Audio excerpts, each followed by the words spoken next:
They're looking for more kills. There's only 2 members alive. We see that Xiao Yang is able to get that Sage's Sanctuary in the last moment, but he gets taken down as well. The boys in red are coming through. Minion wave here. We see Snow trying to go back to base, but we're seeing City Boy just grief him. And game number 1 is going to be Twisted Minds. Hailong with the crucial initiate pulling the Marco Polo. He had no Purify. That top lane was the result of the display coming in from Hailong. Feng Jie once again punished for being over-aggressive. Punished for being over-aggressive. I mean, honestly, the Marco Polo and Yarria, it wasn't the kind of shining thing we was really hoping to see there within the BP, but it's more of a just kind of just like, hey, maybe it's going to be that kind of tactic of like, let's expand Shanks' Lung, because obviously his performance on that one was a great pick, but now, because it's the best of 7 and we have the global ban pick, he cannot have that anymore. Exactly, and like, this is the beauty of global ban pick I was talking about with the panelists and with the casters.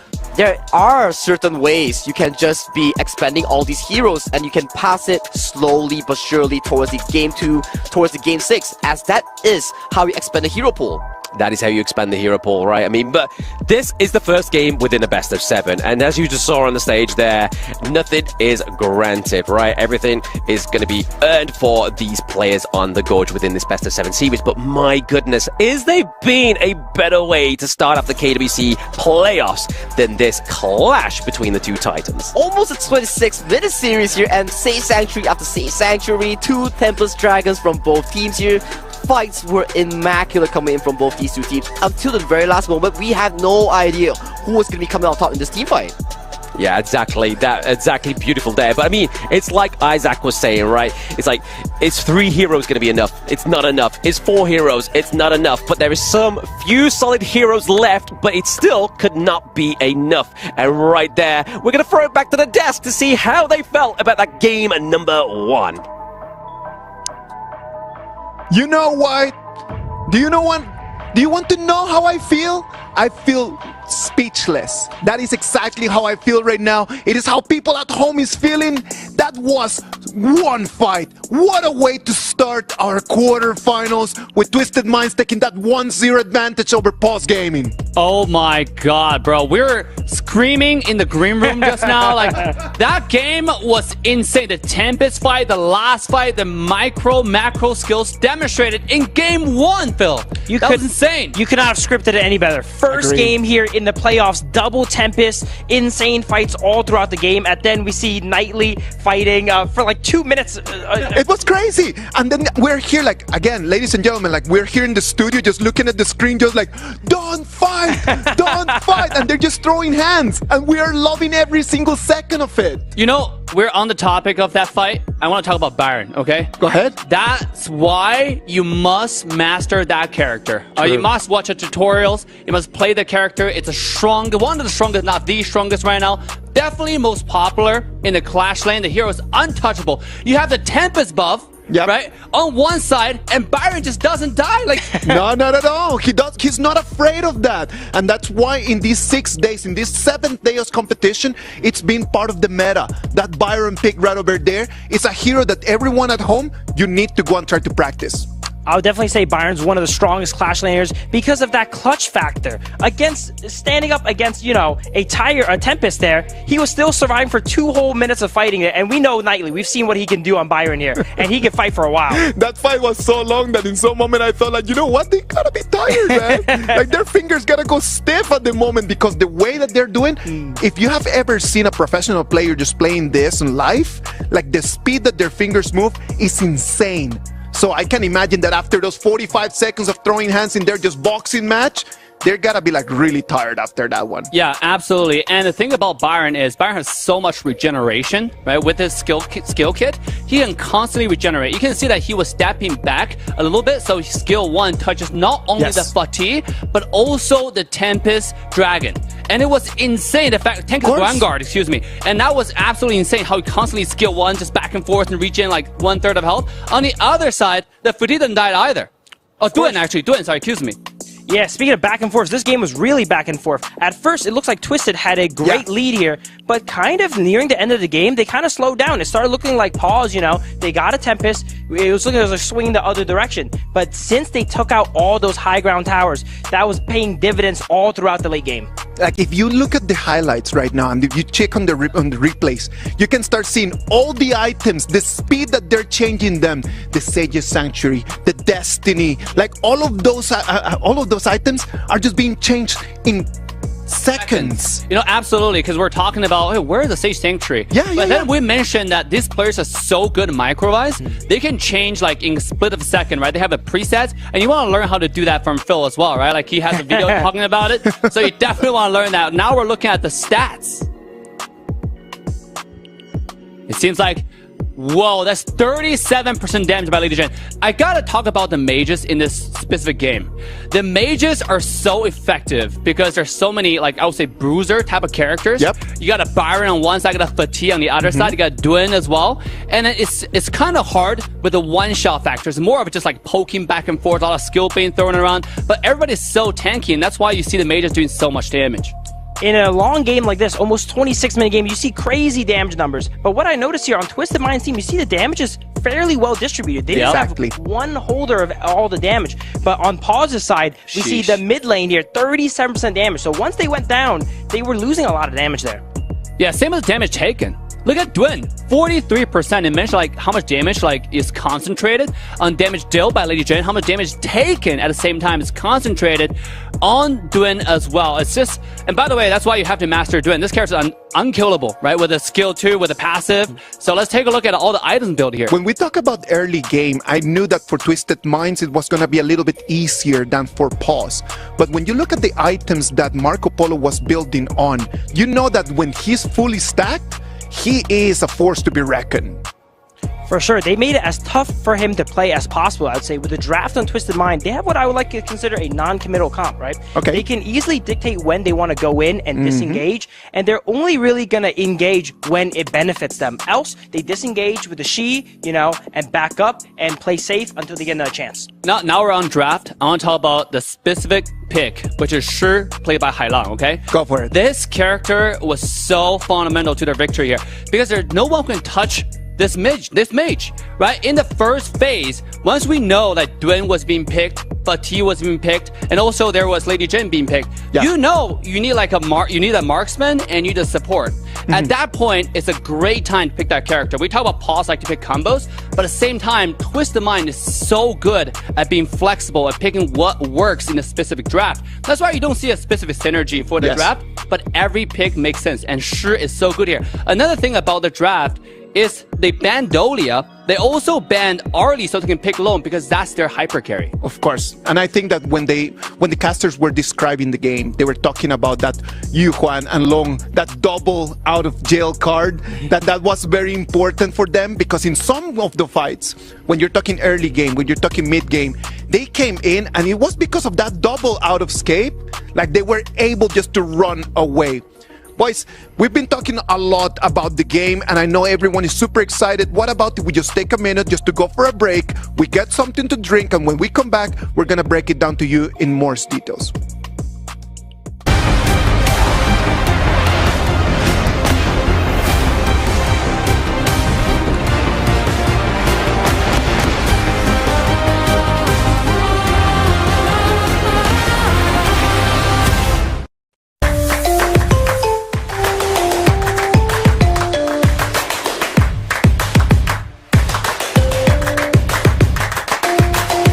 Level up your gaming experience with over 8 billion playlists, only on Spotify, the official audio streaming partner for the 2025 Esports World Cup.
This land is calling.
Twisted Minds already 1-0 ahead of Pulse Gaming. This is a best of 7. That victory is important, but in the big picture, it might mean nothing if they don't keep their performance right now. Absolutely. At the same time, they already used really strong picks like Byron in Game 1. And there's going to be so many more, right, for the other side in Game 2. This is going to be a game of stamina here. We're potentially going to see us go to Game 7, so strategies are going to be developing. I would say while Pause did lose, they didn't lose as many powerful picks as Twisted Mind did use. Well, they already... if we're going to jump into directly to the predictions. First round of BP, like first round of bans, they were very clear. The Luna, the Dharma, the Pei, and the Arlie. The 4 most meta picks in these last 6 days.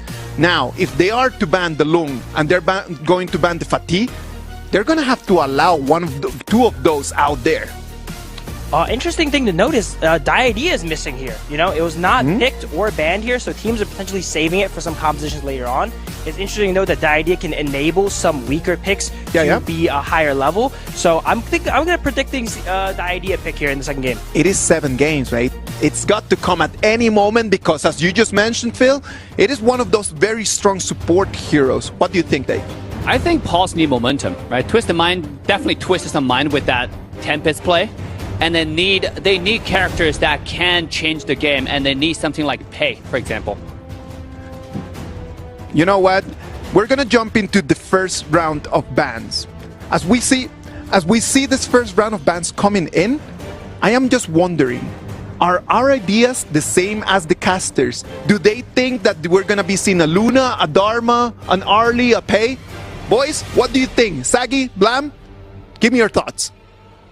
I'll tell you exactly what I think, Isaac. I think we're going to have a banger of a game number 2 regardless, right? But the Ali, however, is not going to come through within this one. And obviously, predictably, as we were thinking, the pause game in banning out the party, again, just being probably one of the most expensive picks on their draft of game number 1.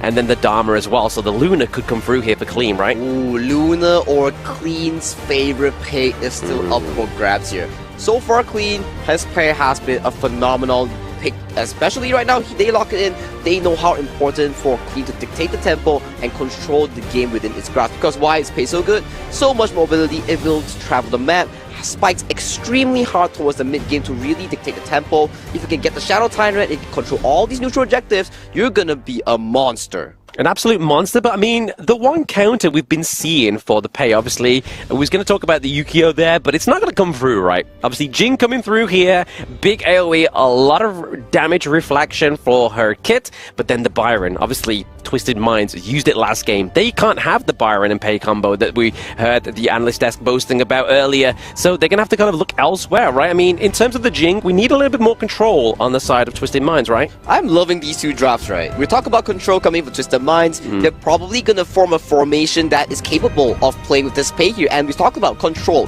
What's better with it? Meyin with the knockups, Zhang Fei with the pushback. And for Pause Gaming here, I'm loving the draft. These two players from the side of Pause and Twisted Mind, Assassin versus Assassin matchup, a switch up from Game 1's Tank versus Tank. Yeah, tank versus tank, but also the resources are going to be pretty much central around both the Pei and the Jing, right? Obviously, you're really going to be looking to see which out of Clean and Myosotis is going to be leading the resource game. But here we go. Speaking of control, some more AoE coming through here for the side of Pause Gaming. Winter is here. It's going to be a good piece of potential kit here for the side of Pause Gaming to actually try and turn the team fights into the favor of Pause. And we talk about this Princess Frost and Jing, right? Usually we see this team composition. We will see the mid lane farm being open entirely for this Jing to prosper and farm a lot. Make sure that this Jing gets a very smooth early to mid game and get to the item power spike sooner. This Princess Frost, even though it's a mage going to the mid lane, it will serve as this anchor, allowing the team as the second roamer to funnel farm to the jungle to give more space and for Byron to win the lane even harder. Yeah, I mean, right now we are seeing, again, they like to do this on the side of Pause Gaming. They like to focus Hailang's hero pool. They've gone for the I Ching, they've gone for the Gan and Mo once more. Because, I mean, in terms of obviously damage, we need a little bit more consistency here for the side of Twisted Minds, right? Down to the bot side of the map, we need to see that farm lane pickup come through. But speaking of farm lanes, it's going to be the D-Ranger for Feng Zhe. The DRJ, this pick, one of the best blind picks here. Why is it a good blind pick? Very strong laning, available to be going for the tank build, extremely safe when coming in with these assassins here. He can protect himself, he can play along with his own tempo, right? He can build the Ominous, he can build the Blood Rage, he can build the Succubus Cloak, so it's a very safe pick. And one more thing, he's so good in the lane. Very good in the lane, but also his ultimate, right? I mean, that's going to be one of the key parts taking down the Zhang Fei, right? You use his ultimate, he gets that damage reduction onto whoever gets hit by the golden token. So once that comes through, you can start to see that Myosotis on the Jing will just come through and cut like mirrors do. And speaking of mirrors, we get in that Lady Gen for Hailang, as we saw, impressive amounts of damage in game number 1 for Pause Gaming. And that's all Flowborn Marksman here. So Flowborn Marksman being locked in for the South Twisted Minds here rounds up their composition.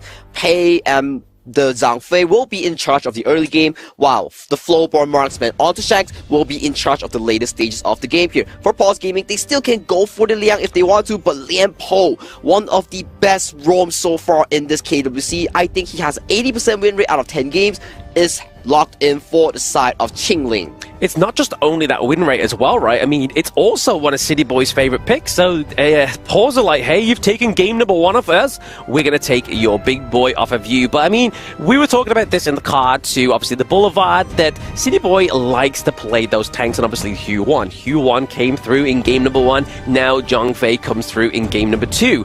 Is it going to become a little bit more of a problem if they get to game 4 and they're kind of just like, the deuces, bro? Like, who do we go for? Yeah, who do we go for? My draft is so down the drain, but that's the beauty. That's the amazing part about Global Ban Pick here. The games will not always be the same picks of heroes. It will always comes out interesting because it forces players and the coaching staff to adapt to certain situations and to adapt and evolve as the draft goes on, especially towards Game 6. Especially towards Game 6. It's going to be hard for both of these two teams, but I feel like they're just definitely more focused in the moment, right? This is game number 2.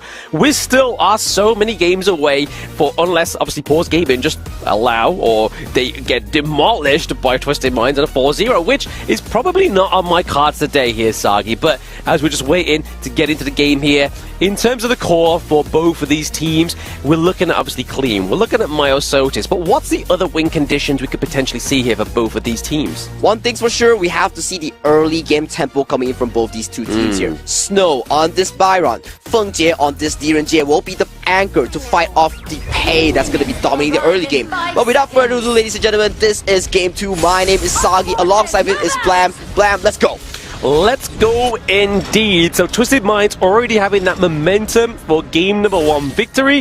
Is it going to be enough then to get into game number 2 and just carry on that same winning strategy right now? But Clean was hiding in the brush there. Xingling was like, hey, bet I'm going to go and check it, because we're looking for obviously that level 1 invade, right? Trying to take some of the jungle camps away from your enemy's jungle. this is the important thing when you get playing against a Pei here. You know the fact that Pei has so much mobility in the early game. He's going for these invades, and you have to be standing at these bushes to make sure that your invade angle has been closed up. But Snow here gets poked a bit, but gets flashed out immediately. Gets out alive, gets taken down by Clean. I mean, we were looking for that invade into the jungle. Was we expecting a first blood to be the case? I mean, that's going to be a little bit of a juicy gold lead there going over for Twisted Minds, because with first blood, you get that Brucey bonus. But at the very least here, just check out the replay here. Snow overextends a bit, gets the Storm Strike knockup, but gets punished immediately. And this is the strong point of Clean here onto this Pei. This hero, so much damage potential in the early game here. Just check out this normal combo here.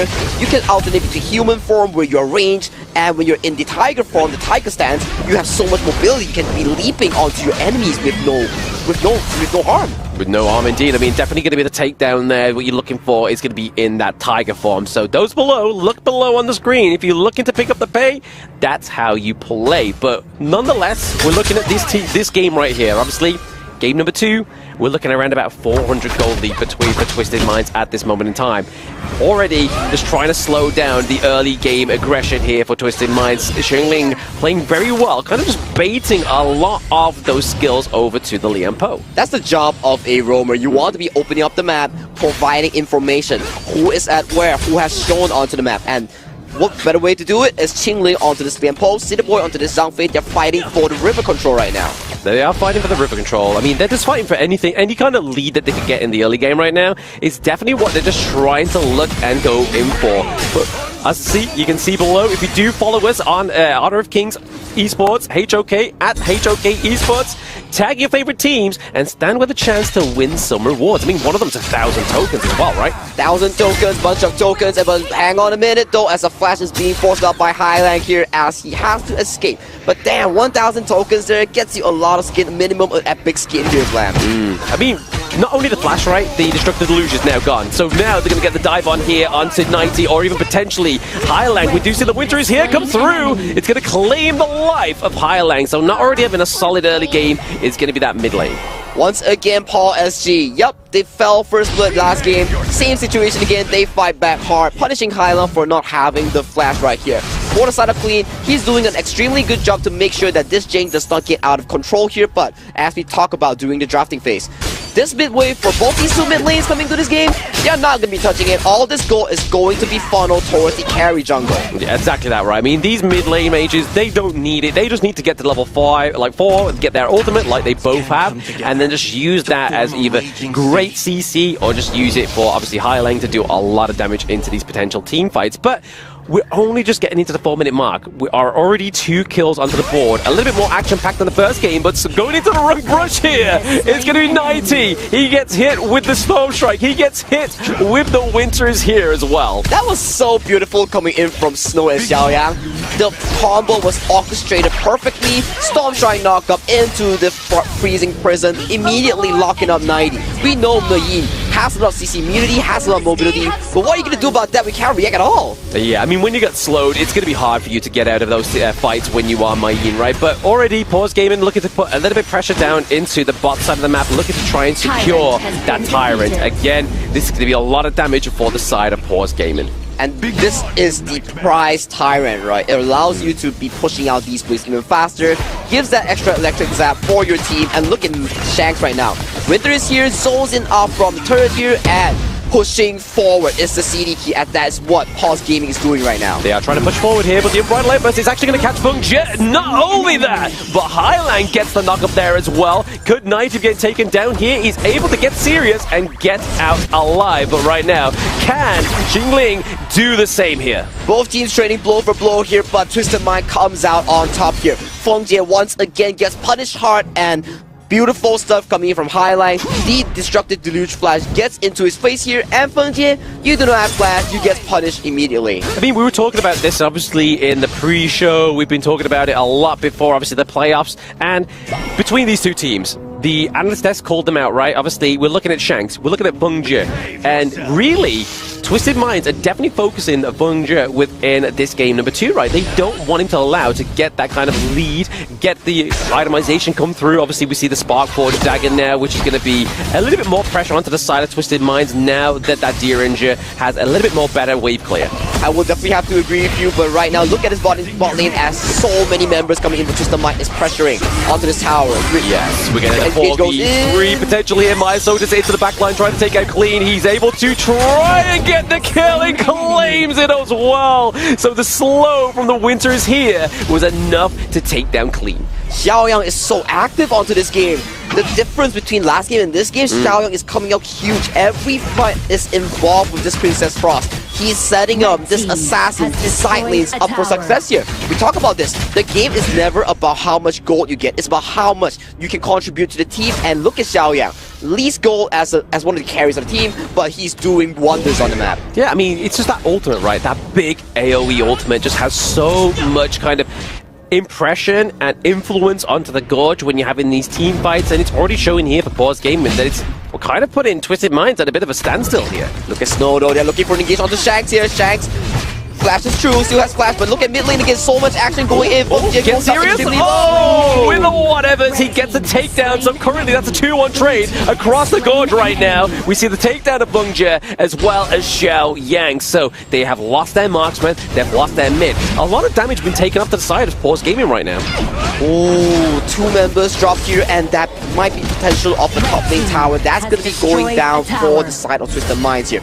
But when that's happening, there's no members going in for Twisted Minds. Bottom side, Myosotis just picks up his own tier 2 tower, and he's having a field day as he's super farmed up right now at level 12. Yeah, I mean, this is going to be scary for Shanks, right? He was really waiting on that late game, but now he's not going to be able to stick in his lane, right? Like, if he decides to overextend into the bot side all on his own, he's going to get punished. I'm loving what Xingling is doing. He's just providing so much information for the side of Pause Gaming here. 90 goes on to the engage, but gets immediately demolished. Oh, yeah, I mean, speaking of obviously putting pressure and giving, obviously, intel into the backline was 90, but he soon met the Mirror Domain and got taken down there.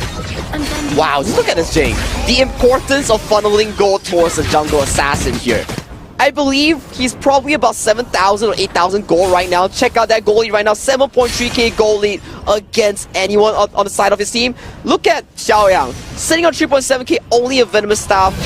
He's living his best life right here as he's making sure that this Jing is popping off. Yeah, I mean, it's all he needs, right? I mean, especially against 90's Mayin. Like, that HP regen is going to be a troublemaker if you don't have any anti-heal. And that's exactly what Xiaoyang's got. Catching the Unbridled Embers onto 2 is going to be Snow looking very much worse for wear. But at the same time, Vungja gets taken down in the early part of the team fight. So they don't get Snow, they get Vungja. So that's, again, some more damage being taken off the cards here for Pause Gaming. Vungja has been awkwardly quiet these last 2 series here. He's getting punished insanely hard. 90 once again, like you mentioned, the backline access onto this Mayin. He has had a pretty good game so far, but we have to put our focus onto this Myosotis Jing here because he is going to be looking for these backline accesses, especially on the likes of Shanks and Clean. He's going to look for that, but right now, obviously, he's just looking to create a little bit more pressure onto the top side of the map, right? I mean, we've already seen him take those T2s down to the bot side of the map. It's already going to... From what we saw in game number 1, right? We see that Pause loves to do the pressure play, loves to do the macro play, right? And it definitely puts the pressure into that late game where we saw that it kind of was the main consequence that it kind of kept rolling into that 20-minute mark. Ooh, I do have to agree with you, and just look at the goal chart right now. The reason why that Pause Gaming, yes, they're not the best when it comes to all these early skirmishes, but when it comes down to the late game, the 10 to 14 minute mark and the Tempest, they slow scale lead, they make sure that they fight in the best positions possible, and look at this right now. The Princess Frost using the Winters here, providing so much extra room on these wave clears. Yeah, just giving Pause Gaming just another kind of like oxygen tank, right? Just letting them breathe, using that ultimate not only to kind of devastate the team fights, but just to stop those minion waves. And like you were saying there, obviously 4.7k lead in the gold for the side of Xiaoyang is not the greatest, but it's not really what we're relying on, right? We're relying on the ultimate and just the potential, the crowd control that Princess Frost can give. And Shadow Tyrant has been spawned onto the map right now, Blam. Both teams, they are looking to eye put their focus onto this objective as it is burning down extremely fast. Look at 90, he's looking for a flying onto Feng Jie. Oh, the unbridled burst, is it going to be enough to try to keep them away? Oh, City Boy, he gets the steal of the Shadow Tyrant. Is this going to be the turnaround here that Twisted Minds needs? But into the backline, the focus onto 90 means that they can claim the kill onto Myosotis. That's 2 for 2 within that brawl. Beautiful smite coming in from City Boy. He's not a jungle, he's not anyone. He's a roamer with smite, and he gets the kill here once again. Feng Jie gets dove under the tier 1 and tier 2 tower, falls towards the hands of Clean here. Yeah, I mean, this is definitely the space that Twisted Mind needed created for themselves. They're able to kind of put the pressure into the top side here, try and pay the respects that obviously Pause Gaming did, but come on, this replay, the unbridled outburst, the smite diff here. It is insanely hard to outsmite a Jing here because the mirror with this Jing's passive, it provides Jing extra smite damage there. And to be able to outsmite the Jing, that is precision coming in from City Boy. Pixel playstyle there for City Boy. But like we were saying, those tank picks for City Boy, and we always see that Zhang Fei likes to go for that double smite just for those correct moments, right? And they were rewarded brutally. Queen and City Boy definitely smite at the same time. They communicated and they stole it from Pause SG Myosotis here. And right now, the goalie has blown up to almost 3,000. Shanks, the late game insurance of the Twisted Mind lineup, is slowly starting to scale towards fruition here. Once he hit that fortified item power spike, no one on the side of Pause can be realistic hacking this slowboard. Yeah, I mean, he's kind of like, it's like a double-edged blade, right? The fact that they focused down the bot side of the map meant that Shanks had to play more with the team, and it's kind of paying dividends here as well. Obviously, we get into level 14, he's going to get the itemization on board, and you can already see the ultimate from Flowborn Marksman is very impressive into the backline, and a great wave clear as well. So much poke coming in from Clean here, but Unbridled almost goes through! It does go through, and just as we were saying, the ultimate fraud, the Flowborn Marksman there, just putting pressure onto the backline before you even get in. But even so, those enhanced basic attacks for him as well. That second skill is such a crucial way to take down his T3s. He just blew Xiaoyang off the map here. Xiaoyang did not expect that he would be executed by the Unbridled Outburst. Wiz goes in, 90 goes in, but look at the engager coming from Lianpo. Yep, Shigling into the back line there, just gonna try to smash onto 2, but he's gonna be paid and with his life, and the same with Myosotis. 90 with the cleanup. Help there with Hailang. This is gonna be a cleaner game number 2 for Twisted Minds. KMW stand up. KNW does stand up as they take the series score of this best of 7 to a 2-0 right now. That was an amazing play coming in from the side of Twisted Mind. Like the panelists were talking about, they are not working as one individual. They are working as one mind. One mind. And fortunately for the side of Twisted Minds, it's not twisted. It's coherent. It knows what it's doing. It's oneness, right? Like, that's what we were saying there. Obviously, Isaac asked Phil, what's one word to describe him? He said coherent or together, or comradre or something like that.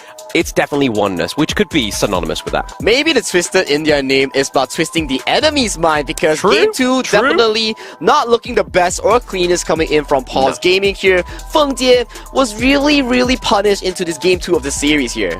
I mean, we saw great amounts of pressure being built here from Xiaoyang, right? In the early game, those rotations to the top side of the map really was spelling a nightmare for 90. Like, if you're going to be giving somebody a nightmare, you want to give it to the guy that's labeled 90. But it didn't stop him. That backline access into the team fights onto Pause really shined here as well. And just look at this Unbridled Outburst. Yeah, man. Poof, he goes, and Xiaoyang was deleted off the map, and they take the B route instantly towards the Clash lane as they take on this scrappy fight. Fight after fight, Myosotis goes in, immediately gets burst over here. Yeah, speaking of bursting, we're going to burst over to the analyst desk and see what they have to say about game number 2. I mean, much quicker. Thank you very much, Blam. Thank you very much. 2-0 already. Twisted Minds taking a very strong lead against Pause Gaming. This was not an easy game. They had the composition to try to take the pace at the beginning. They did not have it. But then the battles in the mid lane, that was amazing for them to actually be able to snatch that leaderboard. Dude, I love the momentum going for Twisted Mind right now, okay? After game 1 victory, they're snowballing this entire series. last game's draft, it's kind of hard to summarize exactly what composition they're going for, but it feels like they're just winning rain game right now. Like every person is popping off and they're showing skills. Yeah, once again, Twisted Mind's known for picking best in slot, and they have a lot of best in slot picks there. They get the pay, and they actually use it. Really early into the game here, he couldn't really find his footing, but once he did get it, they ran away with it. I'm telling you, it's been such a great way just to start this quarterfinals. It's been just amazing just to see how the players are trying their very best. Twisted Minds come in, they wanted to have like the early game. They wanted to have that pay pick. We knew that pay was going to be allowed in here, and they knew exactly what to do with it. We were mentioning that Fengjie is going to be crucial to Paul's victory here, and I think in these first two games he didn't quite respect, Twisted Mind there. He walked up a little bit too aggressively, and their compositions is built to shut him down. They know he's the weapon of Paul's Gaming. I agree with you, Phil, in that. Like, the truth is that Fengjie in these two games, it has not had the presence that we actually wanted him to have. Like, we wanted Fengjie to be a little bit more present in the first game with that Marco Polo pick. Yeah, of course, it started the very late game, but in this game, I don't know, that DNGF did not feel like it was really commanding the lane. No, I got to give credit to Shanks. Absolutely, Fengjie was not having the greatest game. Yeah. But another thing, it has a credit goes to the opposition, right? Because there are a lot of poke coming from Flowborn, and that's what this character is so good about. And you want to learn, by the way, Flowborn definitely a revolutionary character in Honor of Kings. If you haven't played this character, this is the time. There are already tank and marksman classes available, and this is you're seeing a master class for marksman.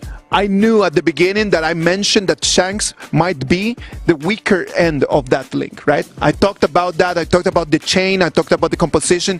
I knew that Shanks, for me, was going to be the opening. And on the other side, Shanks has proved me wrong, man. And whenever that I'm wrong, I got to admit it. And Shanks in these two games have really been the top dog. Shanks and Highland, great dual carry, both dropping about 25% damage each, but clear with the pay there, while his early game was not as quick as we usually see of pay. Once he got moving, he never slowed down, and they actually took a really early win. We didn't even expect them to win at 12 minutes. They got a few catches, Liang Po went down, and they were able to break open the game at 12 minutes. Dude, I gotta say, this looks familiar to the previous game stats, right? You got an even out distribution for Twisted Mind, and you got a concentrated damage output and taken for Paul's Gaming. I mean, this got to be something Paul's work on next. Probably this is also their strength, because we know they work towards Fengjie, right? But I think Twisted Mind have find a solution, because everybody's leveling up. They're stepping up their games right now. I believe that Twisted Mind's playing well, but at the same time, there's one element that I do not like a lot from their mid game. I think that when they get hit the mid game, when we're around the 7-8 minutes mark, it feels like they rush it a little bit, and then they start losing fights, they start jumping in too early, and that allowed Paul's Gaming just to really like neutralize the pace that was coming in from Pei. They're definitely prone to giving back a lead a little bit. As you see in the first game, they had a massive lead, and then they kind of gave it back. But because during that time they went ahead and they got the high grounds, they were able to keep the game going and reclaim it back. And that was able to carry that momentum into the second game too. I think if they went ahead and lost game one from that shift, it would have went a lot differently in game two, I think. Yeah, absolutely. And I want to give credit to Mei In, right? To the 90 on the Clash lane, because he has done so much work disrupting Jing in his flow of doing infinite dashes. And this character is probably one of the hardest characters to master, but if you want to look for someone who can do quad control to counter Jing, you want to learn Mei In. And there are a lot of tutorials online to master this character. It's one of the most fun characters to play in Clash. Why don't you introduce that to the people at home, man? Like, what is the main thing that you need to know as a Mei In player? What is it that you need to know, what you need to master in order to be really good at Mei In? I think the number one thing for Mei In, you just have to play a lot, bro. Like, this character is a martial artist. Mind-blowing. Yes. Play a lot. What a great tip. That's a great tip, by the way. You just have to play a lot at home. Watch the Mei In tutorial that comes. We actually just dropped a video about it. So you definitely want to watch and know how to combine different skill sets, the fist, the kick, and this way you can do infinite CCs. He has so much CCs. If you capture you once, he will capture you twice. And that's what makes Jing so hard to play in this game. Now, I have a question about Mei In. Do I need to move really quickly? Do I need my fingers to really move quickly? Because my fingers cannot move at the speed that they are moving. Like, we're showing you right now in slow-mo about how they're doing the main mechanics. Like, look at that. That's the real time is crazy. Hold up. You thought that was real time? No, I'm telling you, it is lightning. Yeah, this guy switched items so fast, Phil. And you're definitely going to need some fast fingers. Look at that. Wow, look at that. To play these characters here at the highest level here. As Dave was mentioning, Mayin, any character practice makes perfect, right? But Mayin, you definitely need a little bit extra games on. Now, Dave, I know that you played semi-professionally this game and you played to the top level as well. Talk to me. How difficult it is to really move that fast? I mean, it all comes down to proficiency. For example, item swap, right? There's a specific way of how you do it and how you do it properly. It's like any sports. You want to get your poses correctly and then just practice over and over and over again until you have muscle memory. Okay, I click here, here, here, and that's how I get those items. Because when you watch a top player play from the global region, that's what you saw. It means you barely see them open up the shop, and somehow the item's already swapped. And that's because they memorize it in the back of their head. For a lot of people at home, what they're looking is that they're always just kind of like comparing gold with all the other people. And I understand that they are comparing that gold so they can understand the jungle pathing and then just exactly knowing when the items are coming in, not only for them, but for their opponents, right?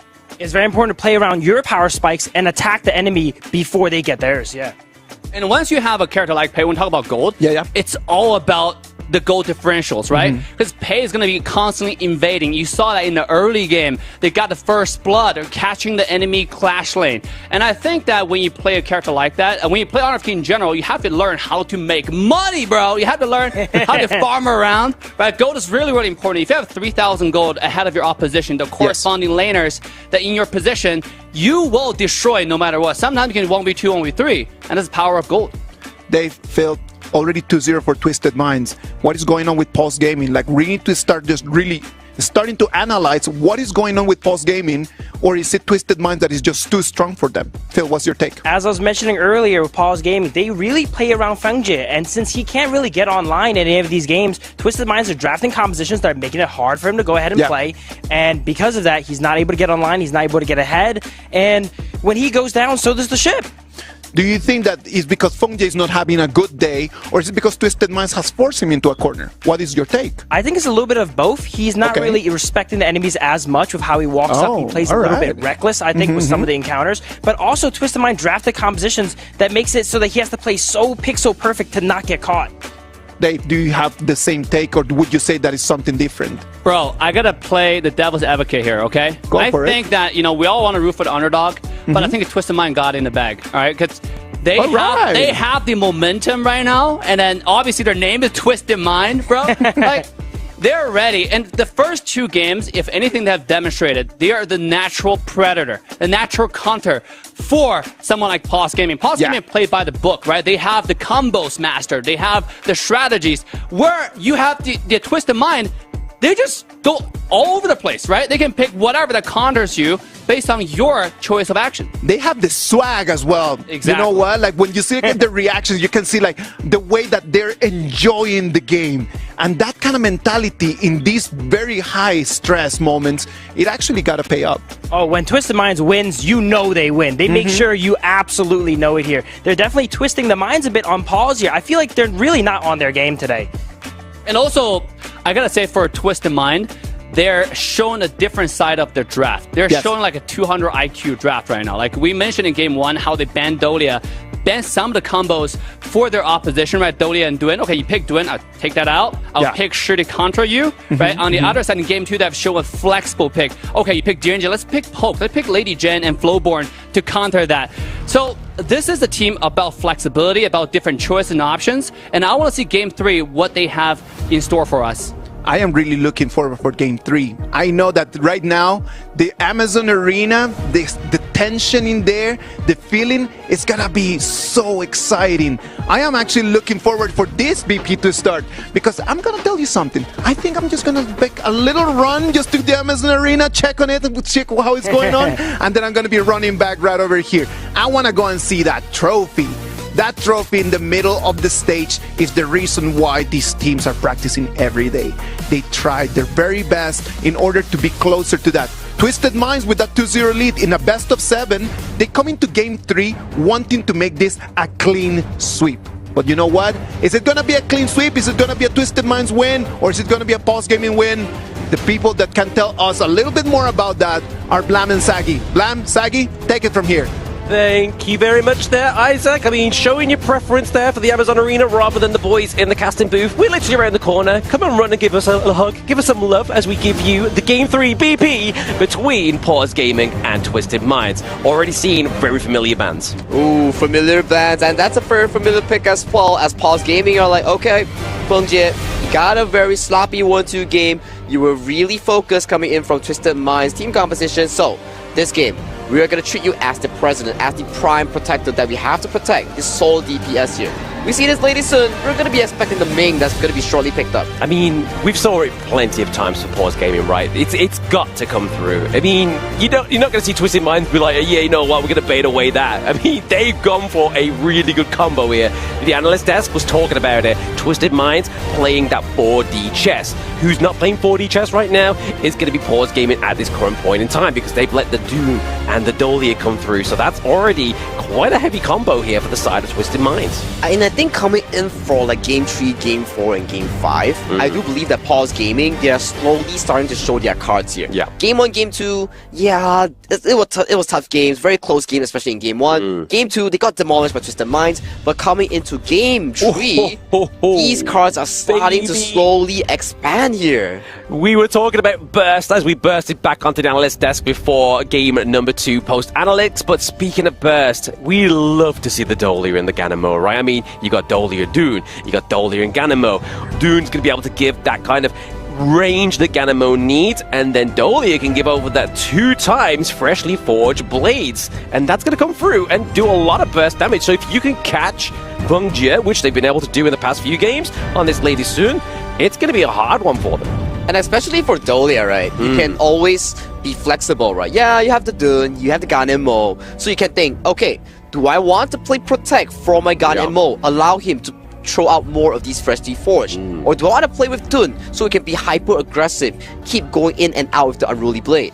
You got to be questionable, right? I mean, it just depends on like where they are and where they're situated within the game. And number 3, right? Like, are they ahead? They're more than likely going to give the Dolia refresh over to Dune, so he's able to just do a lot of kind of engage, create a lot of space for both Shanks and Hyling within these matchups. But what they need to do on the side of Pause Gaming is obviously create a little bit more access into the backline, right? Obviously, they do have the Mayin this time around, so Snow is going to get his go on this great pick. But realistically, we're going to be looking for potentially maybe some more backline access in the form of maybe a jungle pick, right? Yeah, and Pause Gaming, they desperately need something like a frontline right now. Yeah, you have the ladies on the Ming, but if there's no one beefy enough to absorb damage from the Concert U, to absorb engages coming in from Dun, your Lady Sun is going to have an extremely bad time. Potentially, they're going to be looking for picks such as the Monkey, picks such as the Agudo to really be able to formulate this battlefield, this comfort zone for the Lady Sun and Ming on the hands of Fengjie and Qingling to be really good at these team fights. Yeah, I mean, even potentially the likes of the Orgrin, right? Like, Orgrin has not been banned. It is one of the great kind of like access into the backlines, great sustainability within the team fights, but I do want to revisit the Gonzo U pick, right? This is one of my mains. I love this pick, and I love it when the players against me in ranks go with the Ming combo, because you can have access with that Oak Ball, and it just absolutely tears them apart in the early game, but there it is, the Orgrin pickup. Orgrin and Ziya being picked up as well. We talk a bit about this Ziya pick here. Yes, he has all the CC you need, all the damage reduction, all the physical immune reduction you need. Okay, he's pretty cool. But the main gig about Ziya, it lies onto the passive. Sanctification allows one hero and yourself to level past level 15. And not only that, right, you get boosted stats, right? So if that's going to go over to, say, for example, Fengjie on the Lady Soon, you're not only going to have the enhanced attack from the Ming, you're also going to get that boosted stat from the Suya as well, right? But on you, baby! On you here. That's definitely going to push everybody either far away or into the side of Twisted Minds. I'm excited for this Guan Yu pick because we always see Guan Yu versus Lady Sun and Ming. But we have to see execution. We talk about it on paper, yes, Guan Yu has his backline access, can really dive onto this Lady Sun and Ming. But how does he do it is the main question that he has to answer. Yeah, I mean, also as that well, right? Like, you can already see if you are pause gaming, you are going to be wanting to put pressure into the top side of the map so that 90 does not have the kind of like safety to go back to his lane. He's got to be a little bit more proactive on where he's going. What brush does he enter? Does he try and get some more intel that way? But for those joining in onto the stream, you can now see the team matchups right before you. And let's break it down a bit for both these two teams here. Pause Gaming, you want to make sure that the Lady Sun and main gets to survive in this team competition, especially against the likes of the Dune and for the side of the Guan Yu here. So your main priority is to make sure that this Lady Sun gets to be able to survive in these team fights. For the side of Twisted Mind, however, the Guan Yu and the Gan and Mo will be the key difference makers. Guan Yu, backline access. Gan and Mo, backline access in the forms of long-range bursts. Yeah, I mean, if you're pause gaming, you're really wanting to take the Ganemo and the Consort U off of the board early, right? Like, if you go into a team fight and those two are down, your damage, like, output for the side of Twisted Minds is gone. So really, I feel like that's kind of like the team fight winning potential here for pause gaming. But all questions will be answered, very soon as we get into game number 3 here. Pause game.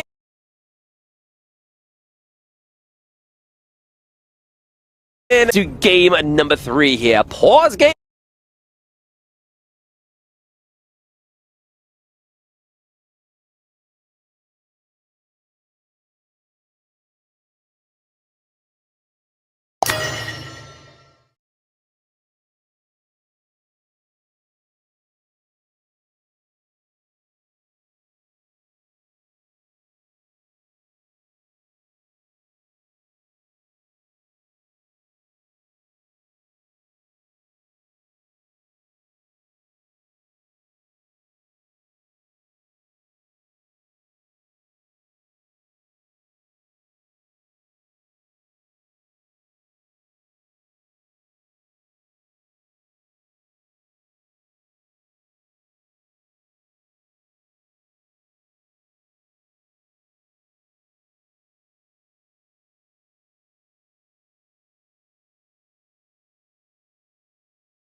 is earned.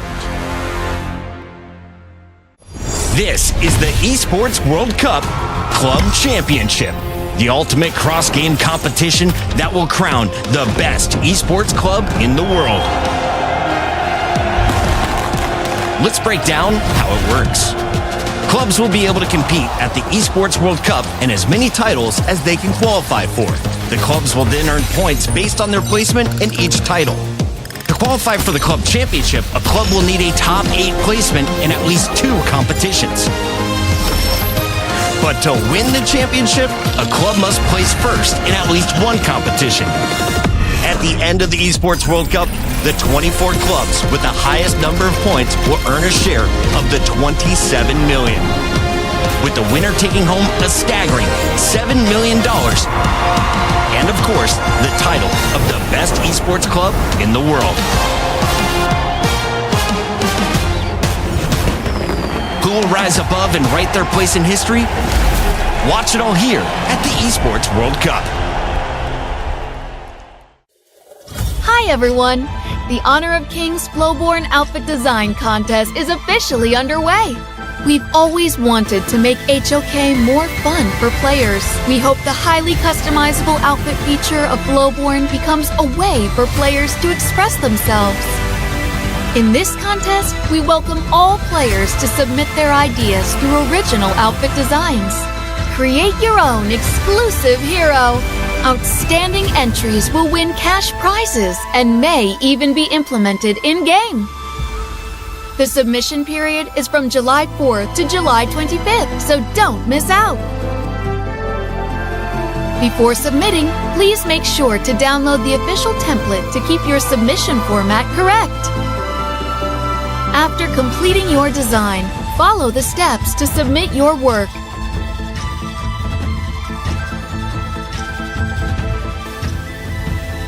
Please wait patiently for the official review results. What are you waiting for? This time, be your own hero.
Activating Warp Jump. Destination? The brightest star.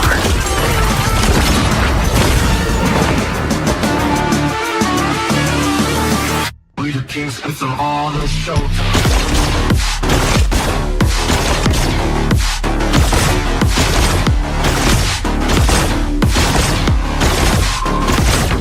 Pulse gun charged!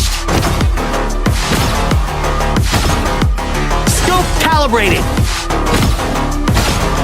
It's a quantum party!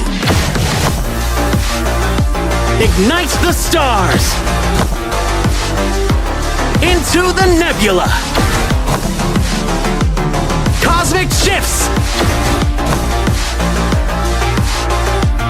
Supernova pulse!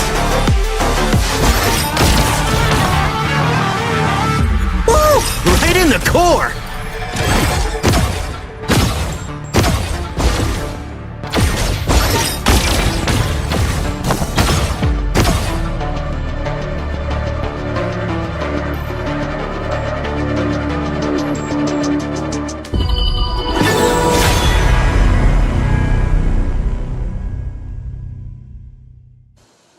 Welcome back to the Honor of Kings Esports World Cup 2025.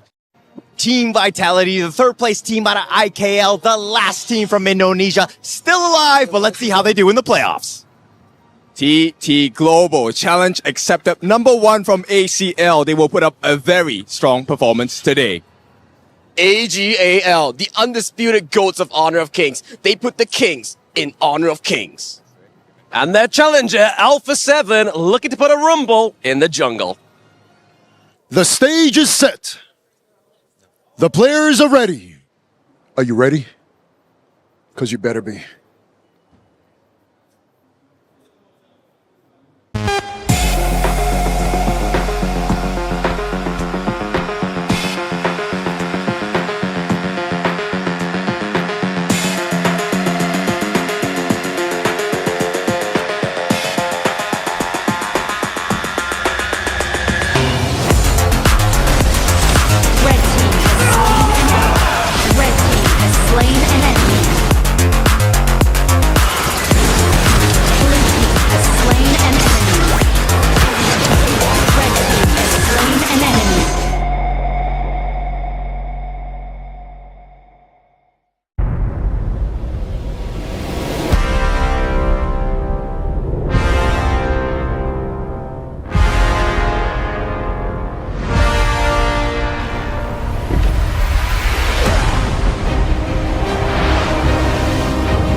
Eu tenho um sonho, estar onde as lendas estão. Ini adalah jalan untuk membuktikan bahwa kami layak berada di puncak. Gunung di hati kami, suatu hari nanti pasti kami daki. 站在世界之巅，才配称为冠军。 Nos chamam de azarões tantas vezes, sempre presentes, nunca temidos, mas isso vai mudar agora. Quero provar que o Brasil pode estar lado a lado com os melhores. Cada derrota me ensinou o quão longe estamos do topo, mas também o quanto já subimos. Estamos escalando. E sei que um dia alcançaremos o cume, enfrentaremos jogadores como Yuno em nível de igualdade.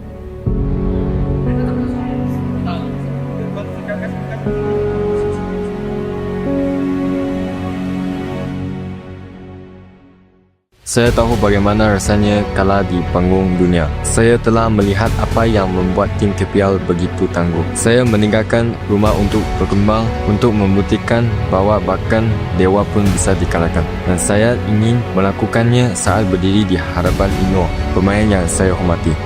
Saya di sini bersama tim ini untuk membawa kebanggaan, bukan sekadar bersaing, tapi untuk menang.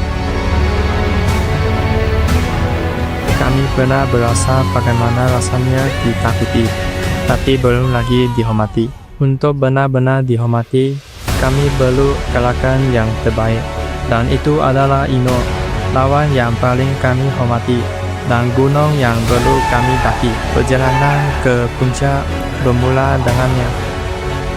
Gunung di hati kami, suatu hari nanti pasti kami daki. 去年的职业生涯让我经历了太多。 身边的队友都各奔东西，唯有我坚守此地。如今我们已臻于完美之境，铸就属于 AG 的王朝。金色的雨已为我们的荣耀而落下，但我们的梦想还没结束。我将带领 AG 建立属于我们的王朝。当别人提到王者荣耀，你会立刻想到一诺这个名字。无懈可击，这就是我。准备好再次向我发起挑战了吗？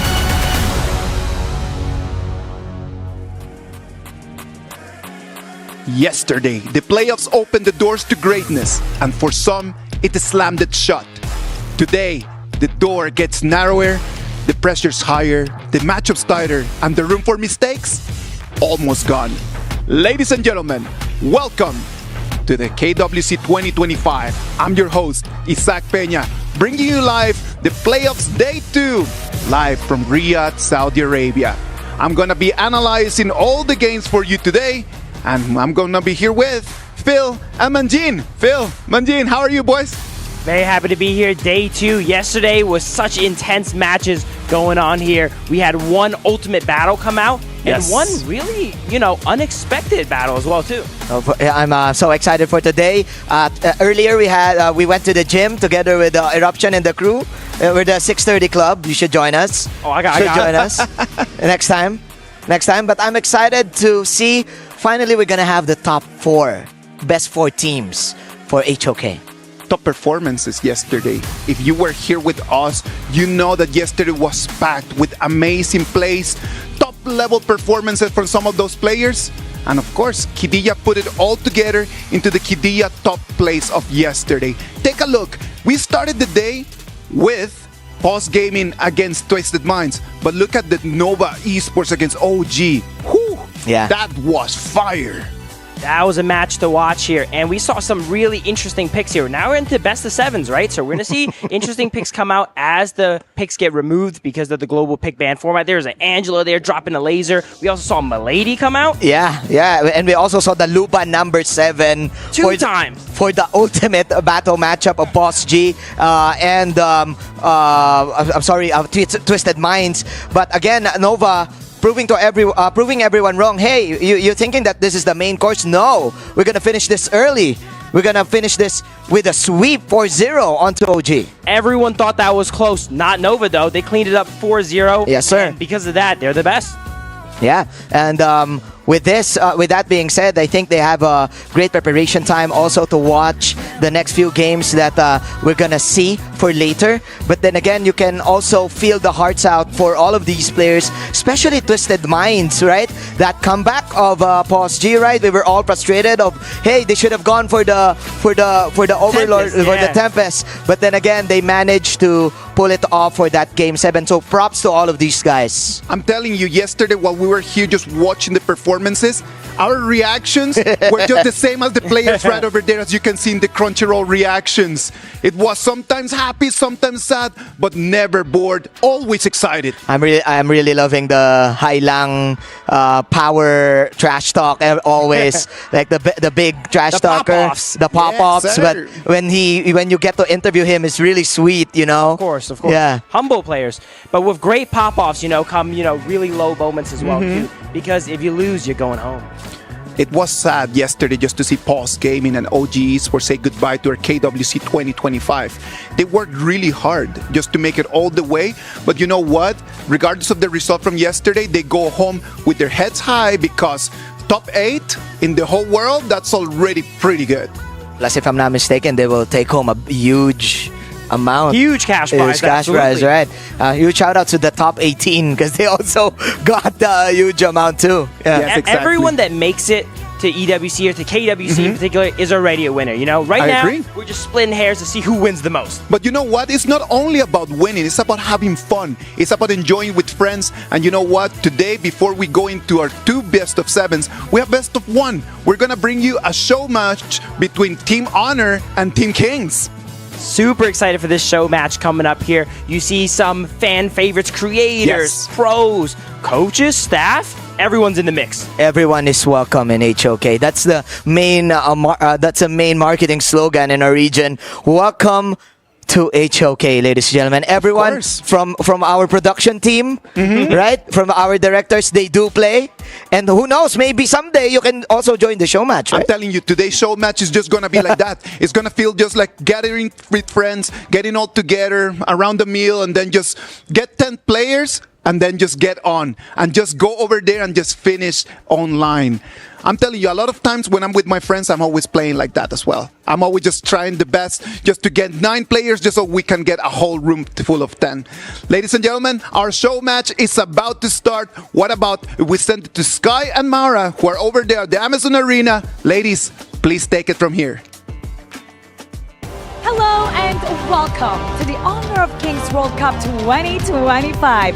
We got all the Esports World Cup action happening here in Riyadh, Saudi Arabia. My name is Mara Aquino, and here with me, the ever awesome Sky. Thank you, Mara. Hello to the world. I'm Sky. I'm so honored to be back one more time, and I have to say this, I feel even more excited than last year because apart from the fact that we see a lot of amazing plays lately, but today is the day we're going to finally see the debuts of those 2 KPL powerful teams on the stage right here in Riyadh, Saudi Arabia. We're filling out the crowd, but you know what? We're going to take a little detour and we're going to show the audience something that's a little fun and that's going to show off some skills. We got your favorite personalities and creators fighting it out here in the Amazon Arena. So how about let's get it started? Of course. You up first. And now introducing Team Honor. These are your favorite personalities from around the world.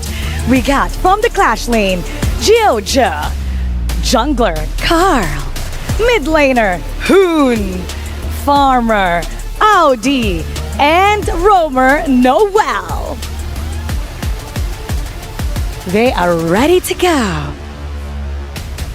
And up next, let's welcome their opponents to the stage. Let's welcome Team Kings. Clash lane, Pi. Jungle, Jushi. Mid lane, Cat. Farm lane, MOBA Zane. Roamer, the pretty and the smartest, Linger. Welcome! Watch out for their dangerous plays. I believe that this will be the time where we have a little talk with the players. Let's have a little chat with them and get to know them just a little bit more. Just hope they are fully ready. Hello, guys. I hope I'm not interrupting. First of all, Pi, please say hi to audiences. And what will be the things you want to say before the match? Hello, guys. Wish me luck. Okay, good luck. We'll be all by your side. And we got here Coach Jojo. How are you? 你好。你好。 Feeling good? 感觉如何呢？非常的开心。 Very happy. Hen how. And here we got Carl. What do you have to say to everybody watching for you? I hope you guys enjoyed the match. And Hoon said, MOBA Zane, you need to be ready.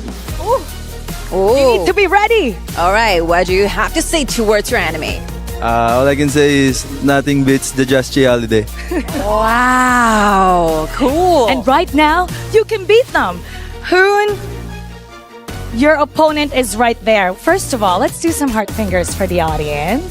And what do you have to say to everybody? You're looking so good today. Well, I'm a little nervous going versus the best mid laner, but I'll try my best. Don't be nervous. You're good. You're so amazing. Wow, your opponent gives you a lot of respect. 对位的中单觉得你是非常强的一位中单选手，有什么话想对他说的呢？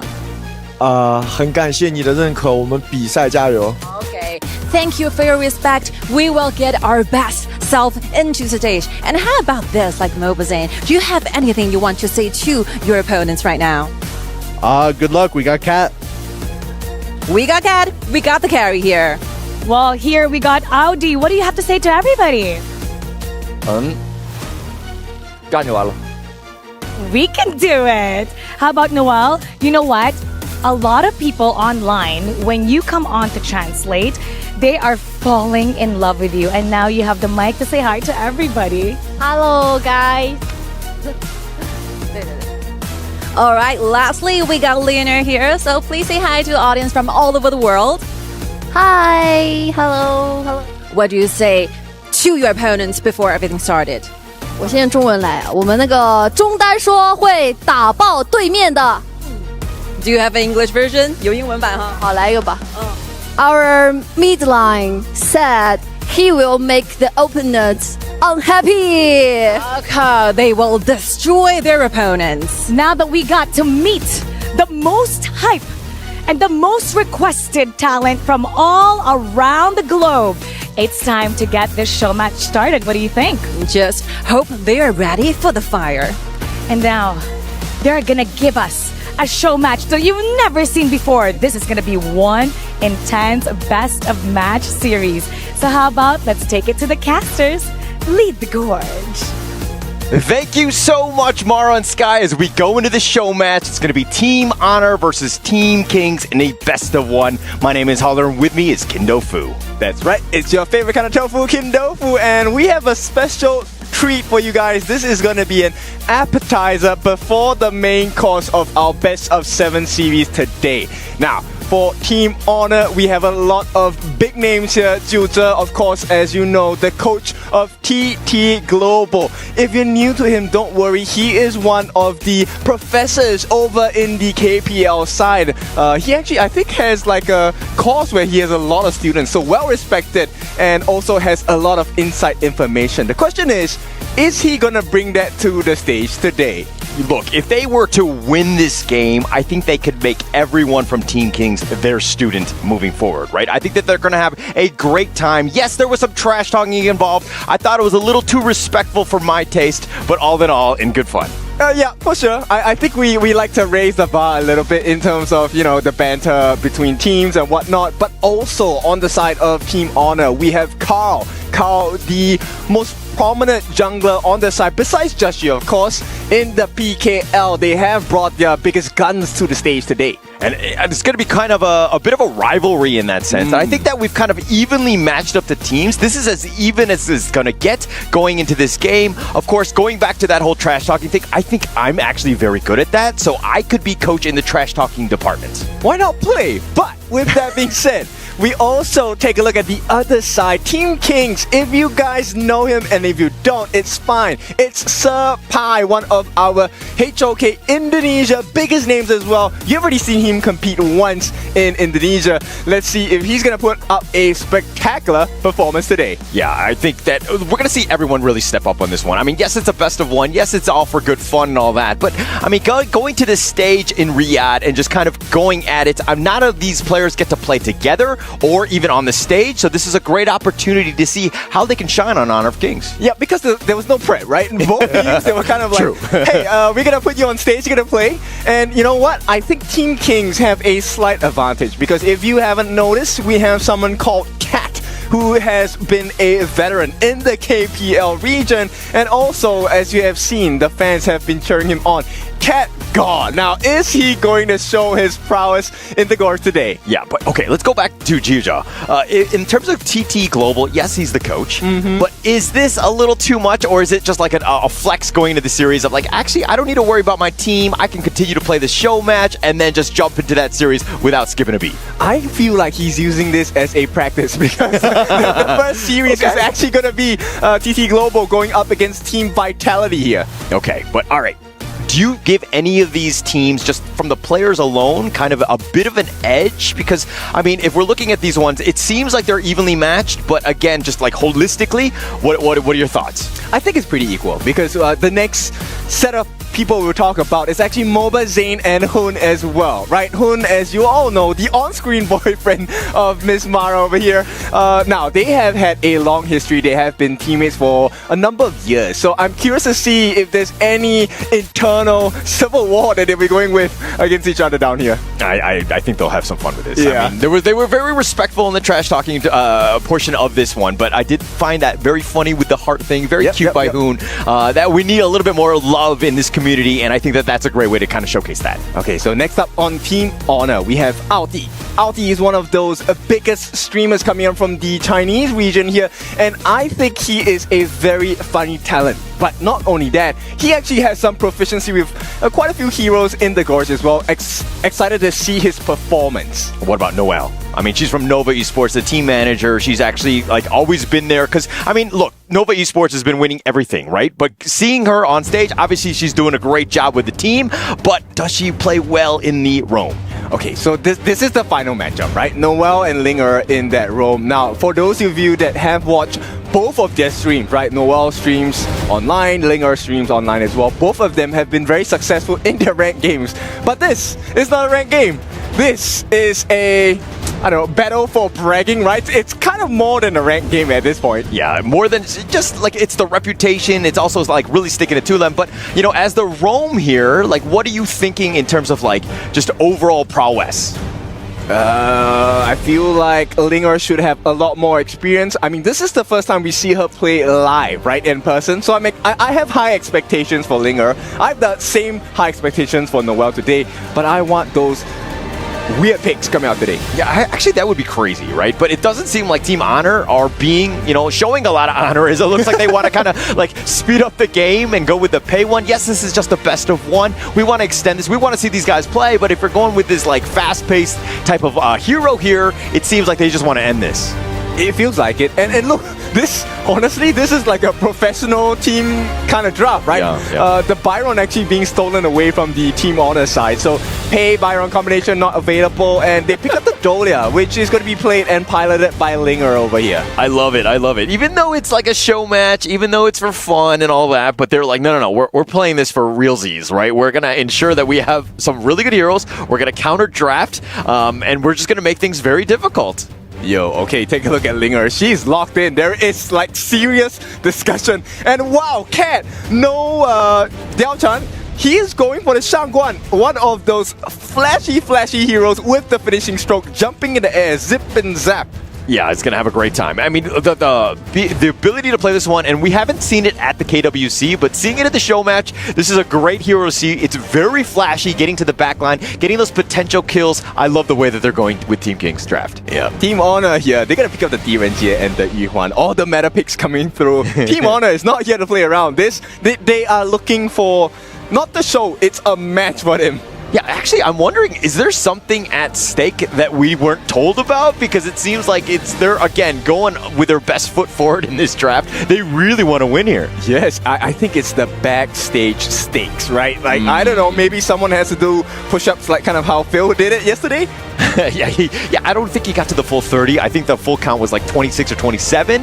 But yeah, I think that if maybe they have some sort of side bet going into this one, because again, both of these teams are really looking to win this one out. But the Shangguan, look, I love this pick. I think it's very fun to play. But bringing it here and just showcasing what this hero can do, great job by Team Kings here. I'm so curious whether they're gonna do like the full like, hey, 5-man composition, we're gonna play together as a team, or is it gonna be, all right, you do your thing, I'm gonna do mine, we try to win the game from there. Yeah. I mean, at this point, you might as well. But now they're gonna go with a Flowborn Marksman. This is gonna change things up.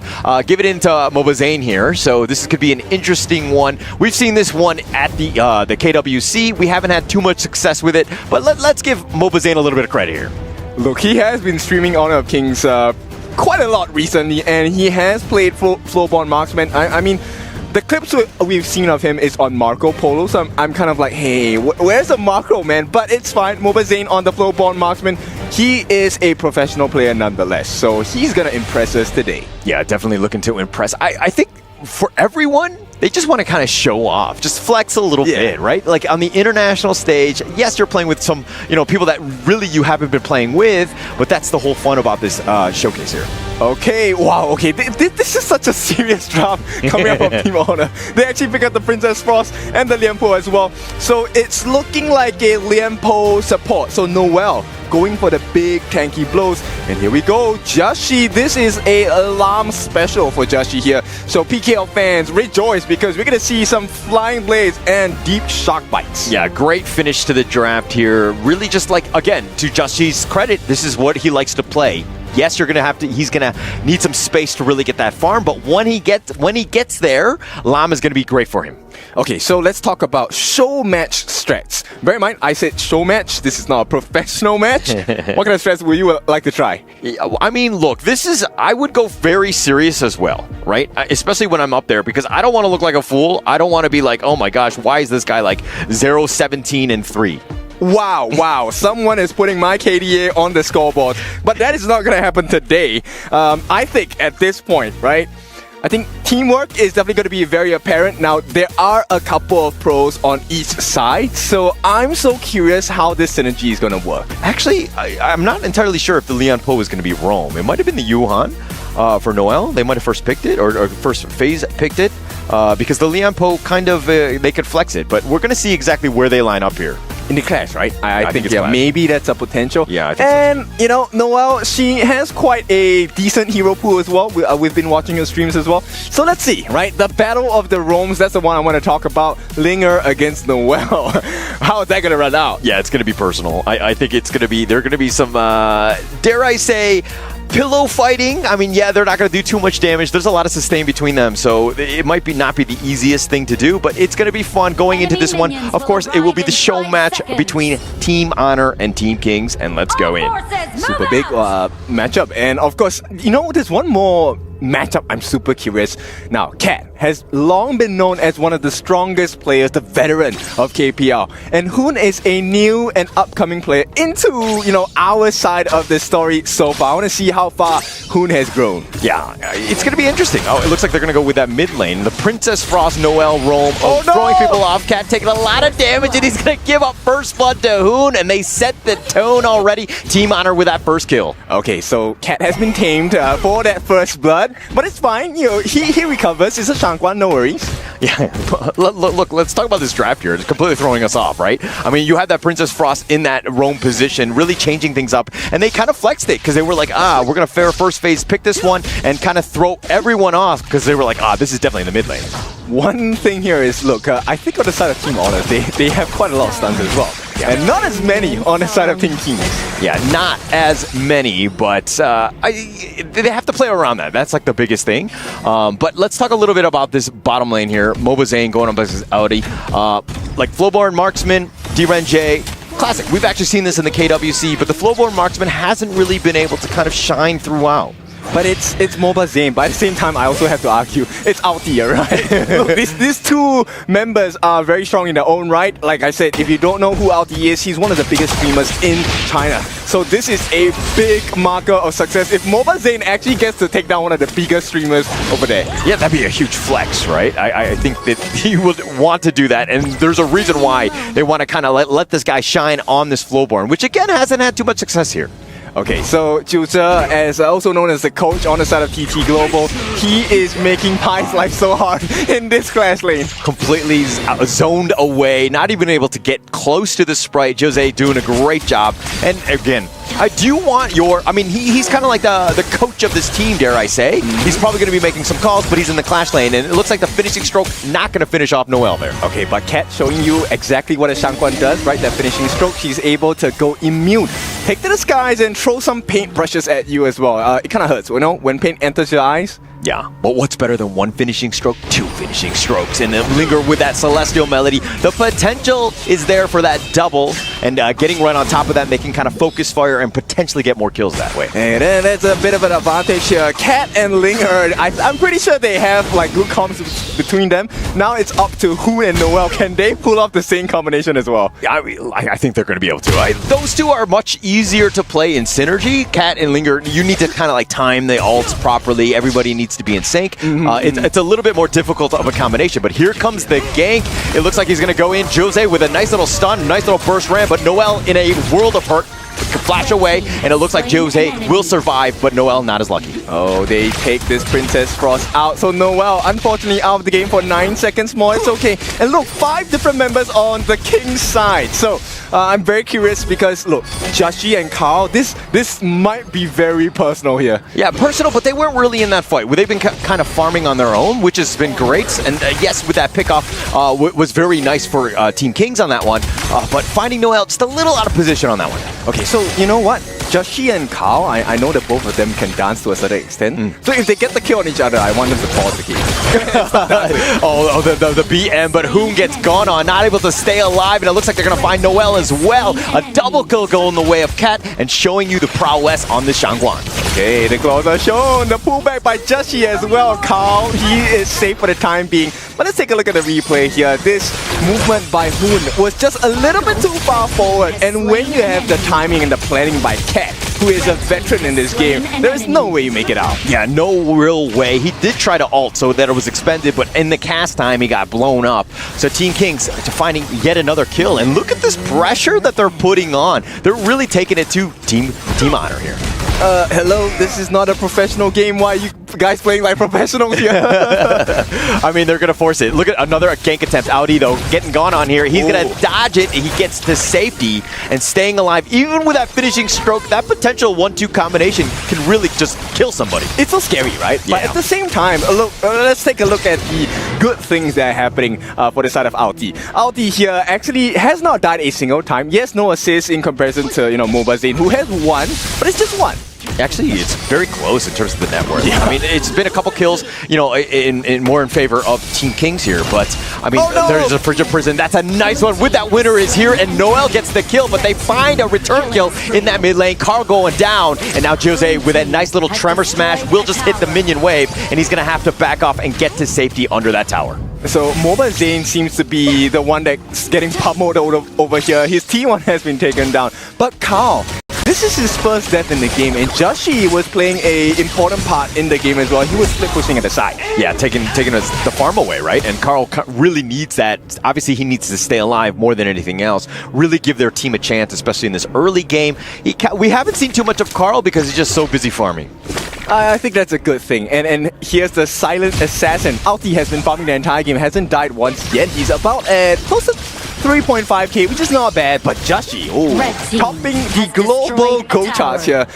Greatest hits once again at 4.5 thousand. Yeah, Joshi here. I mean, you're going to leave him alone? He's going to get his own farm, right? He's able to just go in, and he will carry the game at the end. But now this bottom lane completely pushed in. It looks like the bottom T2 is going to be going down for Team Honor. But here's they got burst Ram. He wants to go in for this one, but that force field suppression, the tremor smash only onto Linger. But now on the side, Noel have been killed elsewhere, and they find Audi. But now Juicy looking to turn this around, fighting 1 versus 3. Not a good situation for him. He's going to get whittled down, but he will survive. Now Carl shows up, finds Pi, finds all 3 members, but can he get a kill? Here comes another teleport, who with a finishing stroke, and it looks like Linger gets the final blow, though. Wow, team play at its finest coming out from Team Kings here, just dragging everyone from Team Honor one by one. Hoon is trying his best to come in to help the fight, but unfortunately got caught out. And Alti faces his first death of this game. Yeah, Team Kings was like waiting patiently, and they were coming in one by one, but nice Frigid Prison on it too. MOBA Zane will get to safety, but Pi not as lucky. Okay, so Pi takes a fall for the team. But I think, you know what? Maybe Pi has some history in this. He lost nice his little burst ramp. Finding it on the Linger here. And it looks like the return, the finishing stroke, not enough. It's been distributed throughout, but the Aerostrom is going to do some more. Cat has already been killed. The nice little burst ram. Noel has been killed as well. Joshi finding the back line.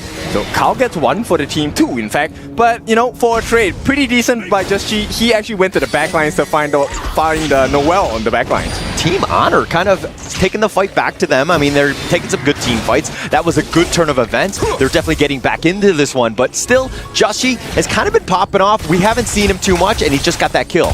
Yeah, and you know what? Playing like a true professional. So we have the lead. Okay, let me take the Azure Golem and make sure that our team has a decent advantage. That very tight-knit goal gap is now close to 2,000. Yeah, the tremor smash is going to be dodged here. Joshi, again, baiting it out. He's all the way up in front, using his mobility to the maximum, finds 2, and with that unending sorrow, trying to just stay alive. Noel is going to be picked off, and now Joshi, he has to dash over the wall, but here they go. Cat with a kill, finds him, and he wants to dive in, gets the finishing stroke onto Audi, finds the pickoff, and Josie will die as well. 4 members down. Do you see how well Cat played? Oh my goodness, that... the return. Cat is going to be killed here. You just complimented me. He goes down, and Carl will trade his life away. MOBA Zane with the shutdown, and they get the team ace.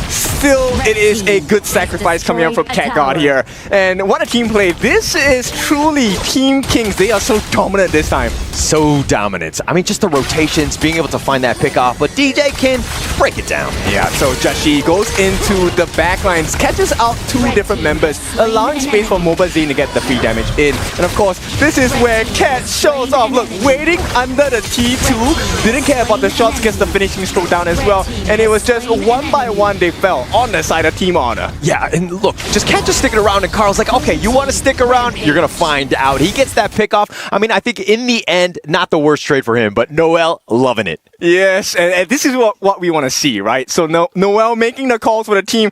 While this may not be the situation they like to find themselves in, she's doing a pretty good job. Yes, staying alive, but the arrow storm Jose so low. The finishing stroke attempt, but Justy finds him, gets that pick off. Yeah, the shock bite coming in deep here. And I mean, they're from below. That's the name of the ultimate on the side of love. And Pi, hey, Sir Pi, do not do that. Yeah, they're gonna just push out the bottom T3. It doesn't look like Team Honor want to defend this one. They take that one essentially for free. They're gonna be backing off and dodging that winners here as well. Okay, I have to tell you, Sir Pi here, he is very happy because the last show match he had, he lost. So this one is personal to him. He needs to win this one. Yeah, and that's probably why they wanted to go with that first pick Byron in that first phase, is just ensuring that he's got that hero that he wants. Again, this is for realsies, and you can feel it, but the Shadow Tyrant got to be picked up by Team Kings here. Yeah, MOBA Zane putting in the damage along with Cat as well. This is the 10-minute mark Tyrant, so it's a Shadow Tyrant. Yeah, Joji was potentially just going in, but he's just scouting out more than anything else. Now, how does Team Honor somehow get back in this one?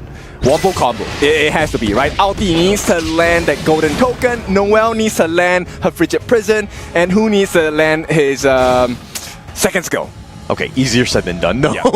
I mean, the positioning has been far superior thus far, but with this map control, pushing it even further ahead, Team Kings look to be in a great spot as they take the top T2. Well, there is always a chance, right? We have seen teams, turning it around, and this might be the chance. Nice little chance. Nice little burst ram with that frigid prison. They find MOBA Zane, the tremor smash with a slam dunk. It gets Audi, though. They find him on the back line. Cat is going to be traded as well, and a double before he goes in. Hoon is going to be picked off, but Carl gets picked off. 3 members down for Team Honor.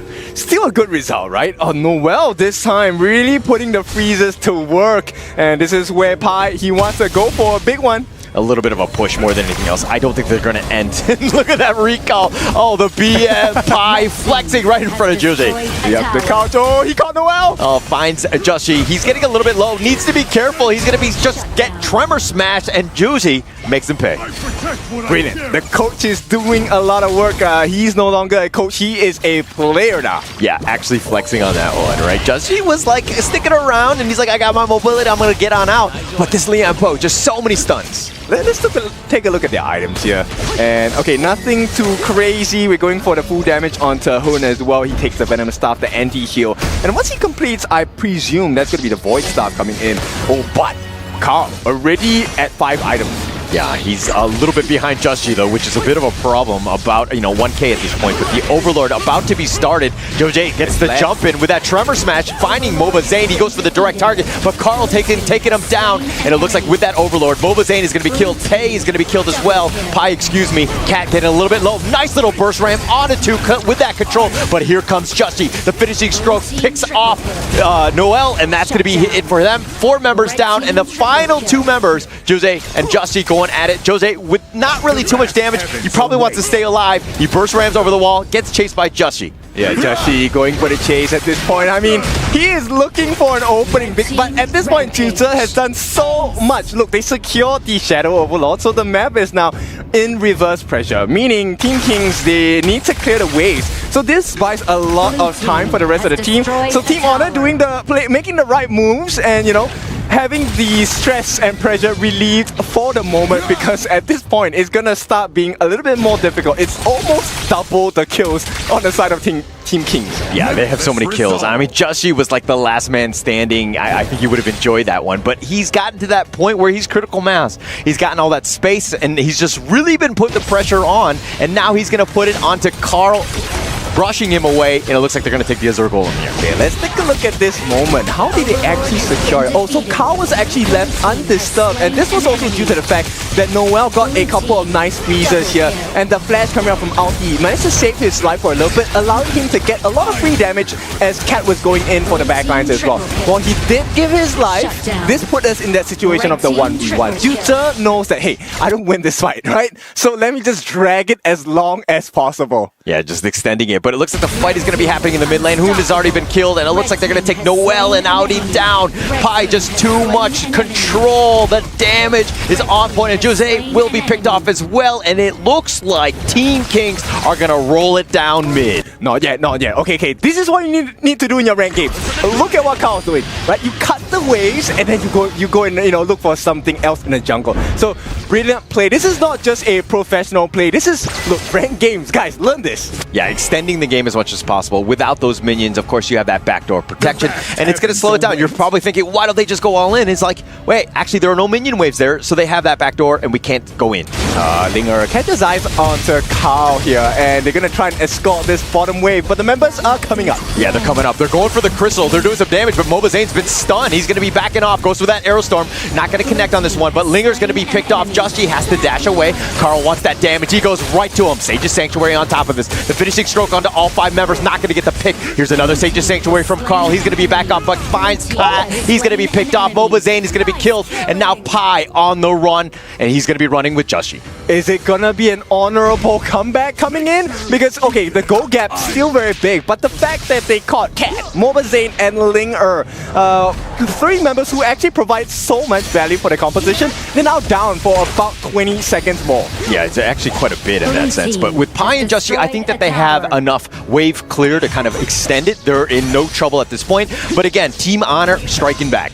Okay, let's see, can they break this? Oh, the Storm Strike right on top of Carl. He was trying to go for this one, but he goes immune, he dodges them, and with that, winner is here, just too much control. Linger now trying to focus it down onto Carl, but he gets Tremor Smash. They actually find Pi, but now Justy on the back. He's going to be stunned with that burst ram, just too much control. Wow. He's going to stay alive, and Justy finally goes down, but here comes Kat. He goes directly for Hoon, finds him. He's going to go golden. The finishing stroke is going to be scattered throughout. They've got the pick up on Hoon, and Jose, just like the last man standing, slowing the game more than anything else. He's just trying to go for into the enemy fountain. Yeah, he needs to buy time. How much time can he buy? Not much, and there is a wave crashing now at the bottom. MOBA Zane and Kat, the 2 members, need to make a sprint for the bottom. In fact, it could be within here, but it is a little bit of time left for the side of Team Honors. It's going to be slowed down. Audi's up in about 6 seconds or so, so I don't think that it's going to be game over at this moment. But those minions will do a little chip damage on the crystal here. I think it might be over. Kat, MOBA Zane, they've reached the crystal. Audi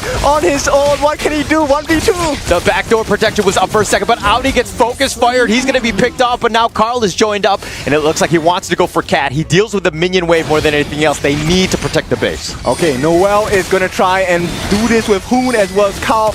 They do survive for the moment. So Team Honor, they have bought some time, and I'm so happy with this, guys. We are at close to 17 minutes. Means we have a potential Tempest game. Yeah, both of these teams showed up at this one. I mean, look, with the Shadow Overlord about to be started on this. I mean, 3 minutes away from that Tempest Dragon. We're not there yet. And yes, Team Kings had a potential to go, but the defense was just too strong at this point. Team Honor survived at least for another minute or so. And you can see the happiness. Look, so much fun across the team. And right now, this is going to be not the final one yet. So Shadow Tyrant's available. Carl looking to escape, but Pi. Oh, Carl pounces away. Pi looking to just get that hunt down on this Tiger. Gets the nice little Storm Strike. Sage's Sanctuary. That's going to be it. And Pi with that recall. Oh, the flex. He's done it so many times. Sake. That is that play coming in from Pi there. And he actually gets the Sage's Sanctuary. So 1 more life. And I think there might not be any more lives because the Shadow Overlord is flying down on the top side. Yeah, they want to just deal with this one. But Justy diving deep. He wants to go, but he's going to just use up the Sage's Sanctuary. The Arrow Storm. MOBA Zane coming in with a machine gun, doing some serious damage. Justy just dove in too deep, and now MOBA Zane looking to end the game, and Team Kings are your winner. So Team Kings, a very brilliant performance. Team Honor, of course, doing well, but this time, the Kings suffice. Yeah, that was plenty. I mean, they had the full kills advantage. They were just taking over the game, but while Team Honor had their moments, they were striking back, but it just, unfortunately for them, Team King just too much in the end. Yes, I mean, all of this is for laughs. It's for the fun as well. So Team Kings now having a very splendid game, and this sets the tone for the day, right? We want to have fun, we want to be serious as well, but all of it is for the fans of HOK. Yeah, actually, serious game, serious business in that show match. I mean, both of these teams, like, they're showing good sportsmanship, and they did have some fun, which is what Honor of Kings is all about. And, you know, inviting everyone to just be able to play with anyone. Okay, so now I think it's a bit of a worry. TT Global, you know, the coach just lost. He might not be happy. We might see a very strong performance from TT Global in the next series. They're going to take it out on Team Vitality next. Yeah. Like, oh, mercy, sir, mercy. Don't be so angry. Let's just have some fun in that series as well. And, you know, Sapai was kind of like egging him on with the sofa as well, right? The recall. Actually, that would have enraged me, to be honest. Just seeing that right in front. But here come the highlights. I mean, you're seeing exactly how they were diving deep. Cat was just like flexing on them, trying to go in with Justy here. Noel just, you know, ecstatic at that point, just looking to survive at that moment. But again, just too much Team Kings in the end. Look, she had quite a few catches. The winner here was not bad, right? And, you know, with the help of Hoon on this Yuhuan, they got quite a nice few setups on the side of Team Kings. But then once again, Justy and Linger, look, the two of them playing well together as well. Like, Linger's job here is just to enable the team, and Cat really benefited off of that. And Pai, I have to talk about this guy. Pai, he came here with a vengeance. It didn't matter who the opponents were. He lost that first show match ever in ID. He's coming here to win it. Yeah, going in for that serious business here. But again, Team Kings with that victory. Let's find out what the players had to think about. Let's pass it over to Sky now. Here we are with Coach Jojo. How was that? You know, a lot of people were cheering for you. They came all the way here. How does that feel that everyone here flew all the way to Riyadh just to watch you guys play? 那首先呢，非常恭喜啊，就是来到我们这个表演赛，希望你就玩得非常的开心。当然，我们看到很多的粉丝朋友们非常远的地方，不远万里来到我们沙特的现场来支持你们的比赛，有什么话想跟他们说的吗？感谢大家就是远道而来的支持吧，就是我们也会打出我们的风采。All right, so thank you so much for you guys to travel all the way through China to Saudi Arabia, and we will try to bring the best state of ourselves as a reward and gift to all of you. All right, thank you, Coach. Share. All right, next one is going to be the interview with Kat. So you're supposed to be the carry of the team, but you ended up with the very first blood of the game. So how do you feel? What's the communication back then? 其实我们今天这一局呢，应该是这个队的唯一 C 位哈，但是成为了这一局比赛的第一滴血。当时感觉怎么样？你们的一个战术布置会是怎么样的呢？第一局第一波还是有点年轻了，因为我看他杨玉环和老虎的站位，我以为中路就他们两个人。王昭君突然冒出来的时候，我是有点惊讶的，我觉得还是太年轻了，作为一个新人选手，经验不是很足。Alright, he's basically joking because he's been so young and childish. He doesn't that much care and being not too cautious about the first wave of the mid lane because the Pei and the Yuhuan, he thought that it was only 2-person in the round, but ended up seeing the Princess Frost happening onto the mid lane. That will be the surprise. So it will be a lesson learned. So like MOBA saying, did you enjoy the whole battlefield? This will be your first time to HOK. How do you feel? It feels great knowing that Hoon lost, to be honest. And it felt very good playing with one of the best HOK players in the whole world. You know, out of curiosity, so you all speak different languages. So how do you actually communicate during the game? Our support would talk to Kat, and then it was a little bit difficult talking to Kat because he only knows Chinese for the most part, but he still carried us, so it's okay. But I believe you've enjoyed the battle. So how about you, Mara? You know what? We gotta talk to Hoon, and I gotta say, Hoon, first blood. And that's how you make an entrance. You said earlier today that you were nervous, but you got the first blood against Kat. How did that feel for you? Well, it was 3 people just jumping on one person, so it felt great, but after that, I realized why he's the best. It was so hard, and it's a pretty fun match. It's okay, even though there's 3 people, you got the first blood against him now. This is your first match with Honor of Kings, and you're here all the way at the EWC Riyadh, Saudi Arabia. How is that like for you with your debut here on this stage? It feels great. I'm honored to be here, and then even though this is the first, I'm pretty sure there are going to be more for us, and then I hope you guys support NA, and then so we can be here next time as well. I hope everybody supports NA so you could be here next time. Great job, Hoon. So now that we heard from the players and the coaches and our content creators, how about we talk about that a little bit more and head to the studio. Lead the gorge. Thank you very much, Mara. Thank you very much, Sky. And thank you very much to the players that brought us an amazing show. An amazing show match. I'm telling you, I've been doing this for a while, and this was one of the most interesting show matches that I've seen in a while. The compositions, they were amazing, and just the way that Cat took that one in there. He literally just said, I thought it was a 1v2, and I'm down for a 1v2. For a 1v3, that'd be a little bit too much. Of course, massive respect being shown to Cat, the undisputed GOAT. I hear his name around all the time, right? And I ask people how he is. Everyone just mentions he's the GOAT. He's been playing back in the day. He doesn't play as much anymore. But he's a great creator now, and he obviously can still play as he's the OG GOAT. I'm telling you. When I saw him perform when he was at the top of his level. Wow. He was a completely different thing. It's very rare to see players that are so good at one hero, like his Diao-chan, as he was. And it was not only his Diao-chan, it was just the way that he understood how to play the game, and that's why we call him always the GOAT. For sure, he is the Cat GOAT, I should say. The Cat God.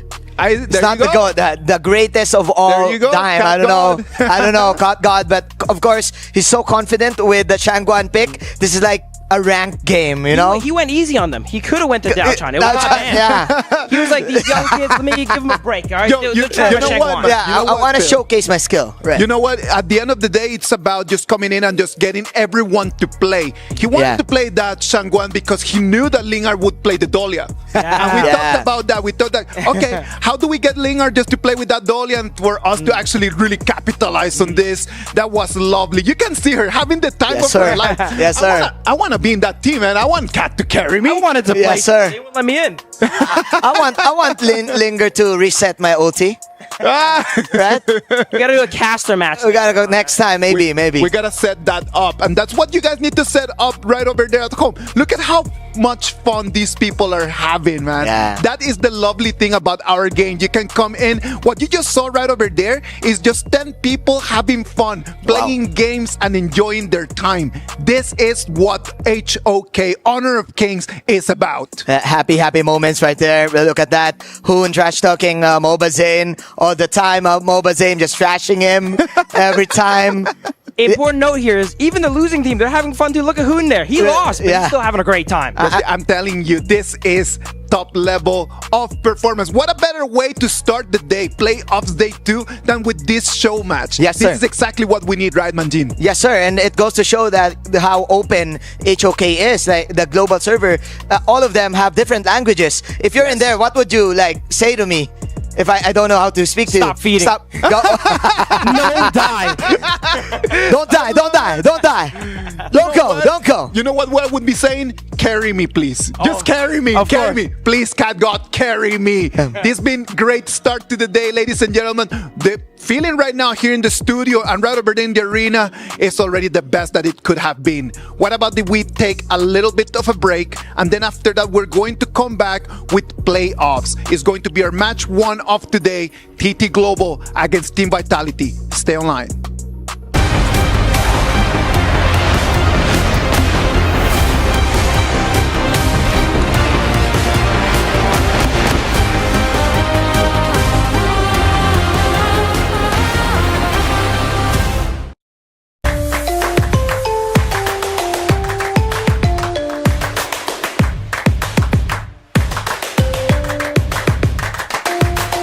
Level up your gaming experience with over 8 billion playlists, only on Spotify, the official audio streaming partner for the 2025 Esports World Cup.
This land is calling.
Welcome back, everyone. This is the playoffs day 2, the quarterfinals, and today we're going to have 2 amazing matches. Welcome to the KWC 2025, the best level of Honor of Kings worldwide. I'm Isaac Peña, and right now, for bringing us this match number 1, we're going to have Manjin and Dave.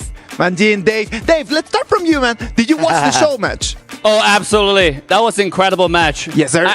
My heart was pounding harder than some of the other matches. Tell me, what was your favorite moment of that game, mate?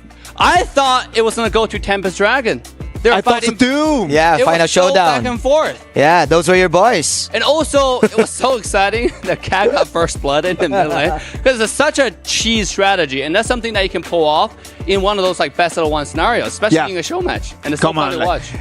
Every single time that you're playing rank with your friends, you need to try to think, what is our winning strategy? And let's go and try to get onto that, right? They knew that Cat was going to be the winning strategy from the other team. So at least let's just get the one kill at the beginning of the game, right? Yeah, but absolutely. Another thing I want to mention is right after that kill, who immediately realized why Cat is one of the best, if not the best, right? He is the GOAT. But the amount of details, I think there's one Shangguan O where Hun couldn't even react. None. Immediately disappeared from the courts, right, Manjin? It was a huge honor for Hun to play with the Cat God for sure. And of course, to see the different professional to see these people on personalities. I mean, HOK, it's really fun. Like the aura here is so refreshing. The audience is so refreshing. I even saw our marketing team in the audience cheering for Just Chi, cheering for Carl. It was lovely to see that. That was like Carl. The thing that Carl did. It was like the simplest way to not get defeated. I'm telling you, it was a great show. But at the end of the day, this is a tournament and we need to leave the show behind and move on into what's going to be today, the last 2 tickets into our top 4. Or for today's matches, we're going to have 2 best of 7. We're going to start with TT Global against Team Vitality. And right after that, we're going to go to AGAL against Alpha 7 Esports. Oh, the ACL champions. Finally, we are in the secret level. We finally unlocked the unlockable character, TT Global. But man, Team Vitality, the only remaining team for IKL. I'm so excited for this. Today's matches, I have one phrase again. It's called Gold Standard, okay? Today is a learning day. You want to learn everything you can from these top teams. Right? TT Global, the first match versus Team Vitality. You got Team Vitality have some of the crowd's darlings, right? Zhang Q. He's making a name for himself with his skill, personality, the entire community. TT Global, what can we say? This team is so goated. They're considered underdog. They have a lot of young players, but nonetheless, some of the most skilled players. Yeah, we can see how the players are arriving to our Amazon arena. You can see the moment when they get their hands into their keys, they know the next time that they will see that key, it's either going to be crushed or they're going to be doing some crushing. Yeah, there you go. I think for Team Vitality, they're really full aware of what's going to happen here. They're really full aware of their situation here. That's why they need to bring the triple A game that they need here. I'm telling you, triple A game might not even be enough. For sure, maybe. It might not be enough. They need to bring godlike levels of game today. Because look at that. TT Global, they look relaxed. They look, they know the big stages. They know how to work in this, and they're not going to be afraid to come in and just deal some damage. Absolutely. What you saw was Ching Ching holding the triangle. I mean, he looks really happy, actually, right? This is the same expression we saw him yesterday in the interviews. Their keys, right? And this guy is not afraid to share all his tips with the global players. So this is why I make him so goated. Yeah. There's not fear. Even if I were to tell you right now, okay, this is what you need to go and do, can you just kind of like in 30 seconds just internalize it and perfectly just go and deliver? Yeah. It's not possible. So for them just coming in and sharing, it's an amazing opportunity just to come and to make friends. Yeah. Even if I tell you what I'm going to do, there is going to be a difference on knowing and just being able to perform. And this is such a huge opportunity for the side of Team Vitality also. Like with the global release of HOK, it's just a year, and for them to manage to pull off to be here at the top 8, they will definitely get a lot of knowledge also just by doing maybe the draft. I'm so excited about the draft because if I'm not mistaken, for TT Global, they're playing on a different server as well, which is advanced, right? We have like hidden heroes still that we don't see in the global server, right? TT Global, Snowy, Crane, Ting, Joy, and Sunrise. The Thunder Threat. Thunder Threat. That name is fire. I like it. I mean, look at Sunrise. This guy is known for a really, really aggressive. I would say the entire team is known for a really aggressive playstyle. I want to see them invade because they love to take objectives seriously. And when I say objective, I don't just mean towers. I don't just mean tower and overlord. I mean those small jungle minions, right? The thing that you go invade and really force a fight. Yes, and take your advantage to the next level. So I'm excited for TT Global to show how to take aggressive comp and play it properly. Team Vitality on the other side, 19, Zan, Tranq, Neil, and Tubbs.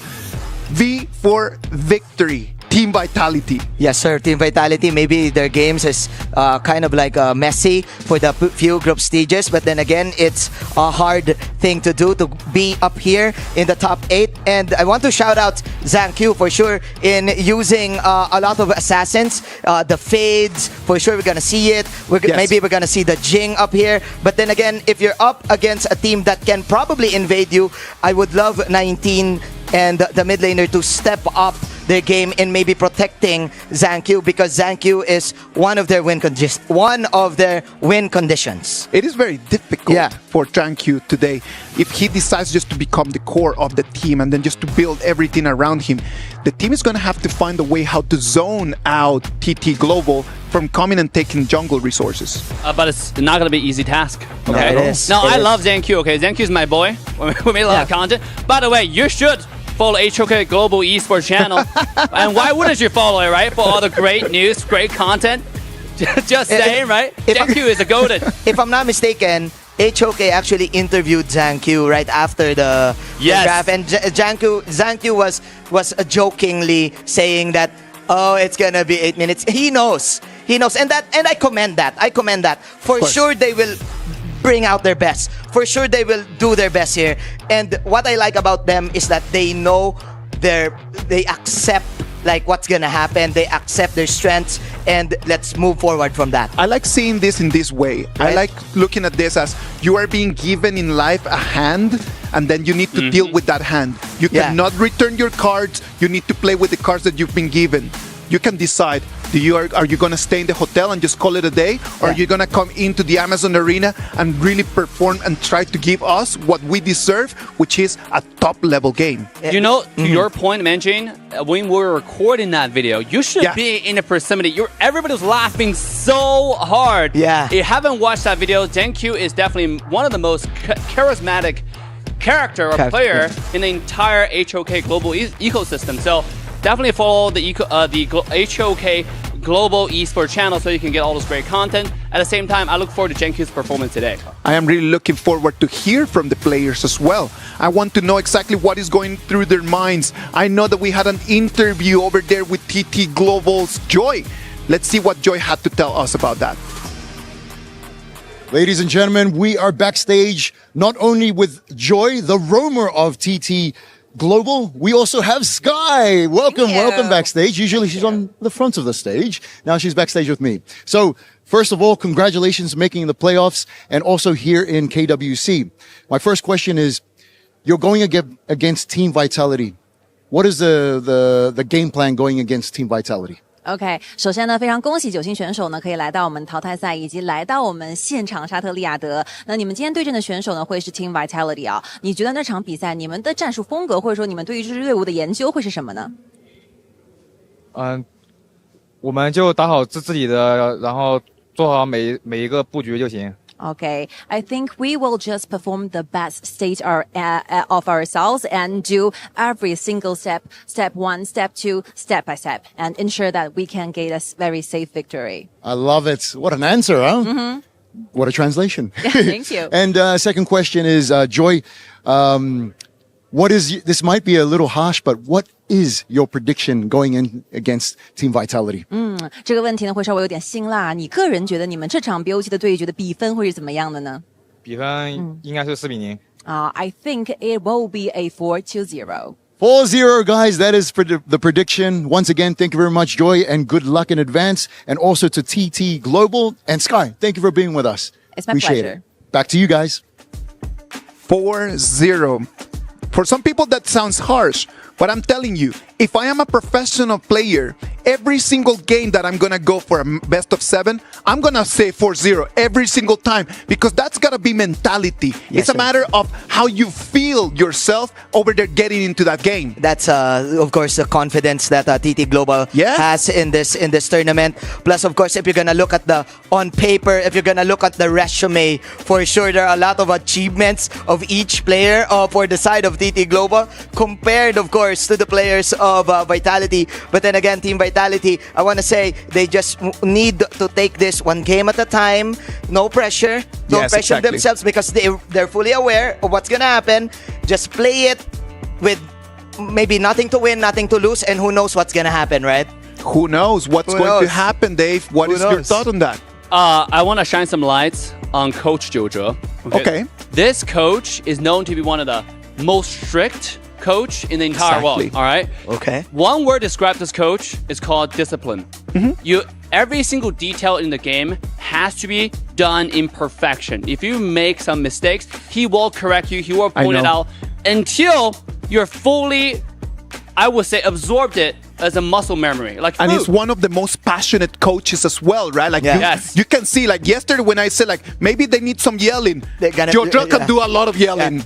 By the way, he lost the show match, so that's a warm up. That's a warm up now. True. I mean, he already got the loss out of there. Like he knows, like right now from here it's only dubs. No more defeats. I also want to mention that Jojo is one of the most successful coach in the entire KPL history. This guy's know what he's talking about. Every team he leads goes to success. So today, I want to see the strategies, not just the band pick, but how you execute the draft. And that's going to be so interesting to watch and learn.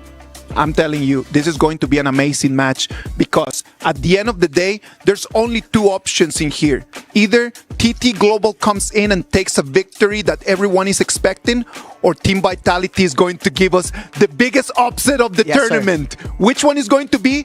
We are all looking forward to that. Okay, predictions as we're going to be moving forward. Okay, let's go. I'm going to go hard here. Let's go. 4-1.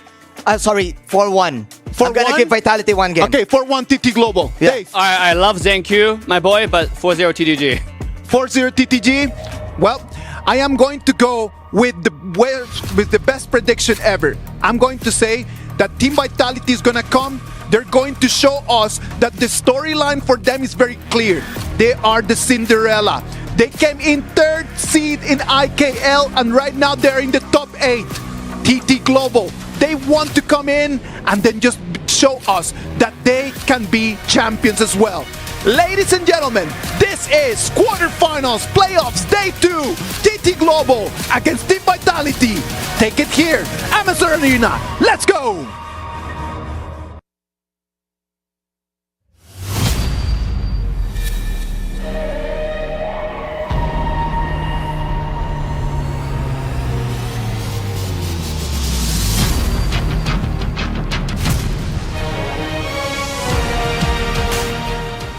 Hello, ladies and gentlemen, and welcome back to KWC at the Esports World Cup 2025. What an incredible honor for us to have you here with us in the beautiful Amazon Arena. Fans from all over the world have joined us either here or from home to witness history in the second day of playoffs. Hello and welcome. I'm Milosh. By my side is the wonderful, beautiful Sky. How are you doing today? Thank you. Hello to the world one more time. So great to be back again. So today is the second day of our playoff stage. After days of heart-stopping battles, countless jaw-dropping strategies, finally only 6 elite teams make it to the playoffs, and right now they're still fighting for this trophy and their place in that $3 million prize pool. Isn't that interesting? That is an insane amount of money. $3 million can change anybody's life, let alone a competitor at this top level of play. We have some games to go through. Of course, these squads have clawed their way through blood, sweat, and glory. And what after that? It only gets tougher from here. Ladies and gentlemen, the time has come for us to welcome our first 2 team to the stage. First, from the legendary KPL, the top of the pyramid, the monster that every rival fear. That introduction will not be introduced. Our reigning ACL champion, TT Global. Chin, Sunrise, Crane, Snowy, Joy. They fight without fear. They play with no limits. And now, they're now at KWC aiming only for the trophy and to claim the ultimate prize. The storm has arrived. The Thronaways won't anyone dare to stand in their way. Like you said, Sky, it only gets tougher from this moment. So let's bring out TT's challengers. It's Team Vitality! And here they are, Tufts, Zhangqiu, Neil, Zhan, and 19. Qualifying third ever out of IKL Spring, they had clutched a spot to compete here at KWC 25. During the group stage, their resilience was tested once again, and they flew above Dominator Esports in a 25-minute decider game, then stung Genji in the last chance qualifier 3-1. The Bees, though, faced their biggest matchup ever today. Will they make history here on the KWC stage? We're about to find out. TT, please, Team Vitality, you may go place your keys and get ready for your match. Who will rise and who will fall? Who will finally etch their name into the history of KWC? Let the battle begin. The battle starts now. Let's watch. TTG is the top 3 team in KPL. They are the strongest team and they have a best coach in KPL. 我觉得 Team 外大利地的这支队伍的话，他们准备的时间更久嘛，而且他们的实力也比较强劲，所以说我们在仅限的几天时间里面，我们需要更加的努力。我觉得 Team 外大利地的打野他比较强，然后他的镜和露娜都玩得比较好。1v5, what are you doing? As Toss gets the Vitality going at it against Channing. The player that caught my attention is the top lane, Qingqing, because he was the top player in KPL. 我想对 Team 外大利地的选手们说，很高兴我们能够交手，然后我们在赛场上都展现出自己最好的风采吧。We can fight with TTG is a very good opportunity for us. I will take this chance to show what we have. Team Vitality know. They know their place. They know what they've been working for. And they know that if they want to make the upset, their top level performance needs to be done today. Yeah. On the other side, TT Global, they know that they're the favorites. They know that they only need to perform. Will they be able to perform? Only time will tell. Dave, Team Vitality, TT Global, break it down for us. Oh man, first I want to tell about TT Global. All right, this team is known for unorthodox playstyle. Let's talk about mid lane Crane. This guy, his favorite character, actually most well-known characters, is Shangguan. Shangguan, yeah. Yeah, obviously you have Ganmo, obviously you have Yixing out there, right? But he's known for Shangguan. And today, we might see some Shangguan Dolia combo coming out from Crane. We've already seen it in the show match, right? Yeah. So if we've seen it in the show match, maybe they went like, you know what? It actually works. Let's try that. I actually expect a lot of different combos here also being showcased by TT Global. All of these kids are youngsters. They're like Lightning McQueen in cars, like Kachao, yes, fast-paced game. And I should say for Team Vitality, all of their matches was a pain in the neck, right? They had a hard time up against a Dominator, also against Alpha 7. All of their games, maybe if you're gonna do the ratio, 7 out of 10 was plus 15 minutes. And it goes to show that their cardio in those games, like their resistance, their endurance, it gave them a hard time. They're good. Let's agree. Yeah. Let's agree on something. They are good players. Are they good enough right now to be put here in the big leagues? They've already been practicing. They've been playing in this arena already for these days. And from what I have seen, they might have a chance in here to be an upset. You know what? What I want to see, obviously TT Global is going to invade, right? They're known for the aggressive playstyle. They have a really strong composition. The Algorand idea, they mastered it. What I want to see is how Team Vitality is able to pull off a defense, right? Do they have to pick strong clash lane, farm lane, and a mid lane to make sure their side of the jungle is protected? I kind of think that for the side of Vitality to do that, they need to at least pick a clash lane that can wave clear like easily, to at least support 19 on the tank role, to actually help Zhangqiu. Because for me, maybe game number 1, Zhangqiu should maybe try the assassin type of hero, then just adjust late towards the game. They should go with everything they have in game 1. This is what I'm gonna say.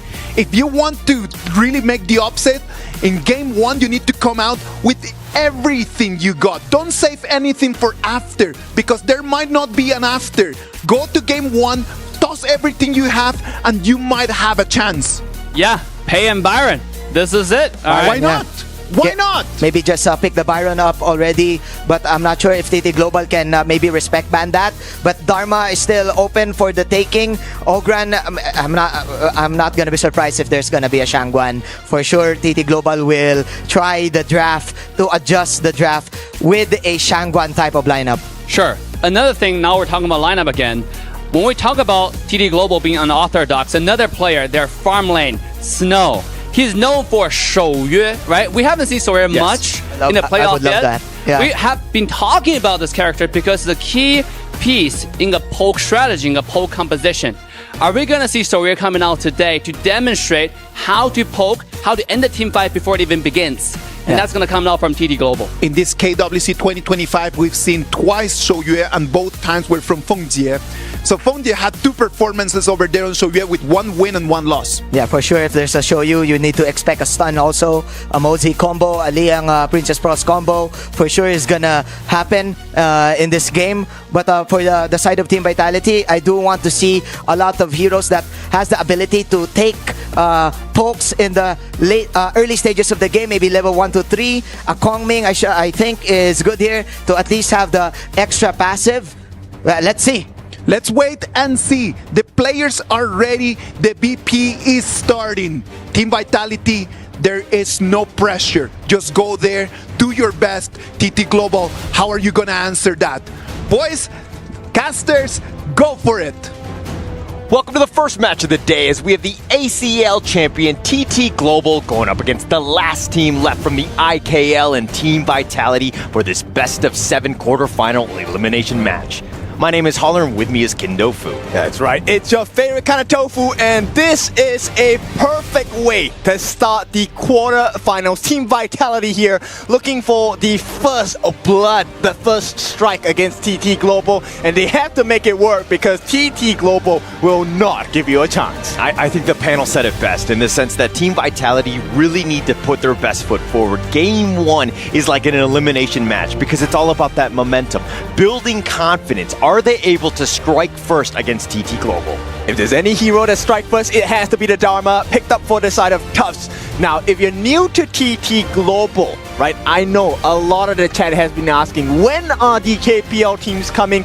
They are right here, right now, and you will start to see why they are #1 in ACL. Yeah, I would like to say welcome aboard to the international stage. Our new KPL overlords are now here, and this is, of course, with TT Global. What are they going to bring? It looks like it's going to have the Ogren and Fatih, and actually sticking to kind of like the meta that we've kind of built into KWC thus far. And it's very scary, but you never count out the other team. Team Vitality, also known for their jungle prowess. Zankyu gonna pick up the pay. The panel was talking about this.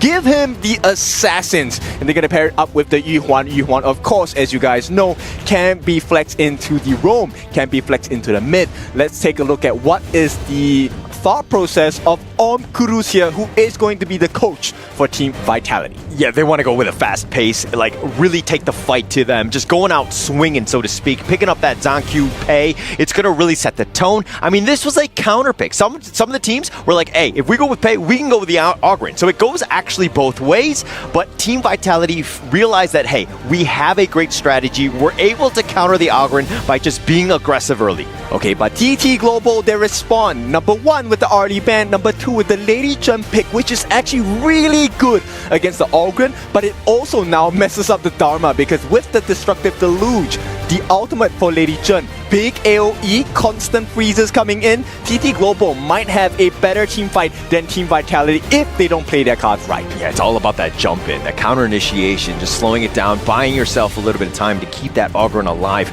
I like it how both of these teams thus far, if we're talking about meta, Team Vitality on point. That Dharma is like one of the top picks. Pei, we know, it's been banned or picked quite a bit. It has a 75% win rate. It's actually been very strong. But the Yuan has been the hero of the KWC. It's the most picked with 36 thus far in the KWC. So decent stats. And Team Vitality, they don't want to allow that power spike by TT Global. So that standard combination which you see, the idea with Ogren, no longer available, banned out by the side of Team Vitality. Yeah, they'll look to take that one out. I think that's going to be the most important thing. But going into the second phase, it's going to be the D-Ren-J. We're going to go with a little bit classic, tried and true farm laner from Snowy. We're not going to see the Shoyu. We do know that he excels with that, as well as the Chano, but they're going to go with the D-Renjay. A slow and steady pace. This is kind of what their lineup is looking to do right now. It's a very spiked shield kind of strategy, right? The Allgren is going to come in, try to pierce in through the front.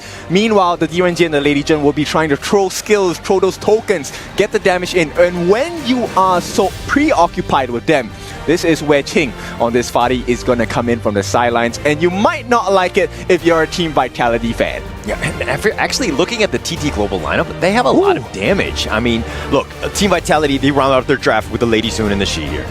Great pick. Shi, of course, will be able to catch out the initial piercing attack from TT Global, but the perfect answer as well. And a debut pick. The Zhuangzi comes out into the gorge in this first day of the quarterfinals. This is a tough lineup to play against for the side of Team Vitality, because with the anti-CC butterfly effect, the ultimate of Zhuangzi, you're actually able to remove all of the debuffs, all of the crowd control that is thrown by the side of Team Vitality. Yeah, it's interesting that we haven't seen it thus far, right?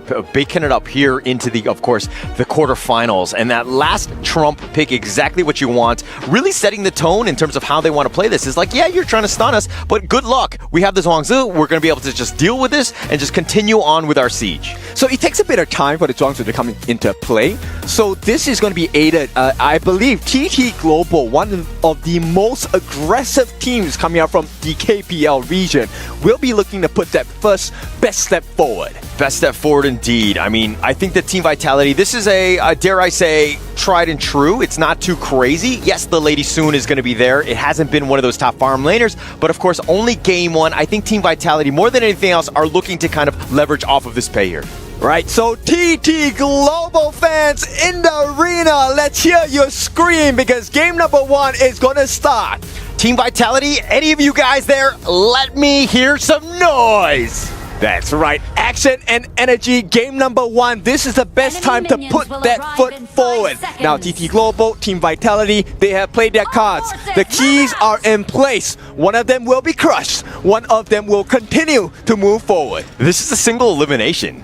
Best of 7 going into this one. We want to see this go to the distance. Of course, Team Vitality here going up first against TT Global. Not the easiest task. I mean, there's going to be a lot of data that's been out there for Team Vitality. TT Global will definitely have honed in on some of those weaknesses. So straight away, 1v1. Tufts is not doing that well against Ching. He might get first blood. Yeah, Ching, the flash away. Tufts will survive, but he is very low, setting the tone again for TT Global. It's just starting off strong here. And TT Global, you can tell, right? The players are kind of feeling out how Team Vitality players react to their movements.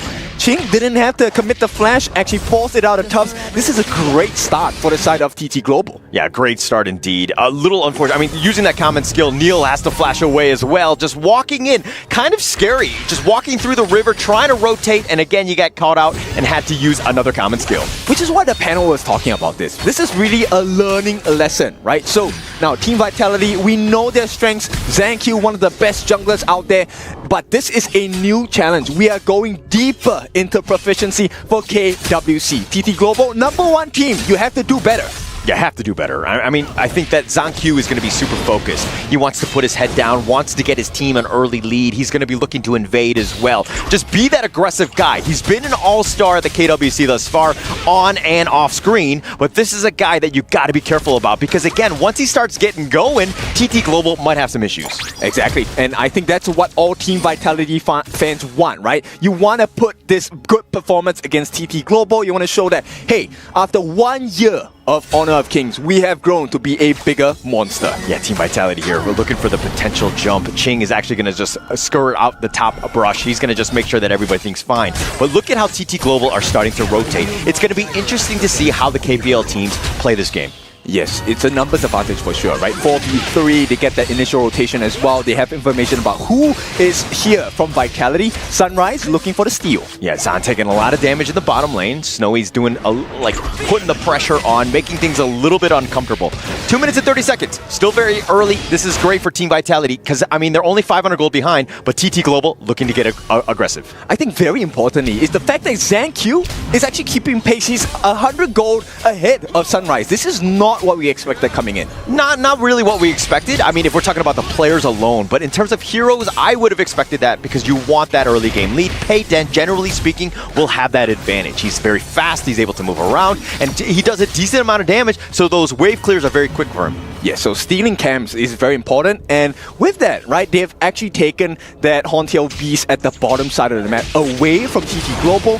So Vitality, this is a good pacekeeping with the side of a #1 team from ACL. Yeah, I mean, they're down about 500, 600 gold. It's been fluctuating throughout, but ZanQ still top of the gold chart. He's ensuring that he's giving his team a chance on this one, but the next 3 are going to go all the way of TT Global. And it's a concerning one because it's Ching, Sunrise, and Snowy, the 3 most important members on the side of TT Global. So this first 4-minute Tyrant fight, I'm curious to see. Vitality, what is your answer here? Yeah, what is your answer indeed? I mean, for Team Vitality, they need to ensure that they're playing their game. They're not playing scared. They're not like too much respect is given to TT Global, and the fight is being gone on them. You want to be making those rotations. You're looking for some sort of pick, and with that 4-minute mark about to happen, something is about to happen in terms of kills. Yes, you need that control, and right now, this first rotation coming out, it's 4 minutes already. Tyrant already started by TT Global. Oh, it's going down so quickly. It looks like TT Global are going to pick that one up for free. Sunrise with that smite. First one of the day. Okay, so the timing on the jungle rotations starting to look a lot cleaner. 19, maybe under pressure. Death Precipice right on. The Unending Sorrow has to be used early, ensuring that he does stay alive. But this is a jungle invade from Sunrise. Yep, and you can see, right, this is where the advantage will be. They got the truth onto Ching, who has to flash under that tower, needs to get back to the safety. He gets the healing due, but now ZanQ is going to be there, even with 2 members, not able to find the pick off here. They needed that kill because they gave away the Crimson Golem to the side of Sunrise. And knowing TT Global, look, that one play, they're now close to 1,000 ahead. They also have the information on the timing of that Crimson Golem for ZanQ. Yeah, and Team Vitality were kind of going in on this one. They wanted that pick off more than anything else, giving up their Crimson. And again, the early game buffs are actually very big in terms of just how these games kind of snowball, and this lead is starting to grow in favor of TT Global. That's because you get to choose your fights. 19 with that Unending Sorrow. He's going to get dove on the flash away, but it looks like the Imperial Order finds 19, and First Blood is going to go the way of Snowy. Clean funnel here. They filter that kill into the hands of Snowy. He has that Crimson Golem buff as well. And with that, Ching also gets the T1, a 3-prong win for the side of TT Global. Yeah, if you're a Team Vitality fan, that's the worst thing, right? Letting Snowy get going. He's been an 18-year-old child prodigy in terms of this game. TT Global's been really leveraging off his skills. He's mechanically sound, and getting him that farm going to be super scary, especially since we're moving into the mid-game. Exactly. And also, this is where, taking the buffs, we didn't really talk about it in the earlier stages, group stages as well. Now we are at close to the end of this competition at KWC. You will start to see why buffs matter so much. It helps out with the acceleration. It's a 1.5k net worth lead at this point. TT Global now putting the pressure on. They're grouping up into the mid lane, and Team Vitality, you have less map to deal with, you have less farm to go around. And why they're doing this? Because now they have to focus on the defense of the T2. Nobody can defend the T2 at the bottom. Yeah, no defense here. I mean, the T2 is going to go down by those minions. But look in the top lane. ZanQ looking to just cut the creeps, slow the game down, at least in the top lane. Yes, the mid lane is completely barren and has been a struggle, but again, they're still looking for that end game. So when you're at a deficit, that is what we're looking to do, right? Vitality, I like this understanding of the game. Look, we just want to drag, we want to put ourselves in the best 50-50 position possible. But I also think that Team Vitality, the timer is on them, right? Once TT Global get a little bit tanky and you have an Augur in there, which is going to be very scary in that late game, you don't want to let him get that farm. You need to take advantage of this early game spike. Unfortunately, it really hasn't paid off in terms of the net worth. This is why you pick up the Dharma. This is why you pick up the Lady Sun. So Zan and Tufts, they will be that late game turnaround on the side of TT, which is also why TT Global, they have picked up Joy on this juncture, because that is your safe condition. When you don't, you are immune to CC, that's when you can turn the fight. Snowy looking for an opening. He's just going to try and poke them down. Yeah, the Sunrise looking to cut it off the angle more than anything else, but this is just space created. Look at how they're rotating, and it looks like it's going to be a free top 2-2. Yes, it will be traded by the bottom one, so it looks like, Team Vitality understanding movements, realizing that they're behind, but they're still continuing to fight with the space given. But this is a good result, right? So far, Team Vitality, I like the response. They are not getting taken down without a fight, right? And I'm not talking about physical fights. I'm talking about map control, the macro game. Team Vitality, matching them almost blow for blow. And look, the goal lead is not that big of a gap. Not that big of a gap, and you're kind of seeing exactly how TT Global are playing. It's about objective. It's not about the kills. It's not looking me to constantly fight. It's more about just taking away, again, the towers as well as the buffs. And playing with vision. I think this is something very important. You will notice a cleaner gameplay coming in. Yeah, Sunrise looking for that flank. 19 scouts it out. Unending Sorrow was used, though. Okay, so vision game, this is where Ching is going to make a very big difference. He's at level 11, already has a Frost Scar Embrace along with the Axe of Torment. Now, Snowy, due to the distractions that Sunrise and Joy have gotten them, they have gotten this 8.5-minute Tyrant. Yeah, but look at ZonQ. I mean, matching up against Sunrise, he has about a 2K net worth lead. Overall, they're down by 4K throughout, so there are definitely deficiencies in other roles on the Team Vitality side. But ZonQ is like, hey, I'm going to continue to farm. I'm going to be that late game monster, or that mid game monster. Yep, so ZonQ actually doing well, right? This is a standard performance by him, but Sunrise and Crane, they have found their target. Tufts maybe has to run for his life. He's buying time for the team. No one is supporting. They have to do something else on the side of Team Vitality. Yeah, he's on the run, just buying time more than anything else. This is definitely going to be going down, but it's going to create space for the Overlord to be picked up. So Team Vitality understanding that, hey, we give something, we're going to take something. Exactly. So it's about finding small wins when you're put in a difficult situation. So Vitality, this is, once again, I'm feeling impressed, right? They're holding their own. TT Global obviously still at the top, but this 10-minute mark, Vitality needs to put up a fight. This 10-minute Shadow Tyrant cannot be given to TT Global for free. Yeah, cannot be given for free. And I mean, you need to just hold the fort. You need to keep these T3s alive at this stage. But TT Global over the wall, putting pressure in. Here's the teleport. Even it looks like Ching will be joining the mid lane, putting pressure there, but they're not able to get any towers. Yeah, this next fight, very important for Neil, right? We need Neil to catch out any singular member on the side of TT Global.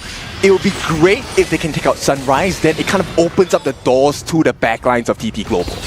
Yeah, but finding that angle, trying to go in, look at how they're using their vision to their advantage. They've been pushing them back, and look, it's looking like it's going to be a free Shadow Tyrant as well.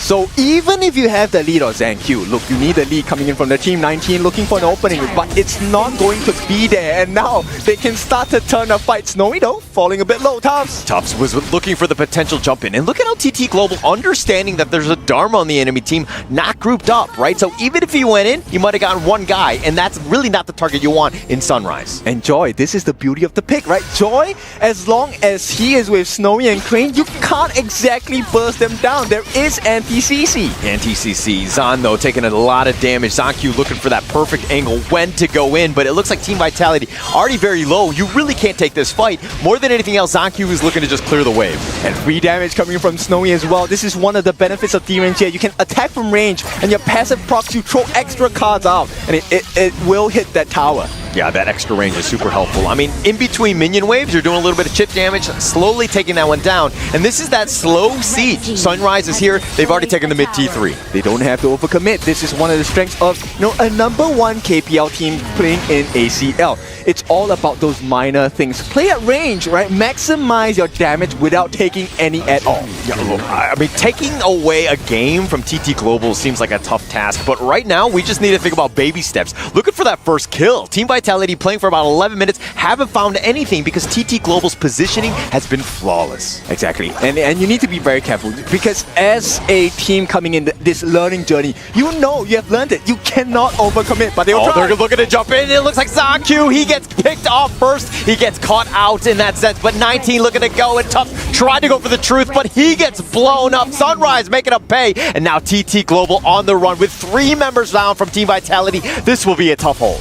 TT Global have swung the doors open. 19 going to be pushed back as well, and this very well could be game #1. I mean, the minion wave is about to crash in. They're just a matter of time. Neil looking to deal with a minion wave, but he's going to have to go golden to stay alive. He gets picked off. Ching makes him die on this one, but it looks like they're going to go for the crystal, and Team Vitality will fall in the first game here. So number 1, this first win goes to TT Global. This is why they are the number 1 team coming out from ACL. Great start, but it's not done yet. Team Vitality, some lessons have been learned. How fast can they adapt? I mean, they need to adapt very quickly. TT Global just looks next level on this one, not dying a single time, putting the fight to them. There was no space for any sort of kill. Their positioning was perfect. Everything that you wanted, especially in the first game for TT Global here. We were always asking, right? Where do you find these gaps coming in from both teams? And now that you've seen game number 1 from TT Global, do you understand why we say it's so hard to play against the KPL teams? Just the way that they move, the way that they handle the enemy team. I mean, Zancu was looking to go in, and he had that that attempt to go in, but once he was killed, he had all of the farm, and the rest of your team just crumbles. Okay, so guys, this is why I picked the Zhuangzi in rank. Yeah, but it looks like that's going to be it. Let's check out and see what the panel have to say about game number 1 here. Thank you very much, boys. It's already 1-0 advantage for TT Global on top of Team Vitality. This was a chess match, and I loved watching every single minute of it because it might not have been the boxing match that everyone was expecting, but it was actually about strategy. Yeah, for sure. But I can actually feel the jitters here for the side of Team Vitality. I do believe that they didn't even get the chance to kind of play what they want to play. They reacted so much for this. I do feel that the pressure is getting to them right now because that was a slow-paced game. For the first 5 minutes, Zancu was able to get the farm. But unfortunately, if you're a pay, if you don't get kills, what's the point of getting the first 5 minutes? Manjin, I'm gonna have to debate you on that, mate. I'm gonna have to debate you on that because I do believe that for Team Vitality, their strat was working. Oh yeah, the strat was let's build the Zancu. By minute 5:30. Yeah, he had already a 2,000 gold advantage compared to Sunrise, and that was actually really good. What's the problem? That you cannot expect that you have an advantage and then not capitalize on that. Yeah, I think that was the move that they were unable to actually do, right, Dave? Yeah, absolutely. Another thing that, to your exact point, because TTG is playing so much to the objective, it's kind of hard for Vitality to actually do what they wanted to do. Because everything that TTG wanted to do was clearly defined. Invade this buff, go for this tower, and we can go into details on how they break every objective. Of course. But that's going to be a lesson for another time. And I think for the people out there that's watching, it's really about the macro game, right? For HOK, and to be able to do those macro objectives after objectives, Crimson Golems after Azure Golems, you need the vision game, and the vision game coming in for the side of TT Global was so good, was so clear on that for Sunrise to get all the things that he needs. I agree with you, Manjin. I completely agree in terms of that. It was a matter of vision. It was a matter of information.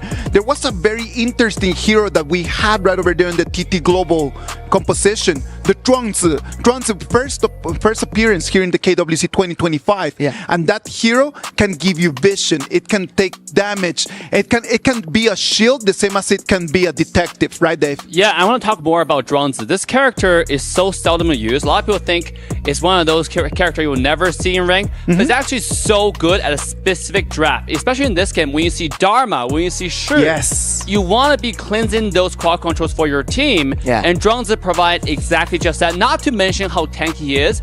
With a recent buff on Zhuangzi's ultimate, you get I would say incredibly sized shield for your entire team, so nobody dies. And look at the battle spell he's taking. He's taking heal. So not only do you get a shield, you also get a heal, you also get a quad control cleansing. I mean, this is one of the best picks in this draft. This is the last pick for the draft that we saw earlier, and I do feel that because they saw the Dharma. Okay, the Dharma is the only initiating tool that Team Vitality has. Let's go for it. Let's pick this Zhuangzi. Is that how we pronounce it? Yes, sir. Zhuangzi, and let's go from there. I'm telling you, that Zhuangzi was a great pick against the Dharma. It was a great pick against the Shi.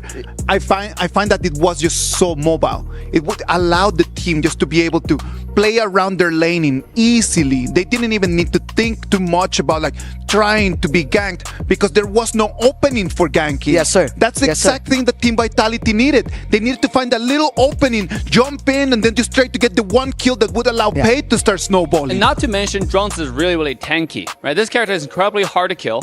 He has a self-quad control cleanse in every few seconds. So it's really hard to catch. So you can actually try this at home, play with your friend, enemy team have a lot of quad control, like Dharma, like Mulan, like a lot of people. For example, Guan Yu as well, when he pushed our entire team. Drunks is a great pick to cleanse all of that. Yeah, that's a great combo. The Renji and Zhuangzi, you will not get stunned. For sure. Second skill, the Renji, Guangzhou ultimate. Man, I do feel that Team Vitality, they're overthinking their movements. First 5 minutes was so good. I do agree with you. But then again, taking advantage of what you have. Of course. I think those were the jitters that they have. I do feel that there's always a difference between the concept of playing to win between playing against playing not to lose. Of course. So they're playing not to lose. They're not playing to win. I'm telling you, I do believe that Team Vitality came in with a great strategy. It came in with the right strategy, but they came into a strategy in a David against Goliath kind of fight, right? Yeah. It is not lost. I am actually pretty happy of Team Vitality's performance. I am actually enjoying this a lot. I'm really looking forward to see what they can do in game number 2, because this game number 1, it was not bad. Yeah. Compared to some games that we've seen, a complete stomp, this was not one of those games for sure. Absolutely. There are a few highlights for Vitality as well. For example, the tower trading the entire game. Early game, when they lost the momentum, they didn't, just go shrink under their side of the base. Dharma was split pushing. They were trading towers. You got 2 towers, the outer and inner on the bottom lane, when the entire TDG was fighting on the top side. So it's not just a complete loss right away. And I think that's a really great strategy, especially when you have Lady Swin, who need to snowball into the late game. Yes, of course. They understood their win condition and they were executing. They're trying to make sure they level up the playing field until they hit that late game power spike. Of course, and I'm telling you, they came in already with a clear game plan. And I hope that that game plan is not going to change, that they can polish it and they can make it better. Yeah. What about if we go and hear a little bit from Team Vitality's players? I know that Neil had a conversation with Eruption. What about if we look at that? Guys, we are backstage with the one and only Neil of Team Vitality. And mate, he is the mid laner. One of his favorite hero assassins is none other than... all right, the killer, the assassin. But okay, so my first question to you is, what is going on through your mind? How do you feel right now going against the battle of TT Global? How do you feel? How do you feel? To fight TT Global? Yep. It's my first time about fight with TT Global QPL, and it will have a good experience and it will have fun. Yeah. So very excited, guys. So it's going to be the first time, and it is also a playoff round. So it's going to be a tough one as well.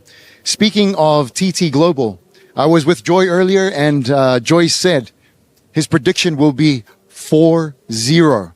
What do you have to say about that?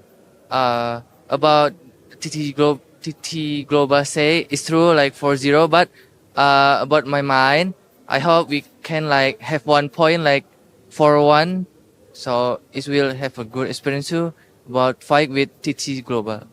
That's great. So he's being honest at the same time. All he wants to do is at least get 1 point, get 1 game, but maybe try and win. Okay. But anyway, do you have any in closing? Do you have any words to your fans, especially those in your country? Yeah, we have. What would you like to say to them? Maybe I will talk Indonesian. Sure. Okay. Terima kasih sudah mendukung kami ya, tim, para fans Bigetron Vitality. Semoga kedepannya tetap mendukung kami untuk seterusnya ya. Terima kasih, Neil. Terima kasih. All right. Back to you guys. Thank you very much, Neil. Thank you very much, Eruption. It is really nice just to see how the players are thinking about their opponents. And it's completely 2 different sides of a coin. Yeah. When you ask TT Global what's they're expecting, 4-0.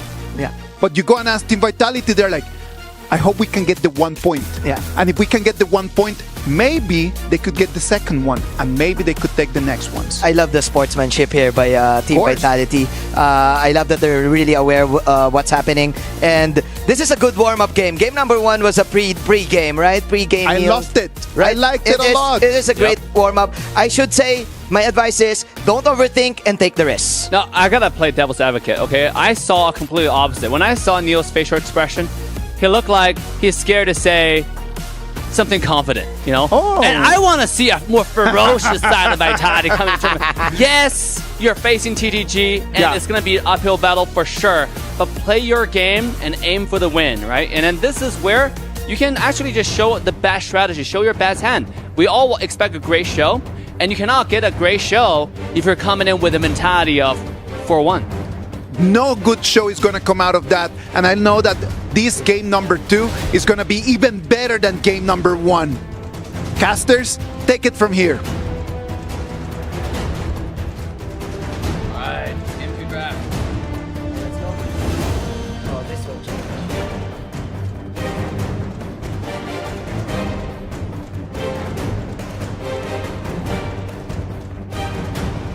Really just show up. So, I mean, if we're looking at this one, the fact that Team Vitality, like, we're able to kind of really take the fight to TT Global. They're trying to fight, they're trying to play, and I mean, yes, they didn't find that single kill, but again, the way that they played gave themselves a chance, at least in this one. Okay, so talking about taking a chance in this game, I think it's also about learning, right? So TT Global, they have dished out that first lesson number 1 to Team Vitality. Team Vitality, you have 4 chances to learn. How much can you grow in 4 games? Well, 3 more at this point, right? I think that going into this one, look, the idea was there, just the execution, just finding the weaknesses of TT Global was very tough. I mean, the way that they were positioned, they were almost baiting ZhongQ in that last one. And once they did, they just basically took over. Okay, so Team Vitality, I like this mindset. Yes, you know TT Global is a very strong team. And what do? You give them the R lead. They want to learn this lesson and they want to learn it fast as well. R Lee, one of the best heroes in the farm lane. Yes, difficulty fully maxed out, but it is TT Global we're talking about, and it is Snowy. Yeah, Snowy here, full on flex, just starting it off very strong. A very well-rounded draft with how you want to go. It doesn't show your hand. I love this pick. It's one of the S-tier heroes in terms of that farm lane, so you just kind of want to secure that early. Okay, so Team Vitality, they respond with the Mai Shinui as well as the Diadia. Now, Diadia is actually a good answer because when she gets a lockdown on you on the second skill, you can't use your skills. So hopefully Team Vitality capitalizes on that mistake and maybe take out the RLE. But TT Global, what a response. Yeah, the Liang Princess Frost combo. We've seen this time and time again. The lockdown from the Liang and then the Princess Frost. Winter is here, Frigid Prison, everything in the kitchen sink right on top. Almost guaranteeing a kill on these moments and also keeping your Arlie very safe in the backline. Okay, but what is the one weakness they have on this composition? They will group up together because the combination only works when you're together. So Team Vitality, I like this answer. Omkurus giving the Guan Yu. Yeah, and that's a great one, right? I mean, when that lockdown is happening from the Liang, he's a very static hero. You have the Guan Yu with that Razor Cavalry pushing him out and potentially putting him in a situation where they're not fighting under the blizzard.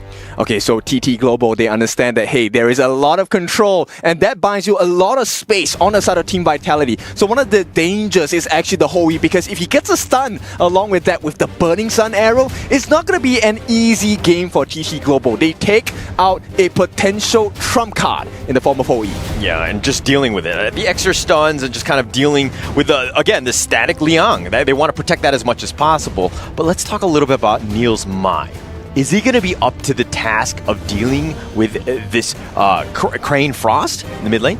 In all honesty, I don't think so. I mean, right, we've already seen how TT Global is such a force to be reckoned with.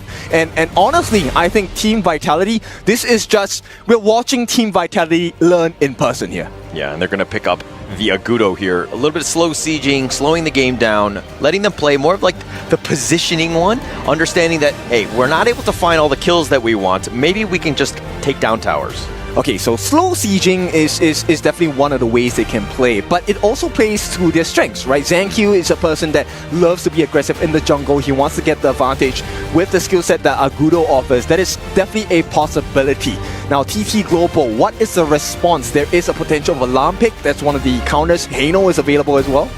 Yeah, it looks like the Zhongyu and the Jing, they're going to go high flying, let Sunrise go, and especially since you're going to lock down that clash lane with the Zhongyu, this could be an interesting one. Okay, so another debut pick for the side of TT Global, bringing out the Xiangyu into the Gorge. Why is this hero so good? It's because he has a last gasp attack called the Hegemon Slash, of which the lower his health, the more damage he does. Yeah, and actually Phil, I know, likes to really play this hero, so this is going to be, I'm sure he's like foaming at the mouth on this one, understanding and just wanting to see exactly how Ching is going to play this hero.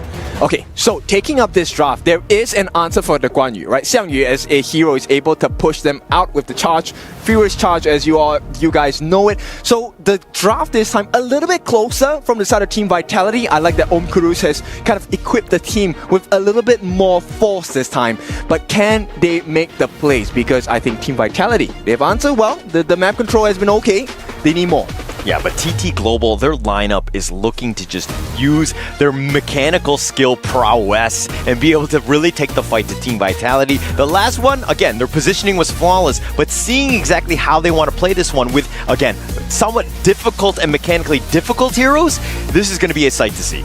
Exactly. And I want to, bring back the comments of our panel just now. I agree with them. I think, you know what? Even if there is a challenge, you embrace it. Go more furiously, right? Take it up. Yeah, be aggressive. Take the fight to them. Do not be scared. That's the biggest thing in this one, of just kind of like be no fear, go in. You have nothing to lose at the end of the day.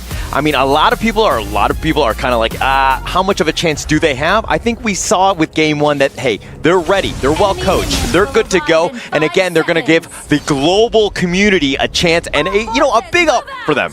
Exactly. A learning lesson like this doesn't really happen any day all the time, right? So, Vitality, I like this initial movement. You want to get the Guan Yu in that brush and maybe try and catch out members on the side of TT Global. I mean, if he's able to find somebody, get that catch out, the pushback, that was like the biggest thing, was that they were not really able to initiate Team Vitality, that is. Yeah, but take a look at what Joy is doing. Actually, this is what I do in my ranked games. Guys, I feel validated.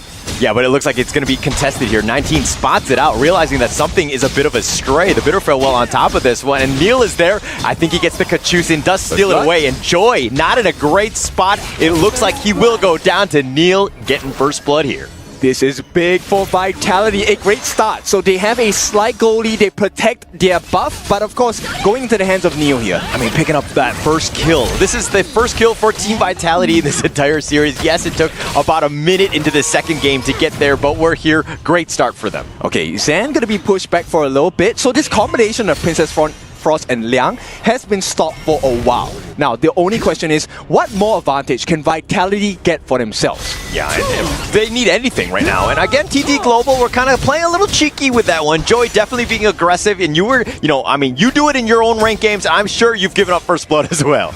No, I don't. No, I'm just kidding. I do. But it comes with the information, right? So this is exactly what you need to do.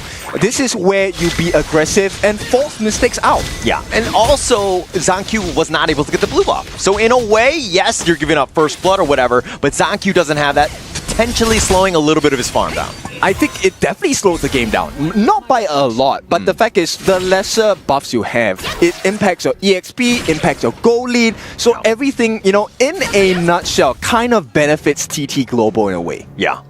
I mean, they're going to kind of just, get that advantage, which is going to be huge for them. And just continuing with that farm, but Team Vitality with about a 100 gold lead, and Zankyu getting most of that farm being funneled into him. They need a little bit more. Now, TT Global, Ching here actually looking to freeze the lanes. A big movement, and now he's going to stop the freeze and go for that lane swap. Let's see where he's going to go. Yeah, it looks like Sunrise is making his way there, ensuring that the sprite... Look at the timing of that. Ching had actually pushed out the lane perfectly, and Sunrise was right there, right for that sprite. The coordination is next level. Also sharing the wave, right? This is something that helps to amplify the growth of Sunrise as a Jing player, and he is going to be able to be ahead of Zankyu. And Snowy here putting a little bit of pressure on. Crane is actually rotated as well off the map. Basically, TT Global right now giving that farm to Sunrise, and Crane is just helping with the bottom lane more than anything else. Okay, so let's take a look at the impact of the goal. So now 2.2k for Sunrise. He's a little bit ahead of ZanQ. And just overall, they have restored their goal lead to the side of TT Global. And they're just able to extract farm just a little bit more efficiently. And this is why TT Global are so good. It's like, yeah, you've given up first blood in that, but we're finding ways to take more farm. They're showing you how to recover, right? And this is a trait that Vitality, it played well. Oh, they've got the control, they've got the lockdown with that winner is here, and that 1-2 combination from the Liang and the Princess Frost, just way too much. The Autumn Storm, Snowy, he's gonna get gone on the flash on forward. They want to get the kill, not enough damage. They've got the healing dew. Snowy will recall back. This is why it's so difficult, right? Snowy, he knows the exact limits. Vitality, they just need a little bit more, but you don't want to over dive. Yeah, that's the biggest thing. Just staying within reason, right? I mean, you don't want to go out of position. You want to be aggressive, definitely. And now Snowy has to kind of slowly make his way back. It looks like he's going to be in the mid lane though, but he's not farming at this stage. Okay, so for the first time, Vitality, they have Prio over the pit. What can they do here? Oh, they see them, and it looks like with Crane going for that flank, TT Global have just made an appearance. All 5 members, they will pick up the Tyrants. They know they can't do it. Look, Sunrise at level 8, they have the level advantage, which contributes to your damage dealt as well. Oh, 19 flashes over the wall, but now ZanQ has to contest this Azure Golem. Not going to be comfortable for him. And, you know, Top's looking for the wraparound, might potentially go in, but it looks like they're going to back off again. Yep, they don't. Oh, no, they go in for the charge. The Hegemon Slash right on top of 19, who's going to try to back off, but they find Zan. He's going to be the first to fall. Snowy trades his life away, and with those tower shots, not enough. The bitter farewell on top, but it looks like the double kill going the way of Crane, and here comes Tufts. He wants the perfect rotation, gets the pickup, finds Crane. And still, TT Global win this, because take a look at all that confusion on that action on the bot side. Sunrise makes the cross map play, gets the Crimson Golem away from ZanQ. He needs that desperately. Yeah, needs that desperately. And I mean, they traded 2 for 2, but with that top lane, I mean, TT Global weren't even fighting this full-on strength, but break this one down. It's really about the control, right? And the fact that Crane was tanking for the team because, number one, Joy was low. They needed Ching to stay alive as well. Look, he was ready to give his life, and he did it in such a beautiful way because he made the trades for the team. Even though he fell, he bought so much time, and because everyone has to focus on that point, Sunrise gets the opening to go and explore the jungle camp on the top. Yeah, was able to find that pick off. The 5-3 lead favoring TT Global yet again, just putting the pressure on. Team Vitality, though, finding some kills, but again, every single one of their jungle camps are being contested.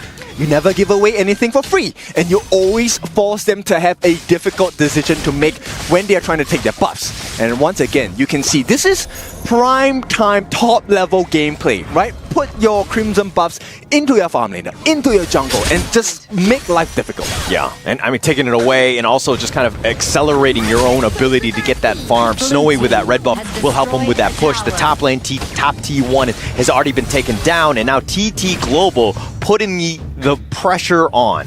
And I think this one was a little bit personal for TT Global, right? They said, okay, you were trading the turrets. This time you don't get a single one. Control is going to be connected. They find 19. He was just looking to scout, but now Joy on the run. Tufts goes in with that Soaring Greed Dragon. He gets the heroic charge, finds Joy. They get the return kill, but the nice 2-man stun, the Hegemon Slash on top. They find Tufts in return. TT Global on the assault, but it looks like it's a 2-for-1 in favor of TT Global. And so they always have an answer. ZanQ, he's going to try and go.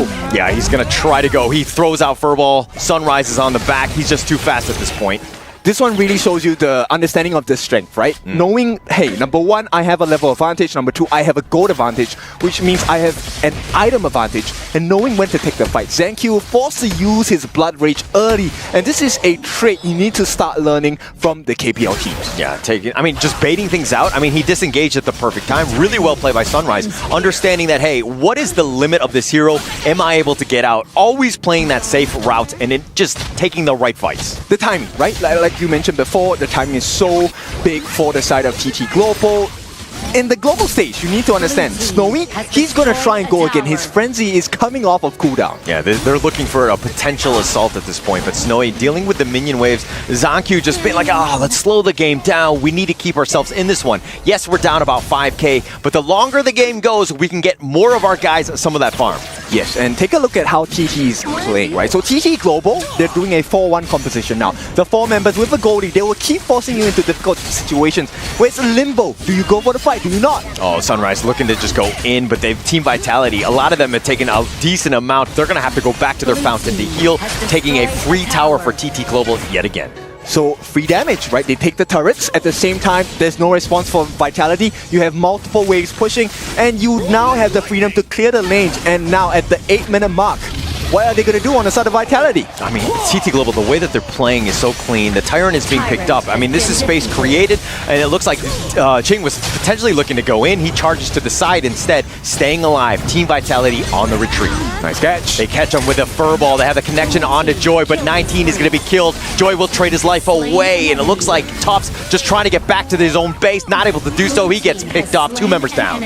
Opening space for Snowy. They're super smart. At the same time, also making sure that everyone was in the mirror domain of Sunrise. That is where he's the strongest as a Jing. And now they are rewarded with the T3 on the top. ZanQ, look at that damage coming in from the side of Snowy. I mean, you think that the Agudo would be tanky, but TT Global are like, no, you're not tanky. We have the damage items, and we're able to just blow you up whenever you want. How dare you stick your neck out? I mean, Snowy's level 13. He has a frenzy as well. He is 1 level ahead of the jungler. The jungler normally is the #1 EXP farmer on the team. Damage dealt. Snowy and Crane, both of those guys just doing so much work. ZanQ just doing what he can to give Team Vitality a fighting chance in this one. But TT Global, the way that they close out the map, take things away, it makes it very difficult for Team Vitality to get anything going. But that mirror domain is going to be expended, but they're not going to catch Tufts. It's a pretty short cooldown. They don't really care. TT Global, this is perfect for them. So they get rid of that Vision Sprite. At the same time, Ching, he was hard to kill before. Now he has a Blood Rage along the Eye of the Phoenix. They're looking for an opening. I mean, his 3-0-5. He's not only finding kills, but he's had such an impact. His stuns have been on point. He's been able to just really be that frontliner bruiser, which Team Vitality have no answers for. They cannot get to the squishy backline. And look, the clock is always ticking, right? Every single buff respawn. TT Global, they are there. Sunrise is there, Snowy is there, and at this 10-minute mark, the critical moment of the game, they go for the double objective take. I mean, they had such a huge lead. They can be greedy. They can do whatever they want. The world is their oyster, so to speak. Team Vitality realized that they're in a tough situation, trying to find some way to get back in this one. And go Chop, this is exactly what you want. You want your jungler on the top. You want your farm lane on the top. Now Ching, he's doing a very good job. He's giving information. But Tufts, maybe he can make a game-changing play here. Everything on the table. Yeah, he needs that perfect initiation from the backline. But that bottom E3 going down. Tufts is going in. The control, the lockdown has already been there. TT Global finding him out, and there's no chance for Team Vitality at this stage. And additional pressure. Snowy with the Daybreaker. The Overlord is flying down. 11 minutes. Oh, nice 4-man stun. Neil finds it, but Neil is actually going to go down. Snowy with just way too much damage. They're going to go push back 19. And TT Global still up in front. Finds ZanQ, but more importantly, they take the crystal in game 2. Number 2 in the bag for the side of TT Global. This is what we expected. What a great game by TT Global. Just being able to bounce back. Yeah, they gave up some kills in this one. Team Vitality finding some openings, but TT Global just too strong in the end, realizing that, hey, early game, mid game, late game, we have every game. And this is one of the difficulties going up against a KPL team, right? Number 1 in ACL. Look, they gave you a kind of a pop quiz in game number 1, and you didn't really have too many answers on the side of Vitality.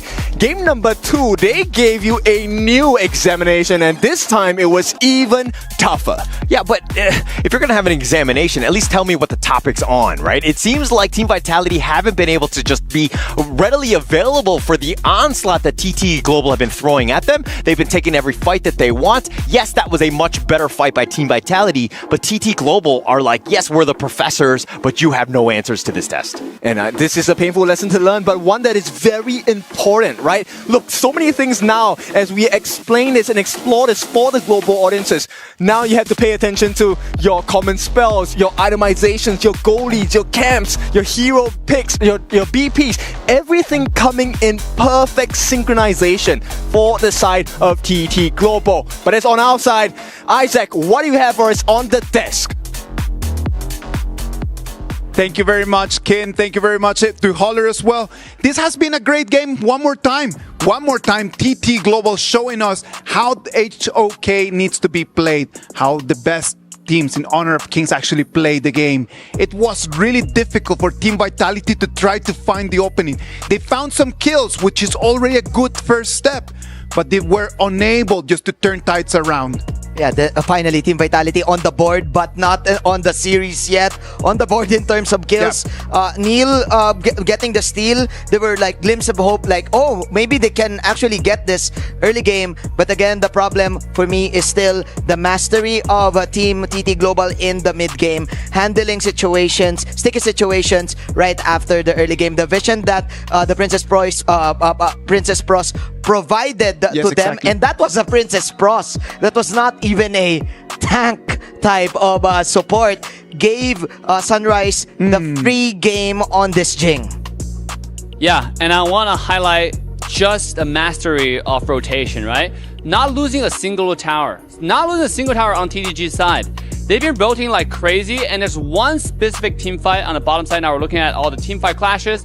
One rotation when Jin was on top side, took the teleportation, go to the bottom lane and kill Guan Yu along with Shang Yu when they're pushing bottom tier 1. That just shows you how you can actually take advantage of the first 10-minute teleportation and use it to your advantage. I like the way that you mentioned it, right? Like just to understand the timing of the game and then to understand all the different resources. That TP tunnel right over there is something that they need to be able to understand. Yeah. And that's something that TT Global has shown us today how it's supposed to be used. Yeah, that's something special, right? You can't teach those types of things. But then again, Team Vitality, I think they need to risk it a little bit more because they got the opportunity again. Maybe they led 2 kills, 3 kills in a row, but then again they did not punish. Like for example, you have the Arlie in the bottom side that was Snowy not having any boots for the first few moments, having just extra armor item.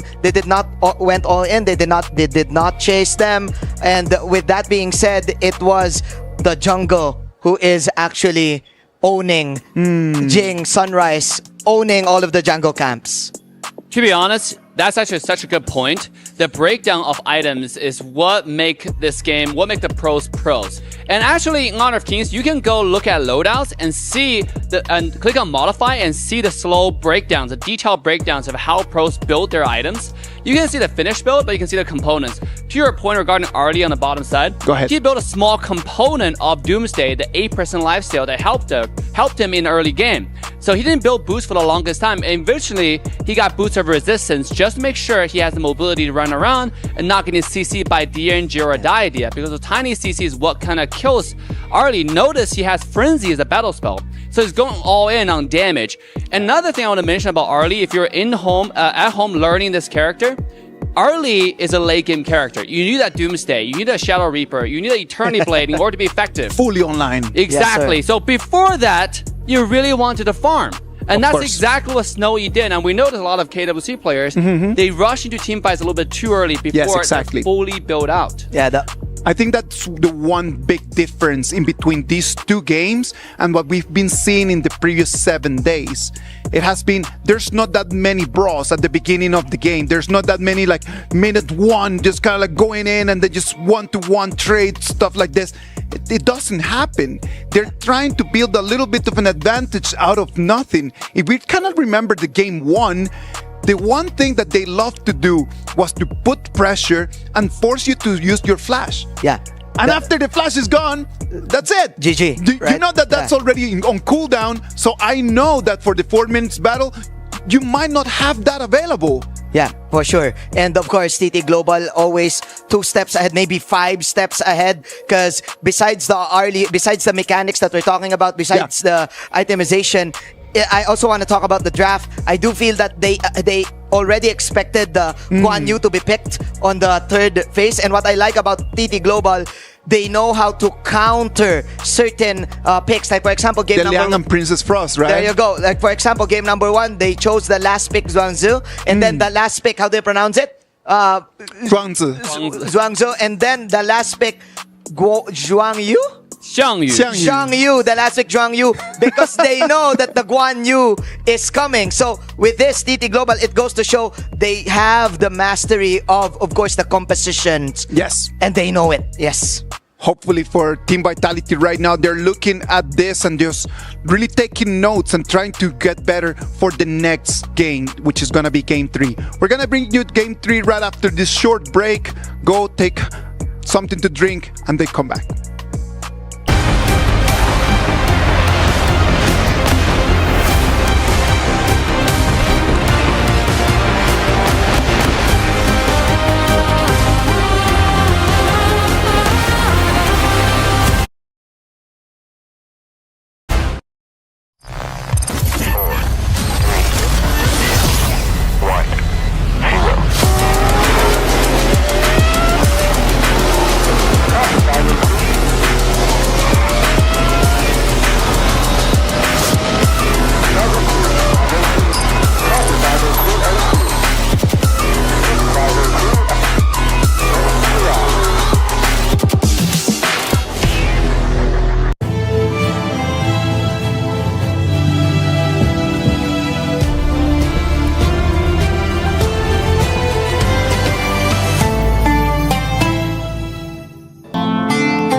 Team Vitality hasn't been playing badly.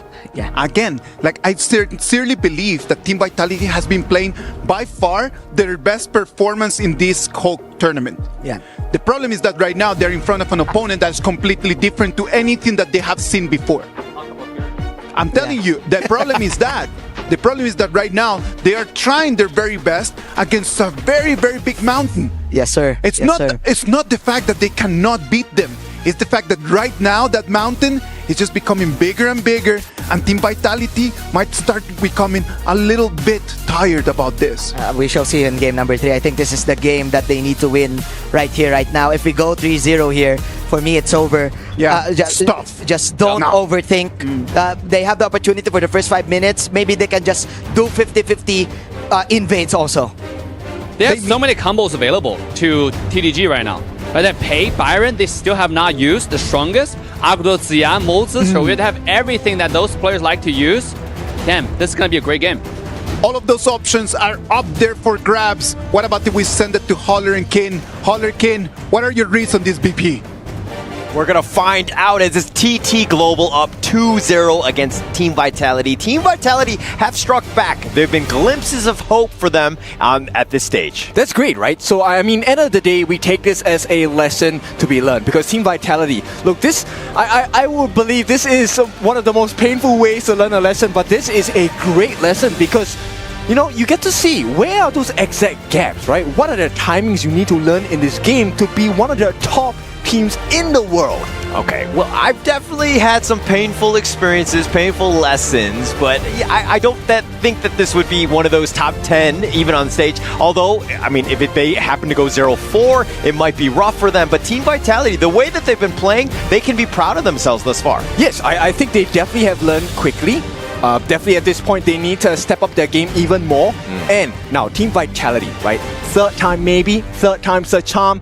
Will they be able to put an even stronger fight, right? Last game number 2, they got the first blood, they got some kills. They did not manage to make too much of a difference. But I think if they can learn to control their jungle a little bit better, manage the resources and share it across the team, maybe they can try to put up a bigger fight against TT Global. Yeah, it looks like during the break, Team Vitality was just like, they had a huddle, they were talking about what they need to do better, and ZonQ was like, actually, let me shine on this Luna. Give me an opportunity, coach. Let us go in with this one. Let me fly. That's right. You will never regret it when you deliver your best. And for now, Team Vitality, they're going to start with the Liempo and the Luna, a good start. But TT Global, look, they're picking Flowborn Tank. This hero has not had the best win rate, but maybe TT Global going to add to that number. Yeah, I'm pretty sure, I mean, there's definitely going to be a good chance that they have a good time. It is, as you were saying, not the greatest win rate. It's been 2-6 thus far at the KWC, but we have not seen it in the hands of Snowy. And once again, just a reminder to everyone, never will there be no chance at all. Team Vitality, there is still a chance, a very low one of course, but now they pick up that Artie for the side of Zen. His performance with Artie has been okay, so let's see if it's good enough to go up against TT Global. The opportunity will be there. I think that we need to trust in Zan. His Arlie's been very good, at least at the global stage. It's definitely been able to perform, but I think it's really going to come down to this Arlie as well as the Luna, the ZonQ. I mean, we've seen him definitely doing well, at least in terms of the stats. He's been able to just fight head-to-head with Sunrise, but it just, the rest of TT Global as a team have just made it very difficult for one player to really shine against them. That's true, and one of the strengths that you will see on the side of TT Global is this Garden Mill pick, as recently highlighted. One of the most damaging mid laners in this game. So he is going to be a problem, Crane that is, going to be a problem for Zan on this Arlie, because if you get that full combination, especially with the lead that TT Global has already shown you that it's possible to do, it's not going to be a good game. Zen might get deleted. And look, the rest of Team Vitality, Arlie and Luna, very squishy heroes. If they want to fight and they want to dive in, and you've got those, you know, those couple blades just doing some serious work, you might be in a world of hurt. TT Global will probably want a little bit more of the stuns to kind of lock these two down because they are elusive. That's right. And now Team Vitality, I think here's a challenge that they might want to complete first, right? How do we make Snowy's life difficult? Because the way that TT Global has been playing, it's really, we're going to put the pressure up on you with our front lines so that you can't, you know, disrupt and disturb our back lines. And until Team Vitality solves that problem, I think TT Global is going to try and push and make it so pressurizing for Team Vitality. But they have the jump. They have the potential heroes, especially with the ZonQ Luna. And then you have Byron as the secondary initiation. This is looking to be a very strong lineup from Team Vitality. Definitely putting their best foot forward in this game 3 here. Okay, so one strength you will see on the side of Team Vitality is they have backline access, right? This is what we expect out of a ZonQ. This Luna needs to dive into the backlines, get rid of Crane, get rid of Snowy. But once again, if you don't have enough damage, Joy, Da Xiao is going to send you home. Yeah, Da Xiao, I mean, the split push is going to be real, but I love the fact that they've also picked up the Chanu, one of Snowy's specialty heroes. He should do quite well on this one. I wanted to see exactly how he pilots this one. Exactly. Playing with the range. Look, they have good poke. This composition on TT Global is so powerful, also because they can play very far from range, right? And with the channel and with the gun and mo, you have 3 pokes. And if you ever need that TP back home, Floorborn Tank, Da Xiao, this is a combination that is very frequently used in the KPL region as well. Learn this. This is why Floorborn Tank is well played in the KPL server. It's going to be interesting to see how they play it. If there's going to be a completely different play style, but they also kind of complement it with that Da Xiao. So like if Floorborn decides to go in, he's in a bad spot, you can kind of, see a fate yourself back to safety. So this, the way that they're playing it has been different than the other teams have been playing with it. Yes, pay attention to the timing, right? So actually this Sea of Fate, second skill for Da Xiao, will be placed down early in preparation for the Floorborn Tank to engage. So once he's done using his skills, if they get the steal, they get out. Even if they don't get the steal, they get out. Yeah, and it looks like the teams are locked in. They know exactly what they're going in. But Game 3, Team Vitality fans, if you're out there, send them your energy right now. They need it because it's TT Global, #1 on the side of ACL. They have came here all the way. It's a faraway land, and now they have to put their best performance against Vitality. Yeah, TT Global here looking to just end this series, putting it down in terms of like taking over this Game 3. Having a mountain to climb, 0-3, you never want to be in that situation. Team Vitality really need this one.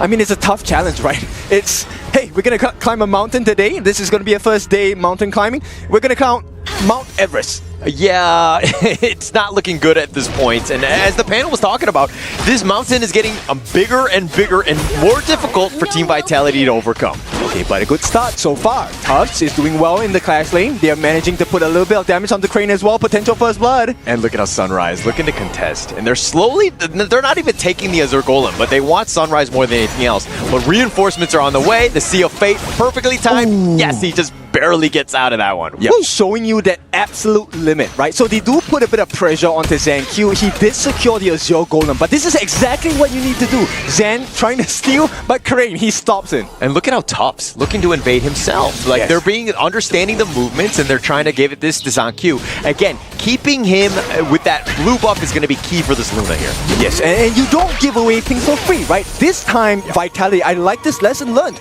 Put the pressure, be the pressure. Yeah, and taking advantage of that space, understanding where the movements are. Yes, this Joy is going to be super annoying, constantly just harassing ZanQ, and he can get out of there if he wants to. But again, Team Vitality being put, pressured from all angles. It's not just a physical game, it's a mental game for sure, right? As Vitality, you know now the stakes are super high. You're going up against one of the strongest teams from the KPL region. You don't want to make mistakes, but with the Da Xiao played by Joy, he gets to use his first and second skill, very disruptive, and if you miss the timing, you kind of lose the buffs away to a roamer. Yeah, that would be, feels bad, man, if they were able to do that one. But now Joy and Snowy on the approach, not able to find the catch onto 19, setting themselves up. They're looking for some sort of gank here. They need to do it, right? And at this point, Zan, he's going to try and open up the map for a little bit and give information to the team. Right now, one of the win conditions Team Vitality can look for is a shutdown Crane. Oh, they've got 3 members here. They find Joy, but they focus their attention onto Snowy. Zan trading a little bit of damage on this one, but Snowy coming out a little worse for wear. I like this. I like this, though. This is good confidence, right? Bring your game, fight with them, throw the punches as well. Yeah, take the fight to them, be aggressive, do what you can. And now Zan here, continuing on. Yes, Joy has done a great job of babysitting Snowy and protecting him as much as possible. But look at this, a little bit of space. 19 is more in the mid lane, and he's going to be threatening here. They get the potential. No any sort of catch onto Sunrise. He pulls him back with that searing stab, but he's just being cheeky in the end. Okay, they have learned, right? ZanQ now, level 6. He does have the level advantage against Sunrise, which means they've played the map a little bit better. Yeah, nice little burst ram, slowing down Joy. They will back off here, but with that Sea of Fate, they're getting on out of there one. And again, knowing the limits and understanding where people need to be or when they need to go back home. Okay, so take a look at this situation now, right? I think both teams are starting to recognize, hey, when do we start to force out these common spells? Can we make your flash use early before the tournament mark? Yeah, it's all about that bait, right? Again, just being a little bit aggressive, forcing something out. Like, you want a reaction. You're not really looking for any sort of kill, but you're just, again, just trying to test them a bit. And this is kind of the limit testing, right? This is where you put yourself in a position where I am threatening you, I'm putting you in limbo. How do you react, right? This is then the mental game where you're playing. Yeah, when we play together, you test me quite a bit with the weird things that you do. I'm testing you, I'm making sure that you're at TT Global level. Yeah, well, okay, you just tell me, we could talk about it as a teammate, but it looks like they're going to go for this one. The Tremor Smash not going to connect, only on the minion wave, and TT Global will back off. Okay, so Vitality kind of testing the synergies here. They want to see how well can we coordinate these moves together. And once again, this is the strength of the draft from TT Global. Crane, he's going to be the artillery mage. Yeah, it looks like a blue buff is going to be taken away. ZanQ looking for that jump, finds Crane in a bad spot, gets first blood, sniped him down, and it looks like they want to go for a little bit more. Snowy, he's going to Soaring Signal back to safety. Joy's still up in front. He's knocking Zan around, but he's going to light step back. Okay, look, this is a great play. Good recovery from ZanQ. He's trying to put pressure on the Ching as well. Get another kill, maybe? Oh, the truth right under the tower. ZanQ taking a couple tower shots on that one, but he will go to the bottom T1. Tufts taking it for his boy. Okay, that's a good play. But right now, because of the timing, right? Notice, both junglers, they don't go for the Tyrant. Now is an important time to go and secure your buffs. Yeah, ZanQ, I love that play. Just finding somebody just barely out of position. Now is the time to jump in, and he makes them pay. He's got so much speed on this Luna. Really great play, and the reason why they got that first blood. I mean, if there's any player you want to place your hope on, it has to be ZanQ. He's one of the best junglers in the global HOK esports world ecosystem as well. And once again, Sunrise against ZanQ. This is no longer a 1v1. It's no longer one. The burst ram onto Sunrise. The Tyrant, though, is going to be the big one. It looks like the steal happens. Crane gets that steal from everyone. And Vitality, they were doing well. The confidence was growing. And Crane said, sit down. This game is not over yet. I mean, the perfectly timed blades. That was on point by Crane, ensuring that they secured it away. I mean, look, Team Vitality picks that up. That completely, I mean, they would have had a monster lead in that sense. But now things have shifted. TT Global are getting the lead back. And what do you do when you have the lead? You put pressure. Sunrise just pushing them back. This is a stock standard thing you need to do. Yeah, putting that pressure on. Even contesting this Azure Golem here. ZanQ just wants to be left alone. He will smite it, ensure that Sunrise doesn't steal it away. Yep, so one action, achieving two results. Nice first ram, connecting onto two here, but they're not able to get any sort of follow-up. TT Global just backing off at this point. Okay, I think they don't have to take too much risk. ZanQ, I think this game, fabulous. Can he go in again? Oh, he wants to go in. He gets another pick off. He finds Snowy, and he's just like, I got this one. Let's continue on.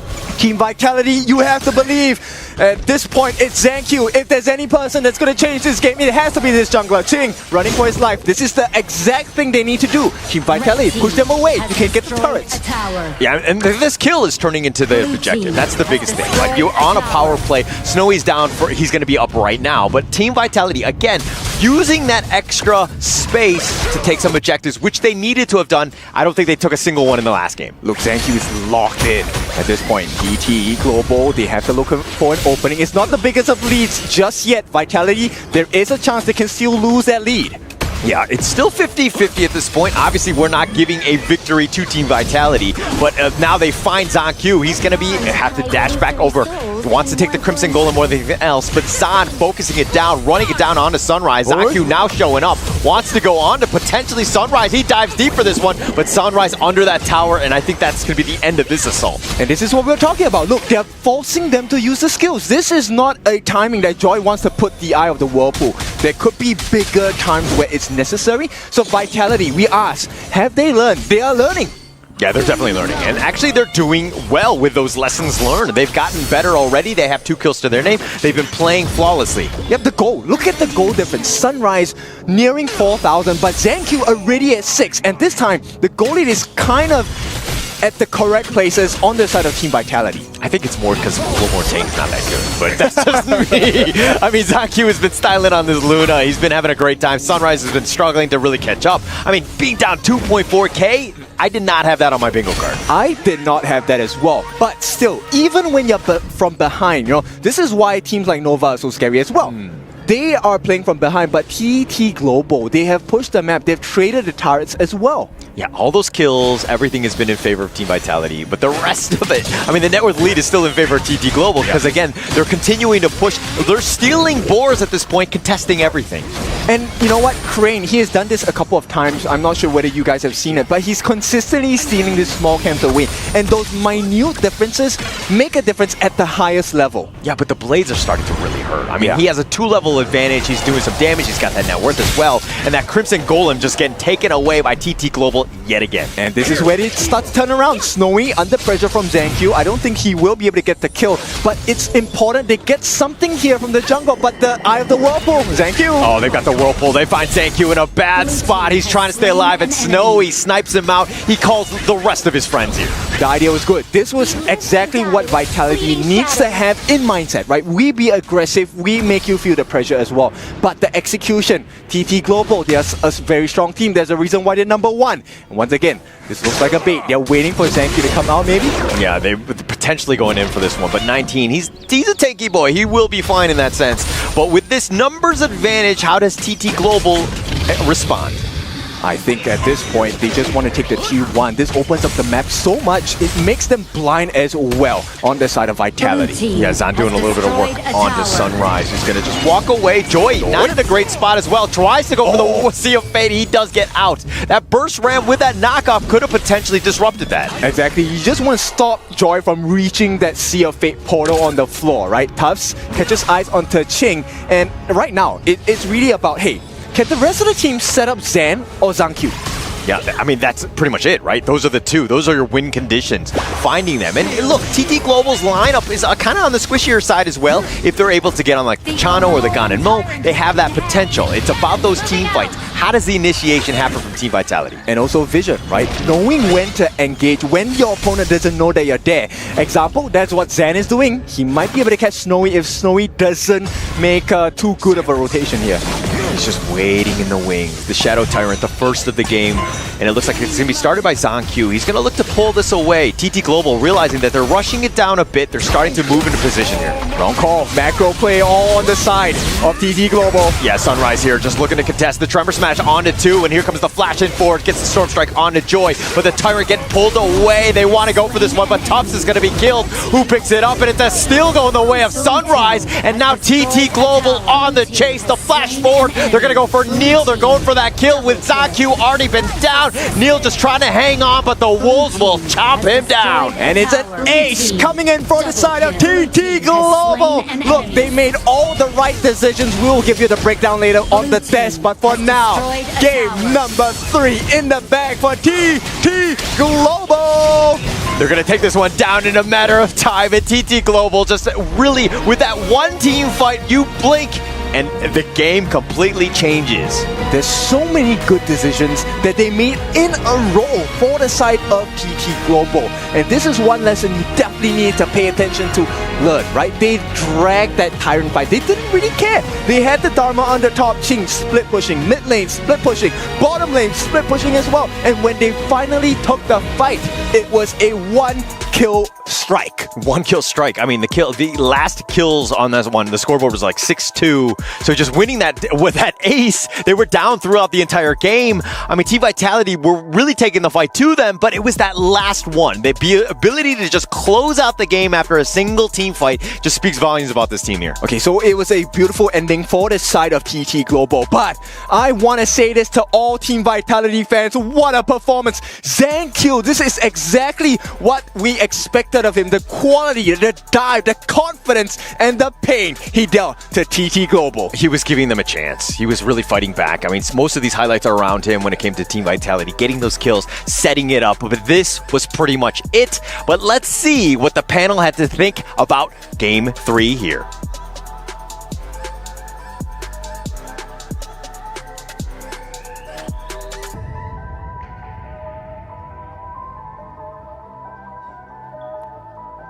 Thank you very much, boys. Thank you. It is already a 3-0 for TT Global.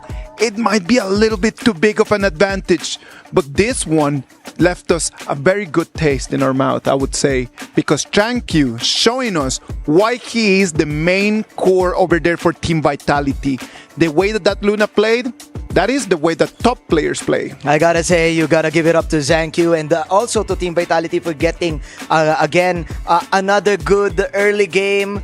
But man, I'm also liking all of these unorthodox heroes that we're seeing in EWC for the side of TT Global. We're not used to see the Dachao for the past few groups, and now look at this, another expert usage of yet a great composition for the side of TT Global. Yeah, Dachao is one of the most versatile characters in the entire game. You can teleport people all across the map. If you want to learn this character, you have to learn this character. It's actually one of the most annoying characters to go against in lane because of the poke combo, right? Yes, skill exactly. 1, 2. If you get touched by that, it's so annoying. But thankfully, we do have Arlie, skill 2 can cleanse that, and that's Vitality's marksman. So if you want to learn how to cleanse Dachao's skill as well, find some tutorials online, because I think Vitality did a good draft. And Luna was, we shine enough light on the Luna play. That was awesome. Finding kill and gun and more on, dude, that was insane. On Crane? Yeah, than the Crane. That's skills right there. I think that when you think about the composition from Team Vitality, they had a very high-end composition. They have a very expensive composition. They got the Arlie, they got the Luna, they got the Byron. But it was just these marginal moments. It was that the difference. Just how on point Crane was, just to be able to take not only the Tyrant, but to be taking every single monster in the jungle as well. Yeah. That wasn't even the ultimate plus. That was not even the freshly forged buff. That was just the mid second skill of the gun and more. And with that being said, for the side of TT Global, it shows us again how masterful they are, not just in the macro, but in the micro as well. Even though you have Team Vitality getting 2 kills, it's still TT Global leading by what, 1K?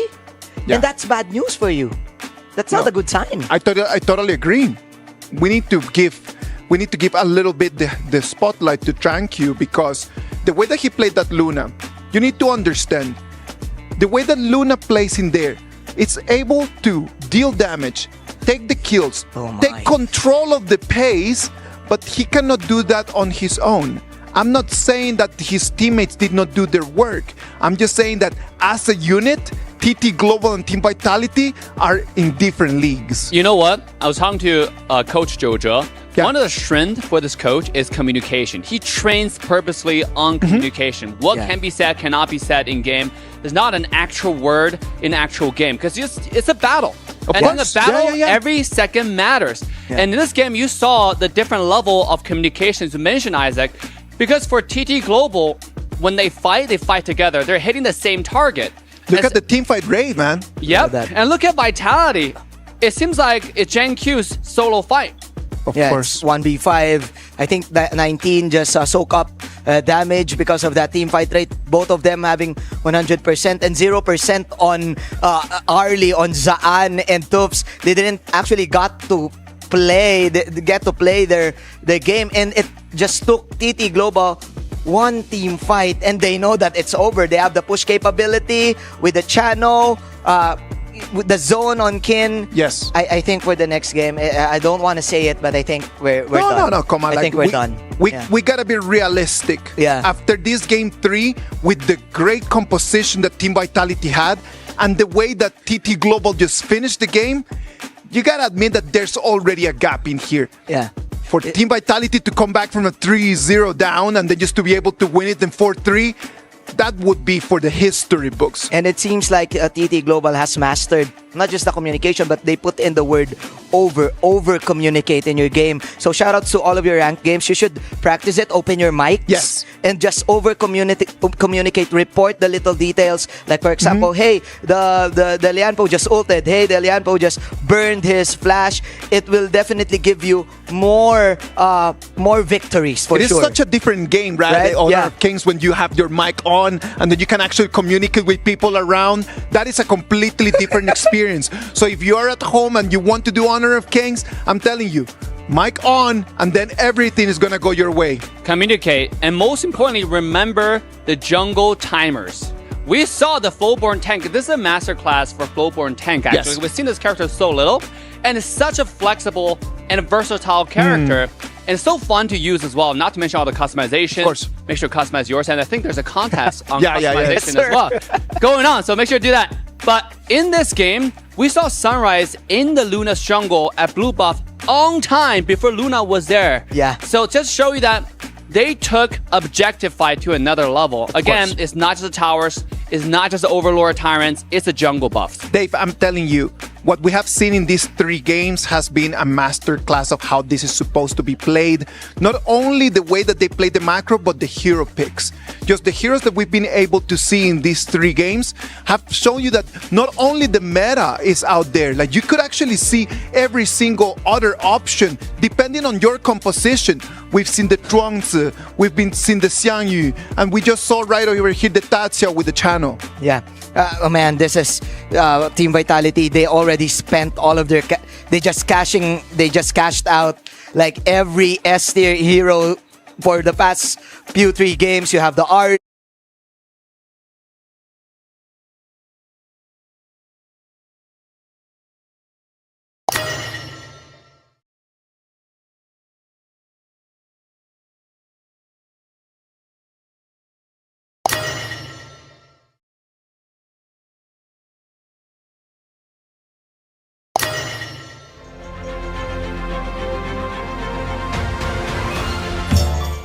And there's so many available. Let me tell you, you have Duendolia alone that still have not been used on the table for TT Global. You have Pei, Byron. Yeah, still open. I want to see aggressive, because this team is known for playing aggressive. I want to see a more aggressive game, right? Yeah. Take that Pei and start going to the jungle, show a masterclass how to maneuver the early game. That's what TT Global is known for. I want to see more of it. And obviously the push combo, the Agudo, the Ziya, we saw Channel being taken out.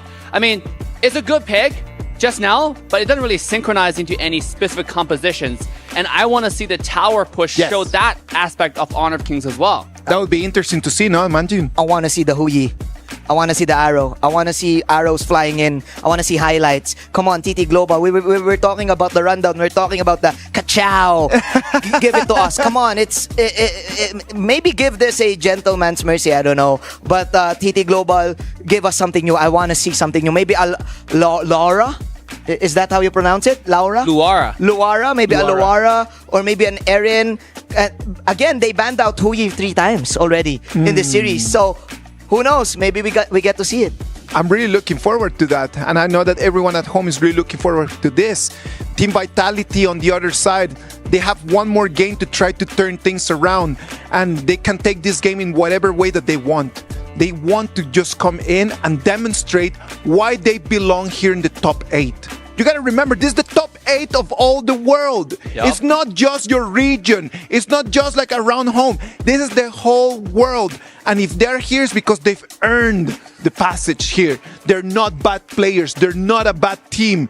The problem is that right now they're playing against a bigger, stronger club than what it is TT Global. You know what I tell you will be banned? Bati. Bati has been banned almost every single time, right? Every single time. After TT Global picked it in game 1. This character, I wouldn't say underrated because it has been like meta for the entire KWC. For the KWC, it just jumped into the meta. It is so strong. If you have not tried Fati, make sure to learn this character at home. Play it. It is so great. The amount of sustainability, the poke, the mobility. Use Fati to go against some mobile characters like Arlie, because Arlie can dash so many times. But guess what? Fati can do the same. So that's why they're banning it. Also, laning phase is strong. The amount of, I would just poke from skill 2, skill 1 combo, including your passive, a practice hero, and that's why it's being banned. It has been one of the most used heroes here in the KWC 2025. So that Fati is an option for everyone at home. And we hope that you can go online and give it a try. Look at the trophy. Just sitting right there in the middle of the stage. Closer and closer to TT Global. And further away from Team Vitality. Oh man, huge props. I should say, still props to Team Vitality. All of their games back in the group stages, it was definitely a pain in their bodies and their necks. Plus, they're the 3rd placers in IKL. So this is making it already to top 8 for them. It's gotta be like a statement. It's got to be a statement. When you come in here to a tournament as the 3rd seed of your region and making it to the top 8, on top of everyone else, that already gives you bragging rights. Yeah, they win with huge chunk for sure of Mula for sure with this, right? You know, to your point, actually, I want to see some Luara because that character doesn't exist in the KPL region yet. That might be some surprise factor for Vitality. Wow. You know, take it out and show something. Let's wait and see. Game 4, Team Vitality is going to be on the blue side. TT Global is going to be on the red side. Kane, Holler, take it from here, boys. Thank you very much. It is series point from the side of TT Global, and like you said, take it out. There is one hero that TT Global are famous for, and that is the Lupan number 7. Take that out. Yeah, I mean, if they pick that one up, I think it would be very funny for them. Just style on them, let them pick their heroes. But to point out, I mean, the Vati and the Liang bands from TT Global being very focused on these two, realizing that it's actually strong on the global stage. So Team Vitality, they have learned very well. I have to say, I think that both of us and across the desk as well, we are very impressed. Team Vitality, this growth insane. 3 games, but each game is getting a little bit tougher for TT Global. It hasn't been easy. I mean, TT Global, you think that with this 3-0 scoreline, check the games, check the tape in that sense. Team Vitality have really struck back. They've been able to kind of find some weaknesses in TT Global. They've gotten some leads, but unfortunately for them, TT Global just too strong in the end. They're just too far ahead, too fast, right? In the way they process information, in the things, the minor details in the game that they do. Like Korean just stealing camp after camp, and it's not the big buffs, it's really the balls, and even those other side camps like the sprites. These are all little differences that add on together. Accumulated, it will add up to be a big advantage for your team. Yeah, it's like they're chipping away at them, right? Slowly but surely, like understanding that, hey, we don't need kills all the time. Yes, we'll just slowly take things away from you. And they're kind of like, you don't really see that, you know, your jungle camps might be missing, but by the time you do, it's too late. Okay, now Team Vitality, this might be one of the best burst potential drafts they have come up with in game number 4. Reminder again, this is Team Vitality going up against TT Global. Now, with the Long on the side of Team Vitality, they're looking to play for that late game or try to get the early advantage. And once again, straight away, Manjin, you wanted this pick. The whole E has appeared. It has appeared here. I mean, they look at it as more of like the tank build to kind of deal with the Loong, the burst.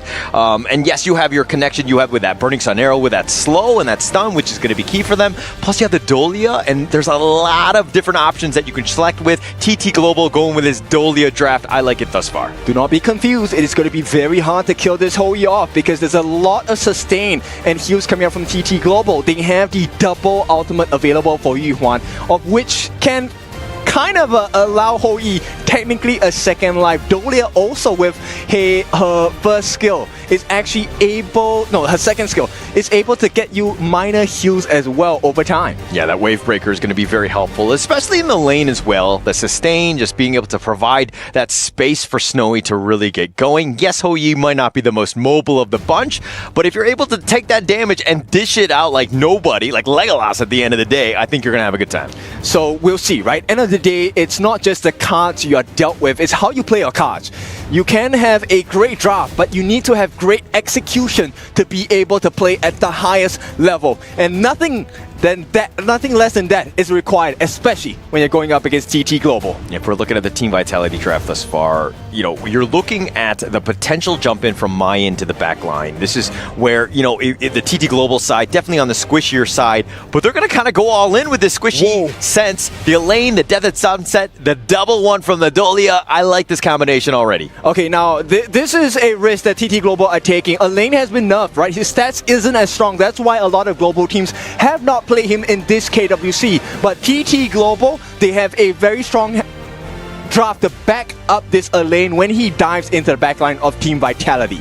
So we haven't seen the hero too much. I don't actually, let me just see if the Elaine has actually been picked. I don't think we have. It has been picked 0 times. So this is a hero that, again, TT Global are realizing that we can get onto the backline, we can get onto the Loong. He's going to have a tougher time to really get going. Okay, so I like this response. Look, game number 3, Zhang was responsible for what might be the uprising of Team Vitality, right? He put a very difficult position for TT Global. Now he's going to be playing on his signature hero, the Jing, backed up by the Neo Noir. And also, if you guys notice, there is a substitution, Saule, coming into the clash lane for the side of Vitality. Is this the time they will take, finally, one game away from TT Global? This is the moment, right? You're down 0-3 at this point. Give Saule a chance on the global stage, going up against TT Global. Yes, things might not be looking great at the moment, but you still have the rest of your cores in the sense that you got Neil, you got ZonQ and Zan. These are the guys that are still going to carry you in the end. But let's see what they kind of can pull out on this one, because I think that Team Vitality, we've seen flashes of brilliance, especially throughout the KWC, but to take away one game from TT Global, it's going to be a tough one. It's kind of interesting because I think for the global teams, now that you have seen the performance of TT Global, the question is not whether you can win. The question is, how far can you push TT Global to? Yeah, how far you can push them. But I mean, I think that's TT Global are like, hey, push me all you want. I'm still up 3-0 going in this series. You know, I got a bit of an advantage. They've been the aggressors thus far. They've been able to counter almost everything. It seems like, you know, whatever question that is being thrown out by Team Vitality, TT Global are just able to respond in kind. So I think the challenge here for Vitality is, can you contest those neutral objectives? Can you get those fixed resources, your jungle camps? Can you make sure that TT Global does not get a steal? And of course, can you continue on that first blood train you have been on? Vitality have been really successful in that marker so far, and they just need to add on to that success. Yeah, I liken it to, like, you know, when you're playing chess against somebody who's very good, like a grandmaster or whatever, right? You might have some early game leads, like your opening might be very good and you might be able to steal a piece or two, but TT Global are like the grandmasters at the end of the day. They've seen this before, and they know when they can take advantage of it and take it back. Yes, so it is important for Vitality. Look, it's a lesson that is still continue to be learned for the side of Vitality, but you can still perform your best. Leave no regrets on the gorge. Yeah, and going into this one, this is pretty much all for all in, right? Team Vitality need to do whatever they can to stay alive in this series. They need to really take the fight to them. Continue that momentum into game from what was last in game 3. Continue that on. See if, you know, they can overcome that mid-game. I like this. Neil, once again, helping to speed up the jungle, trying to get the start onto that Azure Golem. Now, Ching, he's going to make the trade. And if they get this, Saule not going to be in a very good position. He is already half a level behind Ching. Yeah, half a level behind, which is pretty huge considering, Jing, you'd never want to be around that situation. But Zan looking to steal as well. Team Vitality are like, hey, we're not going to take this standing down or sitting down. We're going to be very aggressive. We want to take everything from you. Yes, they need to keep this aggressive behavior, right? So not only do you protect your own buffs, you need to take things away from TT Global as well. Yeah, it's all about just stealing things, taking things away, and just trying to build a bit of a lead. I mean, they've gotten some kills, and that was uncharacteristic of TT Global to be cowed out a couple times, but it was the constant farming that TT Global were able to do, of just finding that farm and extract everything on the map. So they actually start off with the numbers advantage, after which, when they have the gold advantage, they force you in a 4-1 composition fights, where TT gets a split push. You're stuck there trying to deal with the 4 different members on the side of TT Global. Yeah, but now TT Global just looking to invade. Again, even with those boars, making it tough for Team Vitality to get anything going. They know the power of what ZonQ brings. He's been able to catch out a couple members of TT Global throughout the series, and you want to slow him down as much as possible. Yes, because you definitely want to keep Snowy alive. Snowy, as a whole, it's quite dangerous for him because he does not have an escape mechanism aside from the flash. So if ZonQ actually gets his hands on Snowy, I think Snowy is probably gone and done for. Yeah. It's more about his survivability, right? Keeping everyone else, ensuring that he just stays alive so that he can do that damage. If you're looking at the rest of the lineup, you have some damage in Ching, definitely going to be there, but Sunrise and Crane are more about that sustainability, the stun lock, and that utility.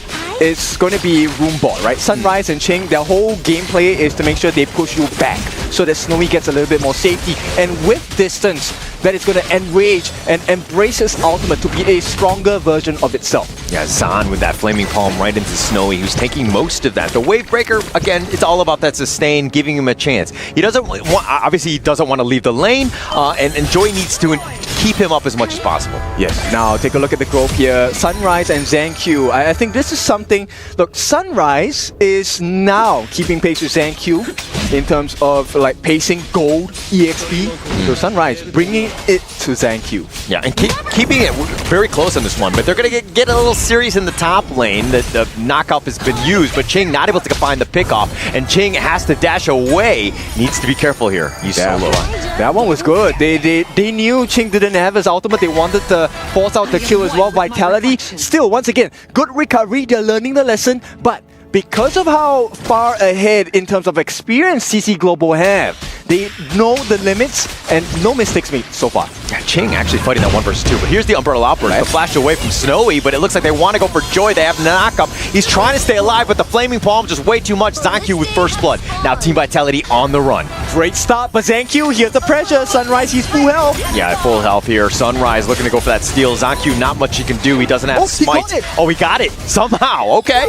That's a good one. ZanQ, okay, recovery. Yes, 4-minute mark. They might have to trade away the Siren though. Yeah, but they got first blood. They saved their red buff. I think that was all in all a win for Team Vitality right now. But the net worth still shifting in favor of TT Global here. And the only thing now that is not really in favor is the fact that, look, Snowy as well as Ching, they're doing well in their lanes. A lot of pressure coming in from Vitality, but TT, they're having the lead at the side lanes, which means it's a difficult position to be in. They can both jump in for Neil later parts of the game. They've been just farming so well in their lanes. They've been like look, Saule has been kind of contesting. Ching hasn't had like a free lane, but he's only up about 300, 400 gold at this point. But still, it's more about Snowy kind of getting on going. He's been able to provide that pressure. The net worth is starting to grow, but the Dream Roam right on top, the infinite fastness, he's circling around. He wants to stick around this bottom T1. Okay, they give Sunrise an escape mechanism. He should be able to TP out. Or is he actually looking for a setup here because there is support coming in from Crane? Oh, he finds Zahn. He looks to go for this, but the Leaping Savior and the Forbidden Domain pushing him back.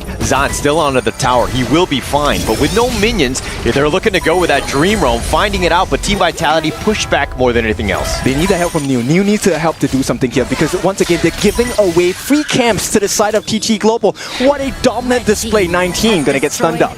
Yeah, Neil there, I think he was looking more for that final blow, that annihilation, that kill steal, if you will, if the fight were to continue. But again, to your point, it looks like they've completely backed up, given their own jungle up.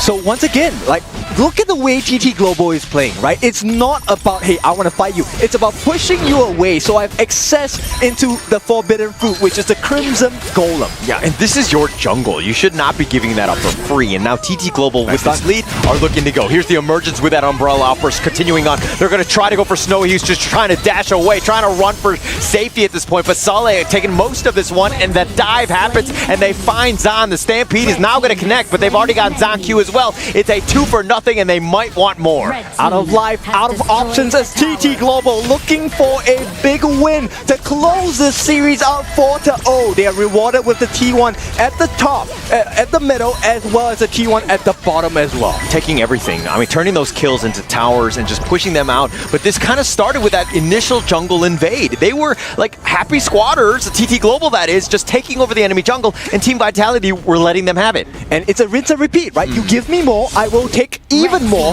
Now, the complete jungle annihilation coming in from TT Global. There is very little breathing room for the side of Team Vitality. Overlord picked up here, and that's going to be even more of a push. Team Vitality on the back foot. Need to find some sort of way to get back in, but giving up their jungle is not the answer. They can't. There really is nothing much here to explore. ZanQ, oh, hang on. They find him at the Unending Sorrow. It looks like they want to go for that push in forward, just scaring them away, but they're going to take down this bottom T2 instead. And look, every time it looks like TT Global has made a mistake, Joy comes in, refreshes. No ultimate for Crane, no problem. Here's your Unending Sorrow again. The pressure's on. The Burning Sun Arrow is going to connect. They tried to cartwheel away, but Saul gets picked off. Here's the return. They get it on the backside. They get the Umbrella Outburst onto Snowy, but they can't really find him. They want to go. The Dream Roam is going to connect. They find Snowy on this one, but Neil with an annihilation snipe out. Zahn has been killed, and now TT Global on the assault by 19. And with the tankiest member down, 19. There is no defense. A T3 wide open for the side of TT Global. This is not going to be the end of the game just yet. Crane is falling low, but they get the T3. And TT Global, they reward themselves over and over again. Yeah, ZonQ was looking to just deal with his Vanguard more than anything else. The bottom T3 had already been taken out, but TT Global are like, actually, the objectives we want are elsewhere. They're going to focus down on this mid T2 with that point, but it looks like they want the enemy jungle instead. They have planted a seed in the jungle domination, and it has sprouted into the fruits of labor here. Team Vitality now with a open bleeding wound on the bottom side of the map, and this gives so much space. 8.5 minutes, next Tyrant free of charge for the side of TT Global. All right, the open bleeding wound thing a little too gory in that point, but Sunrise taking the Tyrant.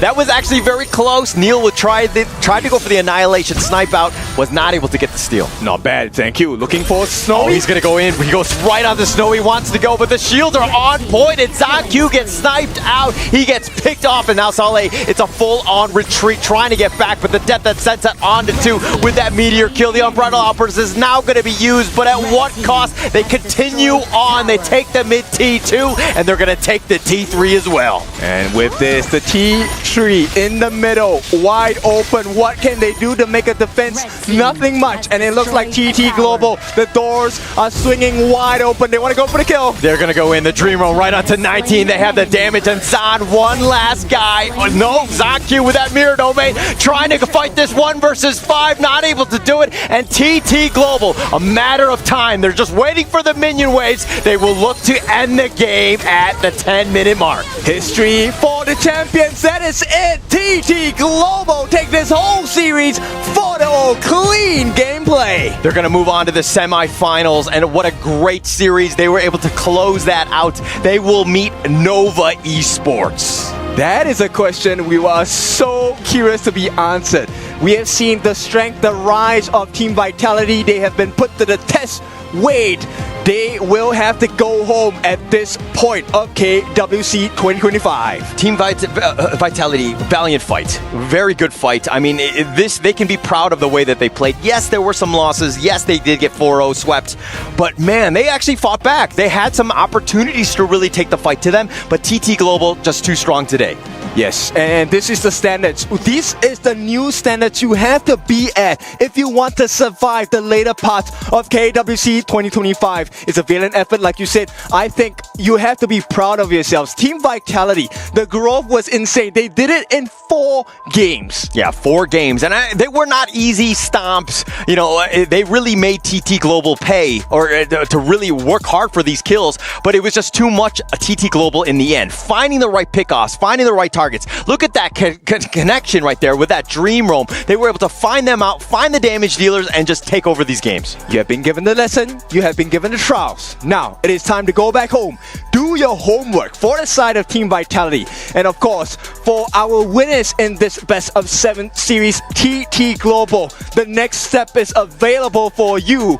Will we see them beat Nova Esports? I mean, we're going to have to find out. I mean, considering the fact that they're in the top 4, a huge win for them, a big one, right? And on the stage for that. But let's pass it to Sky for the player interview now.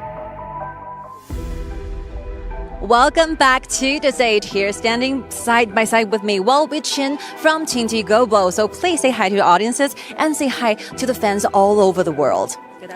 Hello everyone, I'm Qing Qing. Alright, this will be, let's hear from the crowds, this will be your debut in Riyadh in honor of Kings World Cup 2025. So how do you feel after the match? 今天呢是 TTG 的首秀了啊，今天打完了比赛呢，感觉怎么样呢？跟我们分享一下。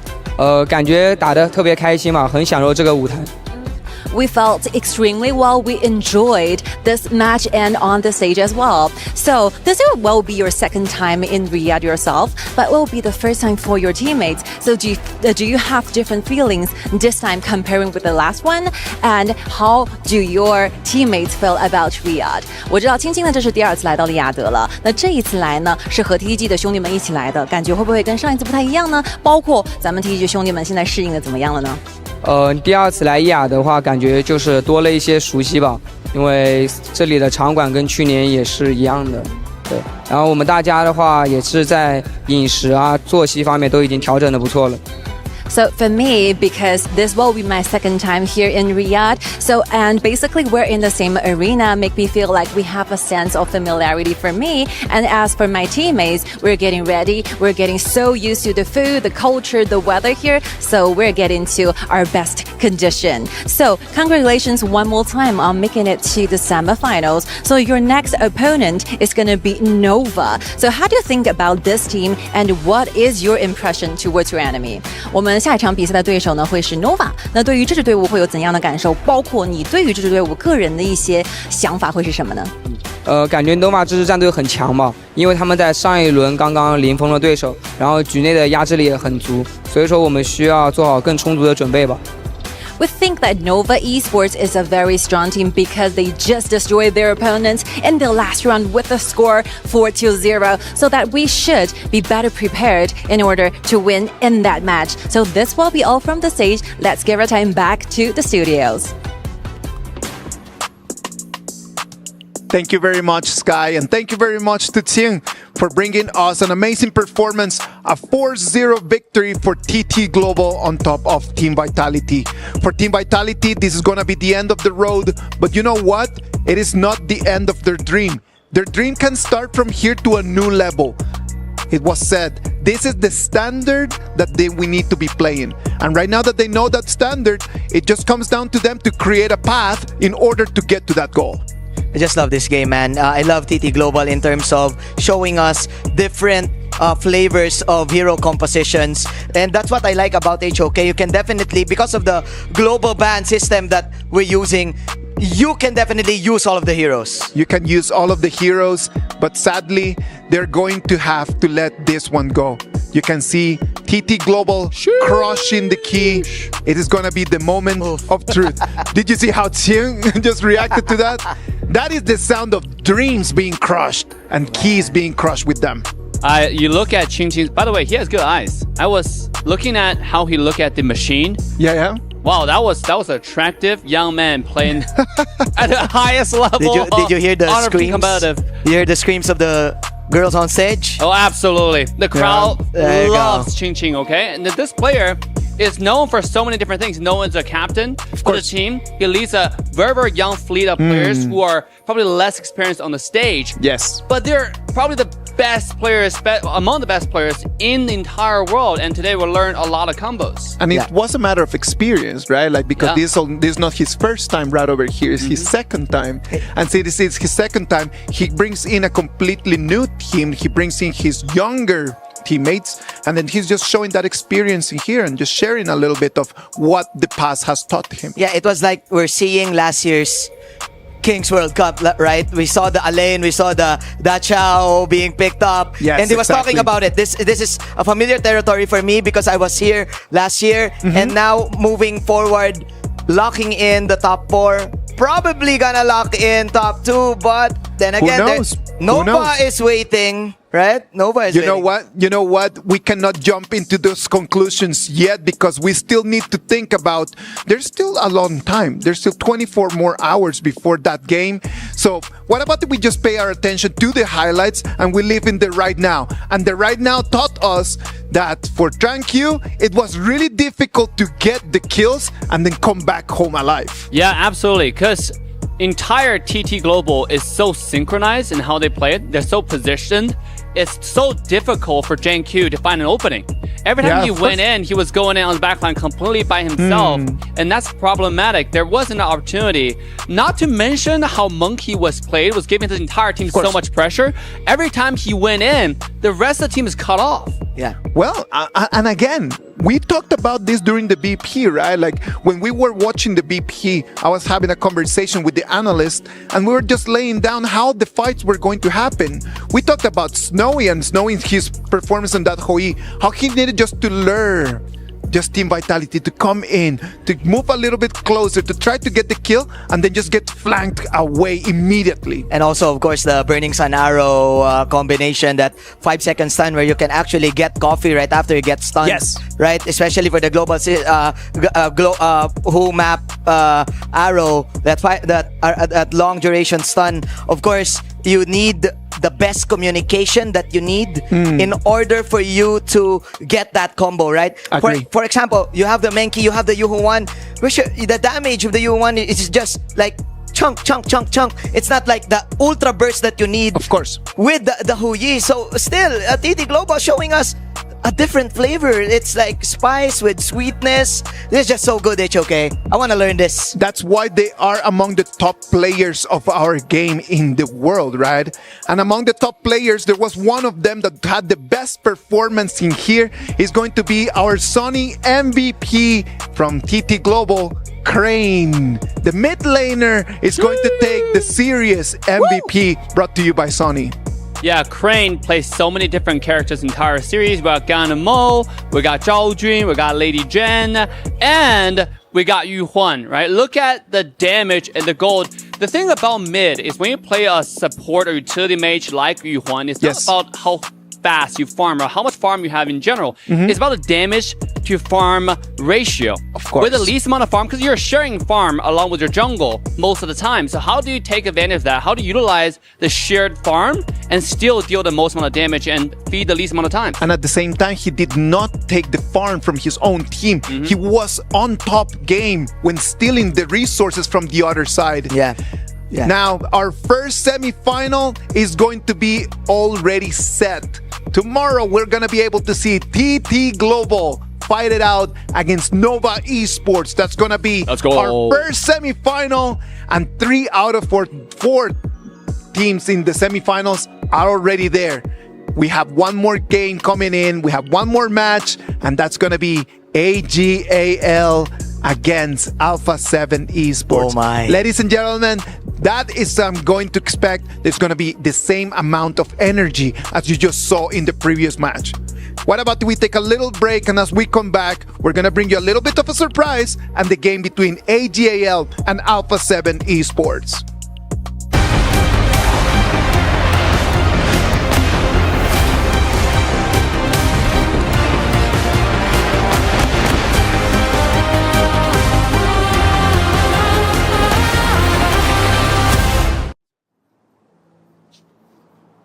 You know what I see?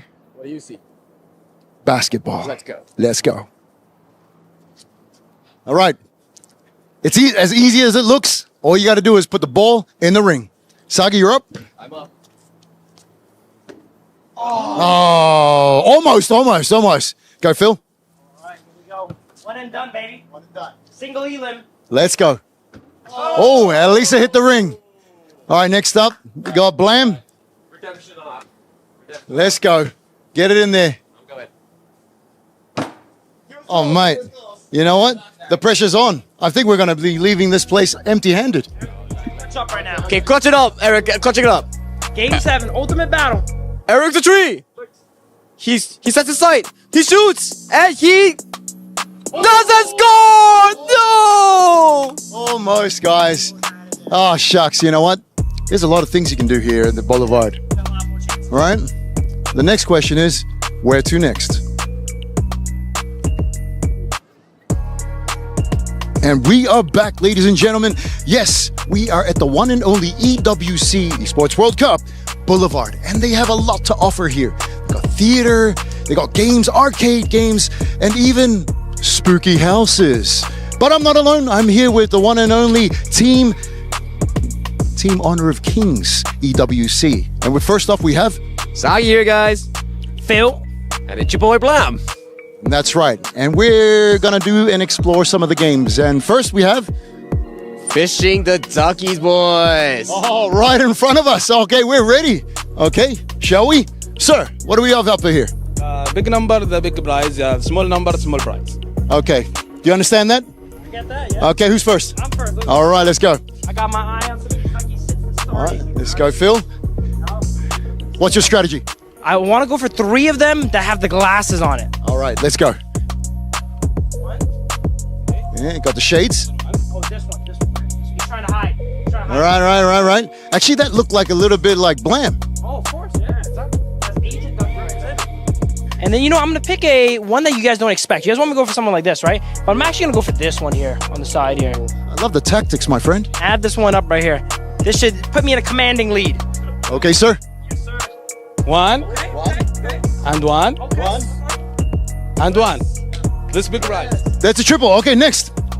Okay, sucks. Let's go. We're just gonna go fast, like you know. I love that. You know. Precise. Okay, sir. What do we have? 2. Big number, yeah. 3. And 5. Yeah, good number. Bigger number next. Blam, let's go, Blam.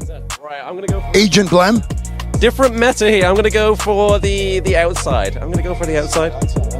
I got 2. I got 3. That's 2 or 3? Is that 2? Another one. Oh, it's escaping me. It's escaping me. No. There we go. There we go. Beautiful. Yeah. Okay, ready? 1. Okay, Sagi's got it. Sagi's got it with the number 5. Bigger prize. I want a panda. Panda, yeah. Panda. Panda. Let's get it. You know what? The strategy of like just picking whatever worked. RNG. There we go. Just gotta be lucky, you know? All right. Okay. Oh, you're back? Turn it back? Oh. Are you gonna move back? You gotta move back just a bit. Are you ready?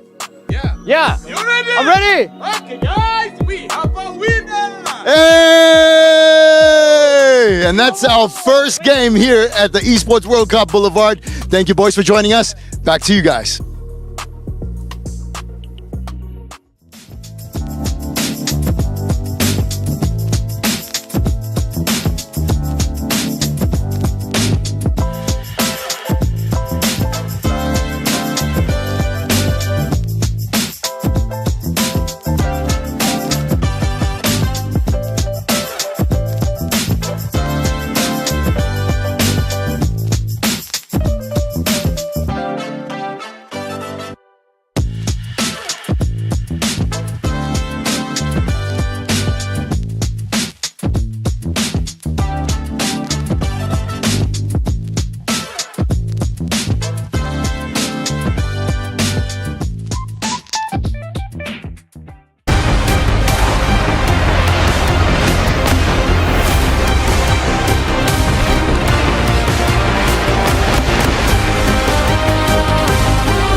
Welcome back. This is the quarterfinals of the KWC 2025. This is the top level competition for Honor of Kings.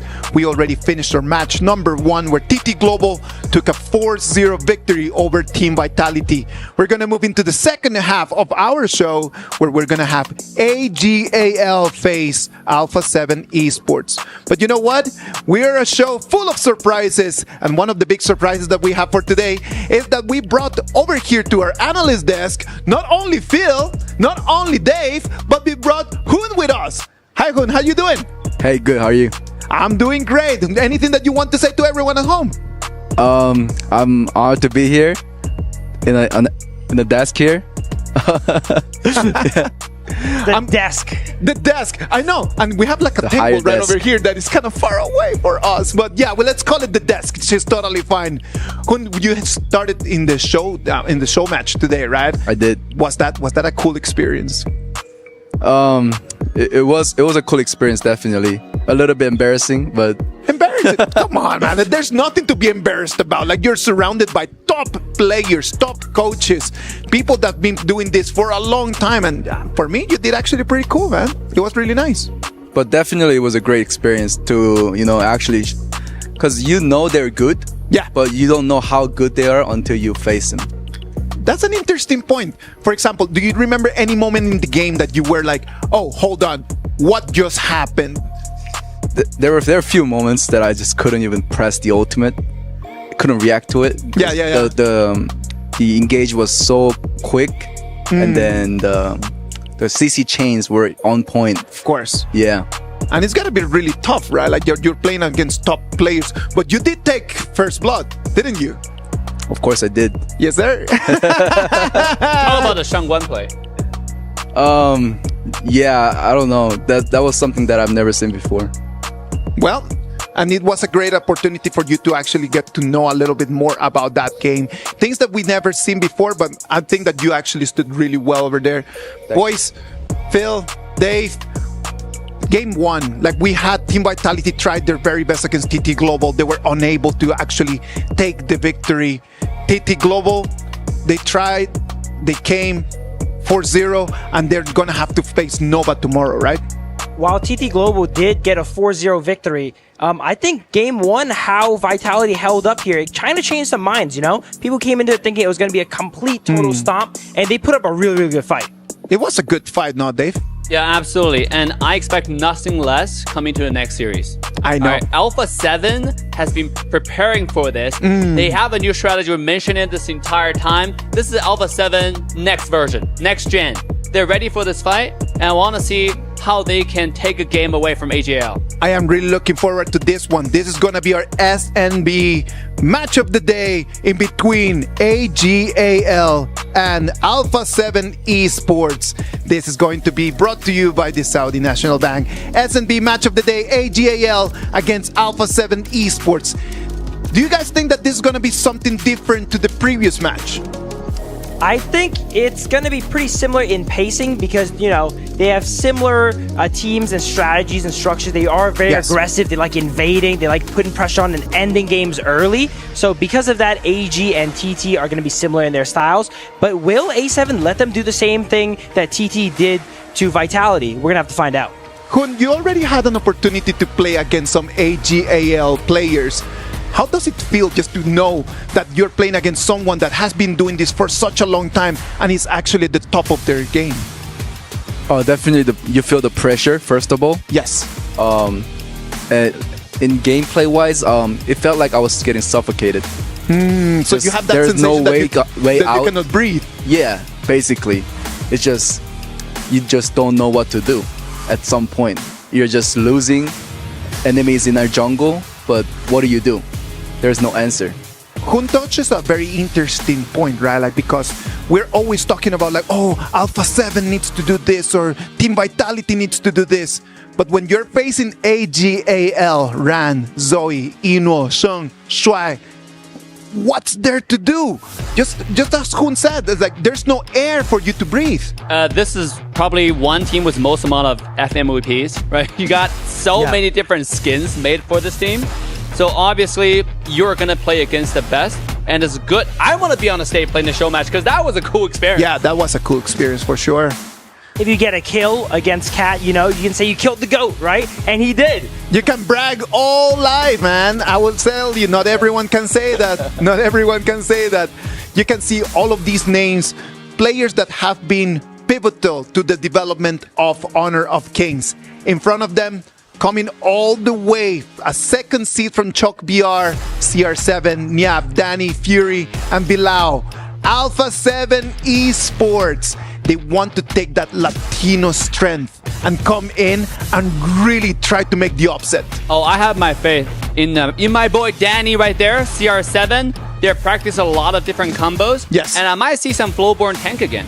This is one of the players who actually do a good job on Flowborn Tank. And I love this character, so today might be the time we'll see it again.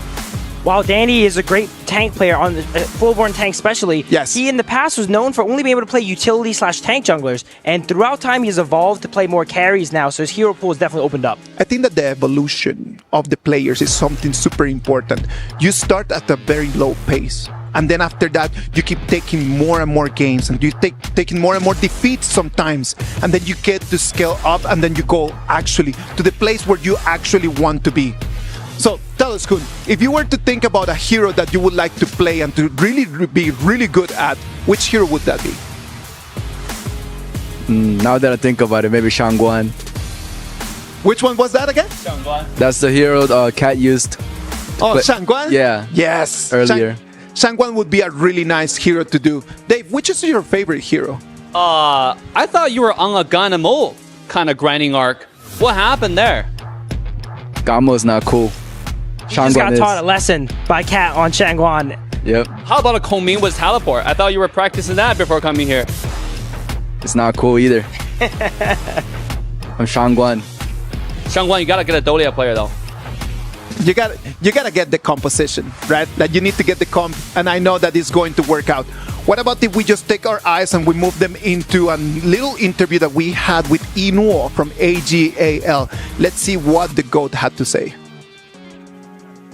Great to be back. Hello, guys. I'm Sky, and I'm here standing side by side with Inuo from AGAL. So please say hi to the audiences. 跟大家打个招呼。大家好，我是 AGL 一诺。We were wondering, how do you feel exactly the entire team before this match? 我们今天比赛之前呢，大家全队的状态是个怎样的状态呢？大家状态都非常的饱满。We feel extremely well. We're fully ready for the battle. So you're going against Alpha 7. So how do you think about this opponent? 我们今天的对手呢是 A7。在你的眼中和你的心中，你觉得 A7 是一个怎样的对手呢？觉得他们是一个全新的对手，没有交手过。希望这场比赛能够打得精彩，然后我们也打得谨慎一些。I think that they are a very brand new opponent for us because we never had any match with them before. So all we wish is trying to bring out the best days of ourselves and make less mistake. Be cautious. That will be all. Thank you. Going back to the studios. Thank you very much, Sky, and thank you very much, Inuo. They are looking forward to this match against Alpha 7 Esports. They know that they cannot really relax, because if they relax, they might come up and allow Alpha 7 Esports to give us a very historic upset, right? Yeah, I mean, this is a game that is, again, about learning. It's a learning experience. Yeah. Can Alpha 7 take what happened in the previous series about the macro, about playing and fighting at the same target, and take it to AGAL? I mean, that's a question we should find out. But AGAL, they're showing a lot of respect to their opposition. They are not disrespecting them. They're simply saying this is a new challenge, new opponent we have never faced ever in the past before. And they're excited to find something new. And I think that that's the reason why AGAL is at the place that they are, right? It's not a matter of just believing that you are the best of the best. It's a matter of understanding, as long as I respect my opponent every single time and I understand how they play, I can always beat them and I can always go victorious home. Yeah, if I would describe AGL in one word, I would say it's discipline. You know, as you mentioned, they respect their opponent no matter who it is, and they play against everyone and give it their hardest. And because of that, they're so successful. I really hope that AGAL today is going to show us the same way as TT Global did, the way that HOK needs to be played for all their opponents and for everyone at home, right, Dave? The gold standard. And Hoon, I want to talk to you about the mid lane for AGAL, okay? Sheng is known to be the most accurate Wang Zhaojun player for skill 2. Yes. He never misses. The Princess Frost is just incredibly good. He freezes every single time. And you're about to see it. I think he's going to pick it today because it's most popular and you have to pick it. It would be really nice. Like, Princess Frost has been a very meta pick in the composition with Liang, right? And I hope that I can get to see Sheng's Princess Frost as well. I think Sheng being known for Princess Frost just goes ahead and shows how strong he is on that pick in particular, because Princess Frost is never really like a main carry, right? It's in the background on the sidelines, freezing and providing support. So for him to be known on that pick in particular and how accurate he is with the skills must show another level of gameplay. You know, before we actually send it to the arena, and right now that we have Hoon right over here, Hoon, you tell me, what is your expectation towards this game? We have AGAL on one side, we have Alpha 7 on the other side. What are your thoughts? Who do you think is going to take the victory? AGAL. AGAL? Yeah. Do you think it's going to be a 4-0, or are you going to give Alpha 7 a little bit of hope? I think it's going to be a 1-4. 1-4? 4-1, I say. Okay, let's go. I like that. Thank you very much. 4-1 AGAL. Phil, what do you think? I think that's a very gentleman-like response from Blue, because he's a gentleman. Well done, as he should. I'm not as much of a gentleman, so I'm going to say 4-0. 4-0? Dave? Hey, same, 4-0. But I want Alpha 7 to take one game to 20 minutes. I want to see a dragged-out game, and maybe in one team fight, they take out Zoe, take out a crucial character, and maybe, just maybe, take a game from the unlockable character. But it's still 4-0 for me. Thank you very much. You know what? Phil, Hoon, Dave, it is time for us to send it to the stage. I know that Milos and Sky are ready to take us to the next game. And this is going to be AGAL against Alpha 7 Esports. Host, take it from here. Thank you very much, panel, and what a first matchup that we had. Our first KPL ACL team jumping in and immediately TT eradicate Vitality. Crazy. I mean, it was like only 2 hours of the time that we're watching TT Global completely and brutally destroy their opponents. What more could be happening on the stage? Honestly, between this and Ultimate Battle yesterday, maybe as the analysts are talking about, maybe you would have one game shaved off of AGA. Maybe. That will be a thing you're looking for, right? It'll be fun to witness. We want to make history, right? Of course. And I believe this will be the time. But before the star came to the star, let me ask you a very simple question. Are you ready, Riyadh? Hadrin! All right, here comes the only one name that we've all been waiting for. The team that every rival fears to face. The KPL's unshakable colossus. The reigning KPL champion, AGAL. Zhan, Zoe, Shen, Yino, Shuai. Their history in Honor of Kings has been nothing but a legend. Their moves are nothing but unpredictable. Their players are nothing but exceptional. 6 champions, 1 dynasty. Their name echoes through every battlefield. AGAL doesn't just win, they dominate. It's going to be a tough fight no matter who goes up against AGAL. Let's welcome them to the stage. Alpha 7 Esports! Yep. Danny, Fury, CR7, and Bilao 1. Our CHOK Brazil representatives have flown quietly under everyone's radar, waiting for the right moment to strike. They got their revenge on Loops, slapped Vitality down, and emerged battle ready through Group Kings and onto the quarterfinals. An opponent like no other stands in their way of semifinals and an opportunity to lift the KWC trophy. Can they dance around this difficult match? What a day, what a game. Please, gentlemen, AGAL, Alpha 7, place your keys and take your seats for a match. Single elimination, no second chances. Who will rise and who will fall? That's together see. Every move could be legendary or your last.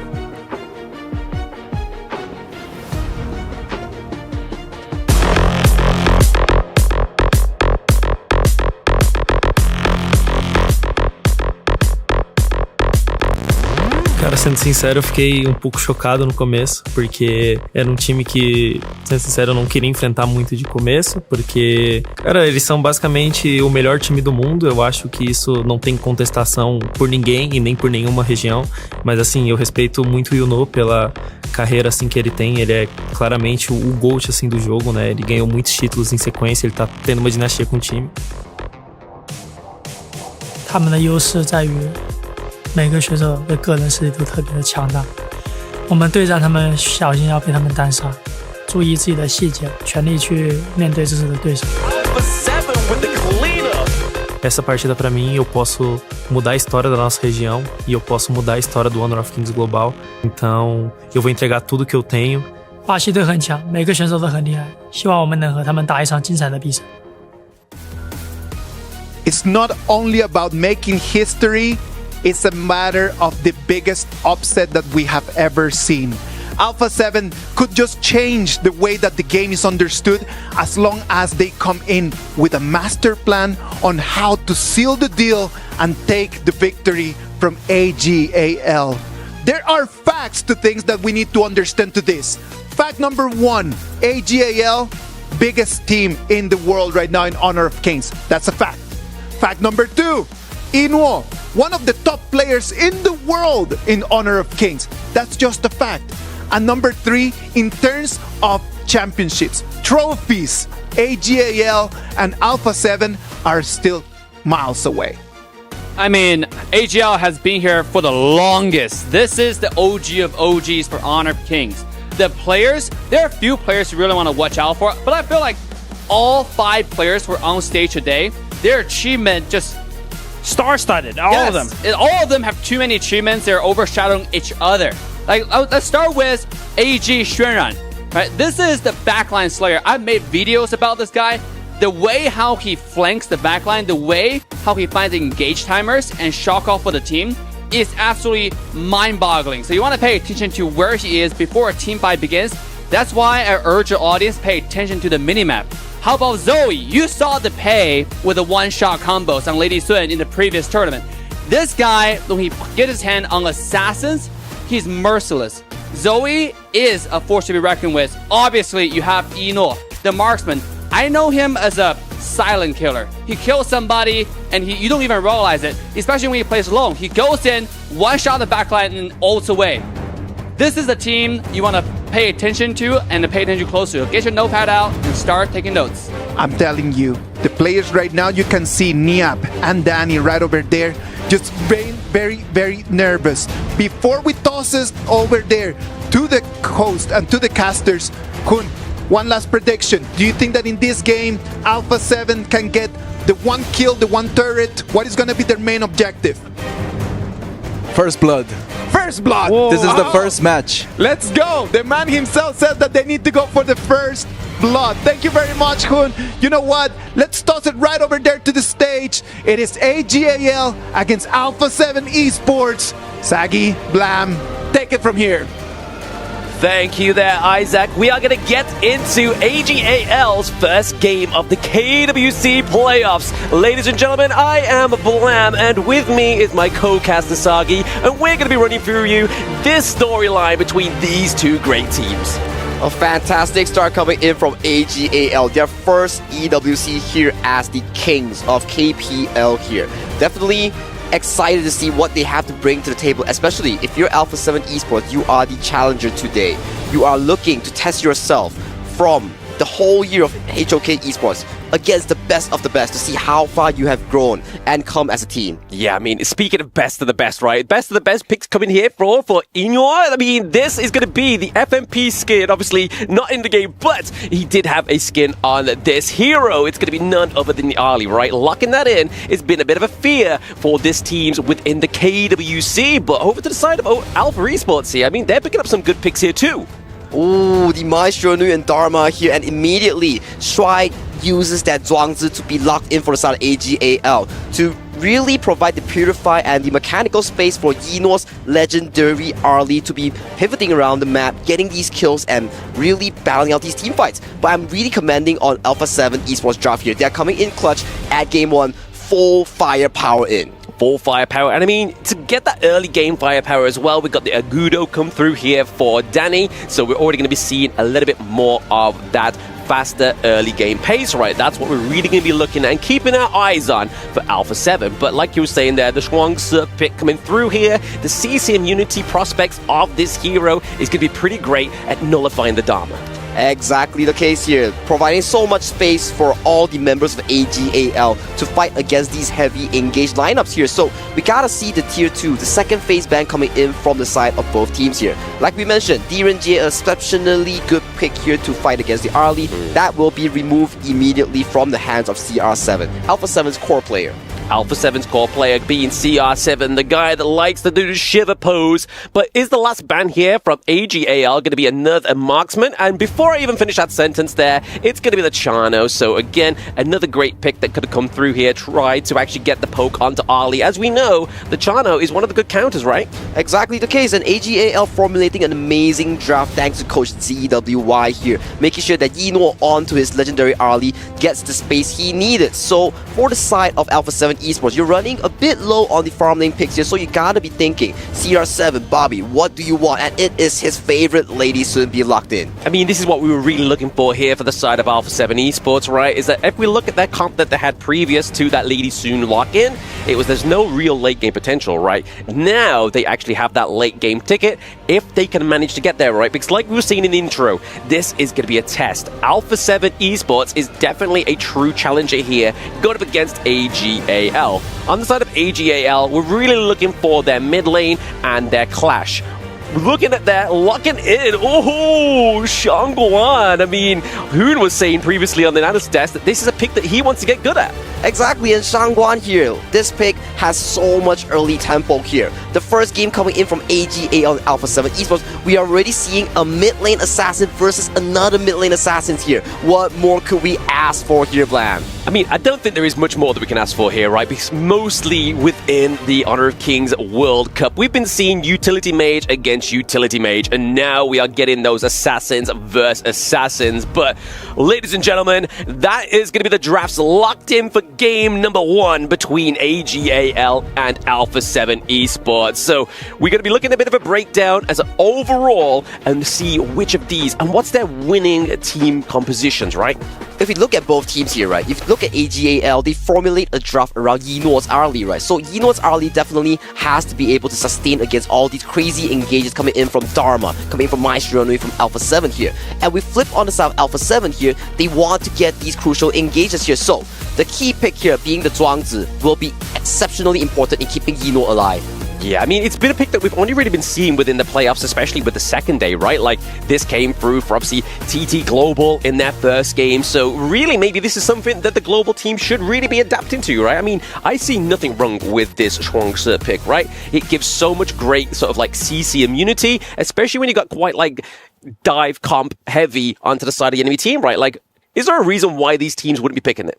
I think it comes down to execution, especially on the Zhuangzi. You're so passive as a roamer here. And talking about passive, you really have to be on point with your butterfly effect, which is your ultimate, to purify at the correct timing here. So definitely that will be Da Shuai's job here in this game. Yeah, speaking of timing, ladies and gentlemen, we are getting into game number 1 between AGAL and Alpha 7 Esports. Can we get some woos in the stadium for AGAL? And can we get some heck yes for Alpha 7 Esports? I am definitely thrilled for this game as we see early on towards the game already. Both teams are looking for the mid lane priority here. Yinord with an amazing reaction, dodges the gank coming in from Niam, making sure that he is safe here. And AGAL as a team, they are really, really good in terms of fundamentals. They are one of the best teams in terms of making sure that all of their members are well farmed. Well farmed indeed, right? I mean, we're already seeing like that 3-man rotation to the top side of the map here, really putting pressure onto those two like kind of like core players of Alpha 7 Esports, right? Like you've got obviously Dani, you have CR7, but you also have Niap. So really, if we look at these two picks down into the side lanes, we can see why AGAL are kind of rotating very heavily down to these. Exactly, and also they would want to play around these objectives, right? We talk about this. Honor of Kings, it is not just a game about kills, not about turrets. All those fundamentals about all these silent objectives, it provides you that mini goal lead, and if you stack it slowly by slowly, you will be getting that big goal lead, like is what AGAL is doing right now. Yeah, I mean, in Honor of Kings, it's all about the goal lead, right? Getting the goal lead, but then obviously transitioning it into more objectives is obviously the goal of these teams that play on the international stage. And honestly, I feel like it's a few things here that A7 could really learn here from AGAL. That is definitely the case here. A7, you come in as the challengers of today, looking to test yourselves against AGAL. So that is your storyline here. If you can get even one game, that is your current goal right now. Current goal. I mean, we've already saw it once already, right? Team Vitality not lucky enough to get that one game, and currently right now, it's going to be Alpha 7 Esports' main goal within this best of 7. But we're already seeing quite a lot of pressure being created into all these lanes, right? I'm loving the things coming in from Alpha 7 here. They're matching the early game tempo very well, making sure that even though they're against the best of the best, they're still playing their basics, making sure that their game plan is still up for their own hand here. We have to see how AGAL show us how they formulate the team fights, how they play around this first Tyrant.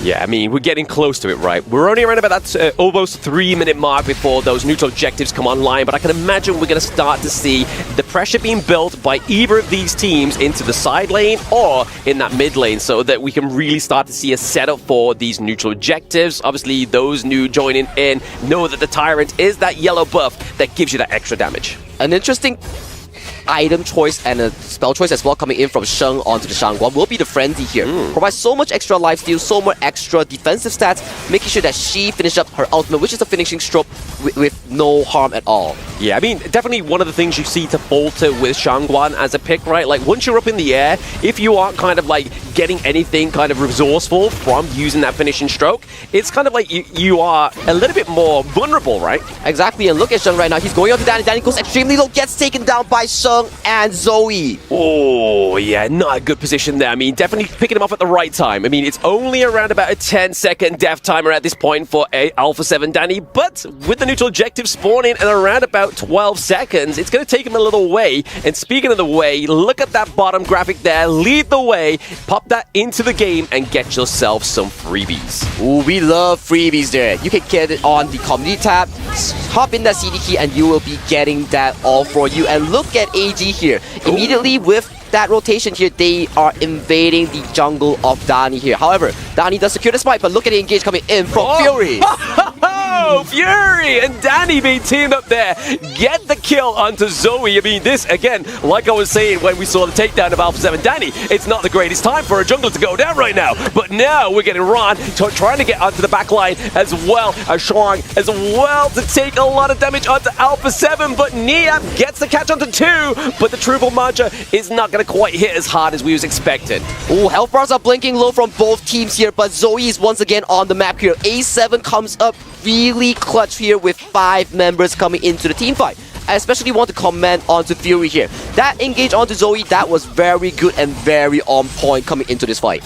Very on point coming into that fight as well, right? I mean, they've managed to get a kill on the board, right, against AGAL. So Alpha 7 Esports fans around the world and at Riyadh should be cheering very loud right now. Very loud indeed, and one kill leads to another. That is how you slowly build the objective, slowly build the confidence in here, because you are crowned the underdog here. Look at Niap here, he's just playing around with Ron right now. But on the side of AGAL, they start up the Tyrant, and there seems to be no contest coming from Alpha 7. No contest coming from Alpha 7 there at AGAL. Inua gets the last hit there onto the first Tyrant, so the extra damage is going to come through pretty hard and pretty thick. So it means that Alpha 7 Esports is going to make sure they play these team fights a little bit more cordial, right? Exactly. That's the beauty of getting a Tyrant early game, right? You get that extra damage, the extra wave clear makes your rotation even faster right now. Absolutely. And the first third of game does go over to AGAL here. Look at the timers here. They have the specific timer onto this Crimson buff, and this AGAL space out. They love fighting around objectives. Fighting the right objectives, I mean, even into the enemy's objectives as well, right? But Danny does use the fireball to be addicted onto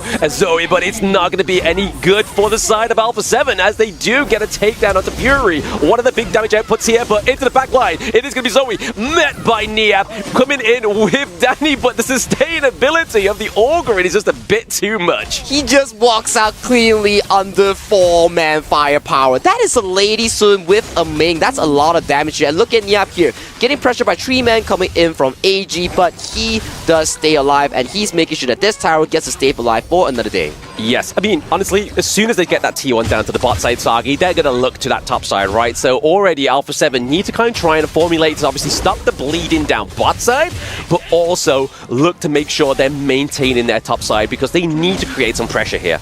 Exactly the case here, and we have some fan size coming in from AGAL fans here cheering on for their favorite team here. And look at the current map state right now.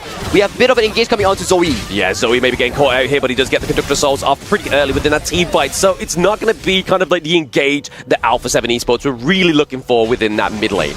But Alpha 7 are very, very vocal onto this game one. They are always looking for all these proactive plays here. So right now, if you're Alpha 7, no ultimate coming in from Shuai's Zhuangzi here, so this may be your chance here, but Niap makes a mistake. Oh, Flash is being committed and dashes as well. Niap gets taken down. Then Danny as well, already setting up a great team fight into the mid lane. Fortunately for the side of Alpha 7, there is no minion wave, right? But I do want to give over a point to Inua, right? Like, he's been completely out of these team fights. He's been pushing that bot side and accumulating that wealth, and no one's really contesting him, and that's a problem. That's a problem indeed. If you give Inua the gold, and he will be able to become this late game power play. That carry potential from Inua is just so darn scary. It's very scary. I mean, late game, early game power spike is obviously that Doomsday, which is already accumulated already. But speaking of accumulation, we're looking at the gold difference here in the lane. So 6k to 5.4k over to the side of Alpha 7 CR7. But right now, we'll cut that to the side. We do have a bit of a charge here onto AGAL as they are looking to invade the enemy jungle. They pick up the Azure Golem. This is the experience coming in from Zhongyi as a jungler, right? He has so much experience in damage calculations. He knows for a fact that if he face tags more people off the side of Alpha 7, he walks out alive because he knows for a fact that you guys do not have burst to take me down. No burst. And I mean, look at that as well, right? Like, he has the anti-heal, obviously, when coming through. Any sort of healing from the Agudo, thanks to the Blazing Cape, is going to be mitigated. And obviously, he has the Eye of the Phoenix, which makes him more sustainable, more tanky. Exactly. But we want to talk a bit about Alpha 7 as well, right? They have CR7 and Bilal on this Lady and Ming. Out of all the group stage games, out of playoffs games, we've seen this composition being able to scale towards the late game here, but will AG allow them to scale? Will they? I mean, this is going to be the answer to the question, right? But there, picking up the Ming into the backline, it's going to be Zoe picking up Bilal. But not only get that, they are going to get the T2 turret into the top side of the map. Looking to push a little bit further. Keep putting that pressure on Thick. Nia is just trying to kind of pinch, poke, and prod the side of AGAL, but it's not going to deter them here. 9 minutes and the tier 3 already taken down from Alpha 7 Gaming's base. This is AGAL's playstyle. 5 kills on the board, no problem. But they choke you slowly but surely of every resource that is available on your map. Look at those dashes there coming through from Shang onto the Shangguan. Like, if I saw that coming towards me, I would be running for the hills. That is very scary coming in from a Shangguan pick, right? This is why Shangguan is so high mechanic, right? You need to make sure that you do not break your ultimate combos here. If you break it, you wouldn't be able to survive with all the damage that's coming at you because you're just going to be going in and you can't be going out. You can't be going out, right? I mean, right now, obviously, damage dealt is actually going to go over to the side of Alpha 7 Esports, right? I mean, the Agudo has that AoE, then obviously does a lot of damage with the thanks to the help of Verbal. The cute big thing it is just lays waste to your opponents, but it's not actually scratching the side of AGAL just yet. But speaking of takedowns, we are going to get that takedown of the first Shadow Tyrant. So Alpha 7 Esports have already kind of got to one of those markers, right? They've been able to withstand the 10-minute mark. 10-minute mark with the Shadow Tyrant, as you mentioned, the task here for Alpha 7. Can they withstand the Shadow Tyrant buff that has been equipped by AGAL? Currently, 2 waves pushing in, and they are scrunching towards their base. Sponging towards their base. They've got about 68 seconds left of that buff right now. Putting on obviously aggression into the front line. It's going to be Sean coming in with that Shangguan, but now Niap is trying to keep away those minions. He uses the Enlightened Mantras just to push them away. Beautiful play here coming in from AG. They love to make the plays in a form of Sheng going in with the Shangguan ultimate, forcing the whole team at Alpha 7 to back off, and they get a tower. Speaking of back off, but into the backline, it's going to be Zoe and Ron as well. They're looking to pick off some of the side of Alpha 7 Esports. Niap goes down, Danny goes down, the boys in blue coming from the top here. Can they do it on the side of Alpha 7 Esports? It is not going to be the case, and game number uno goes over to AGAL.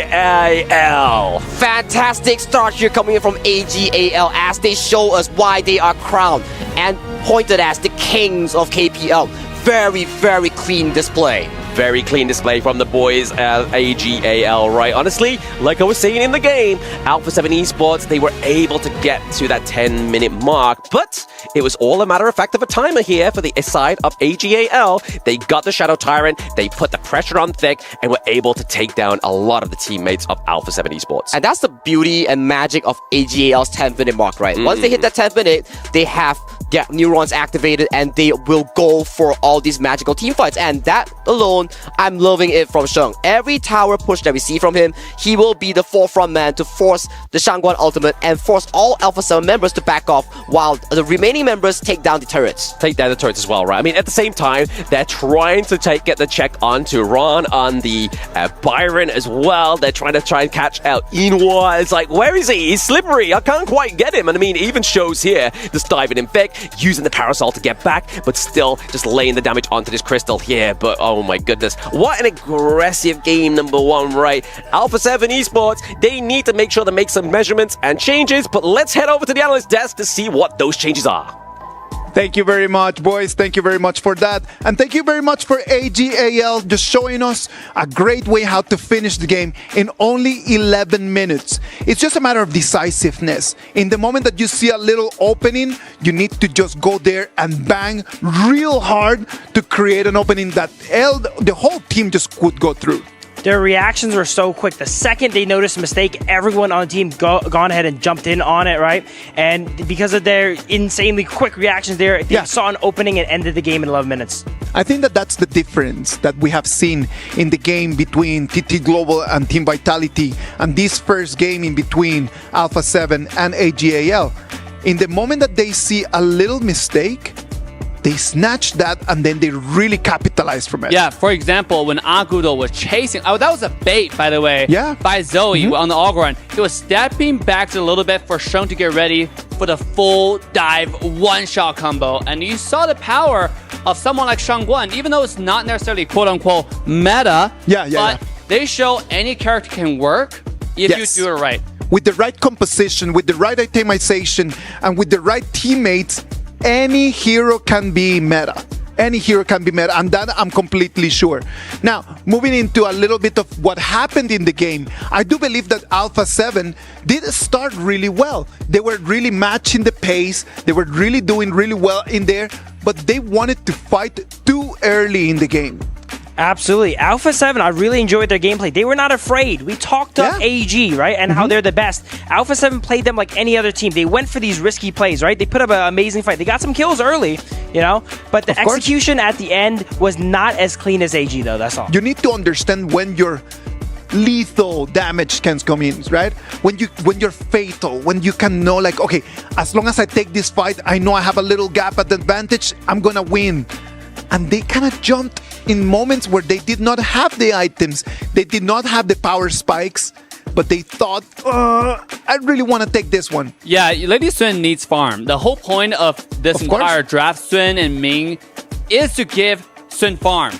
But Alpha 7 jumped the gun just slightly, and I gotta give credit to AGAL. Again, they didn't jump the gun. They were patient to let Arlie farm. And somehow, back to the Sheng Guan point, I think they were listening to Hoon's interview just now. I would say, actually, I know. The analyst asked, oh, this guy wants to see Sheng Guan. All right. Why not? Yeah. Let's give the people what the people want, right? And that Sheng Guan in there, I hope that is going to become one of those heroes that we will be able to see again and again and again. Is it right over here in qualifiers? Is it going to be in the show matches? I hope that we can just keep seeing that. I also want to highlight how expensive these drafts are. Game 1 here, both teams are going almost all out, right? We have the Dharma, the Arlie, the Mai being picked up here. Outside of some, more niche picks like the Shang Guan there, all the other picks were amazingly high priority. This looks a lot like a BO3, right? This feels like a best of 3, not like a best of 7. Yep. Both teams are not pulling any punches. Exactly. No, that's true. I want to highlight that Zhuangzi again. That was such a good pick against Mai, against someone like Dharma. Now, pay attention to this character, I think, in the future series from AJL and TT Global. Because we don't see it at all in the global region. Mostly this character is not banned or not picked. However, today, we've seen it twice already. Oh, I hope that is going to become one of the hot picks, right? Yep. I hope it's going to become that. As we move into Game 2, what do you guys think is going to happen? Do you think that Alpha 7 still has something? Because if we compare the beginning of the game between TT Global and Team Vitality, and we compare it to the beginning of the game between Alpha 7 and AGAL, Team Vitality had a better Game 1 than Alpha 7. I think Alpha 7 is a very resilient team. In the past, they've had some losses and they've came back. Yeah. So this loss is not really going to affect them. If anything, they're going to learn from this and try and match the pace of AG here and hopefully do better and better as the series goes on. I have the opposite take. I think it's going to go downhill from here. You think so? Yeah, as much as I love... What are you basing that on? Okay, see, there are so many different drafts available now still for AGL, right? The combo pay still available, and Zoe's one of the most popular, most well-known character on this player. And you still have Duen Dolia available. Yes. For AGL. All those characters, all those drafts are really good at invading. Just now you saw Ogron give you a little taste. Maybe you don't get the buff sometime, but they were going for the board, they were going for the small camp, and those things snowballs really fast. Yeah. Once you start going to the buff territory, once you get Zoe on someone like Pei, I think this will go downhill for Alpha 7. I think that the biggest thing here comes down to the understanding of the game. Let's compare a little bit on what the junglers have done in the previous match, and in this one. What did Zoe do? What did Sunrise do? They do not even use their abilities to get the kills. They use their abilities to zone out the turrets so people cannot protect the turrets, and then slowly but really consequently just going and just taking turrets down again and again and again.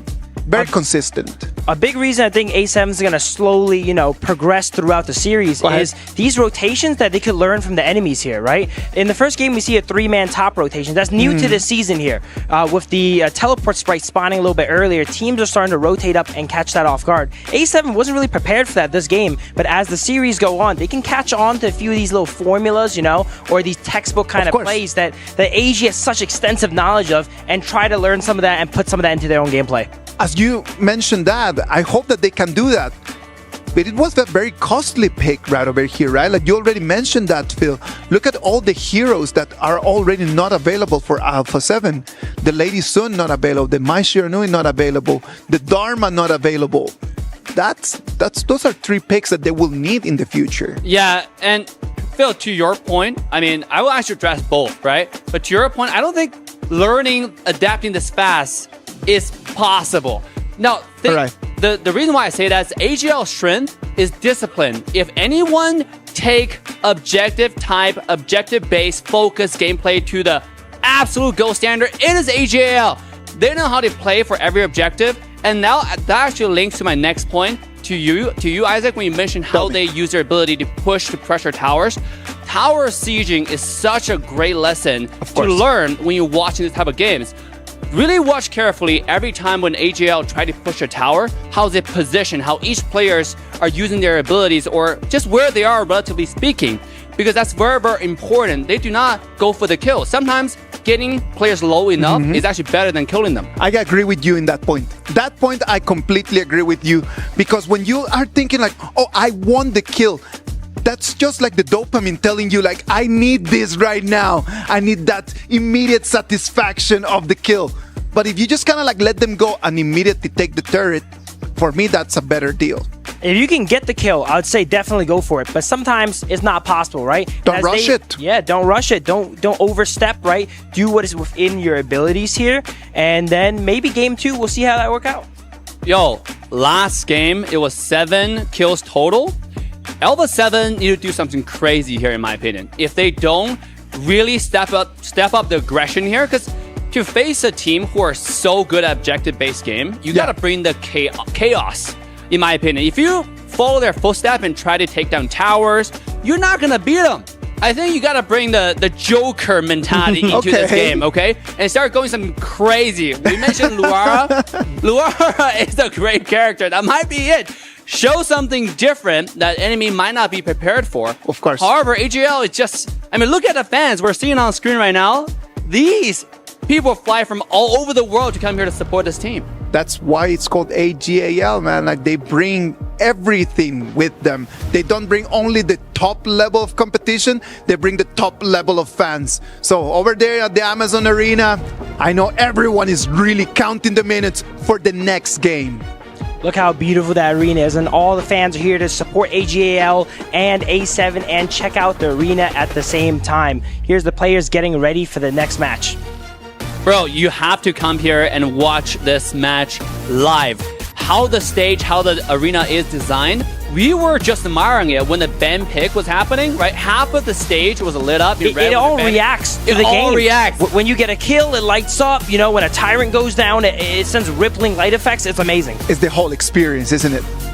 It's like watching a movie, but the Honor of King KWC version.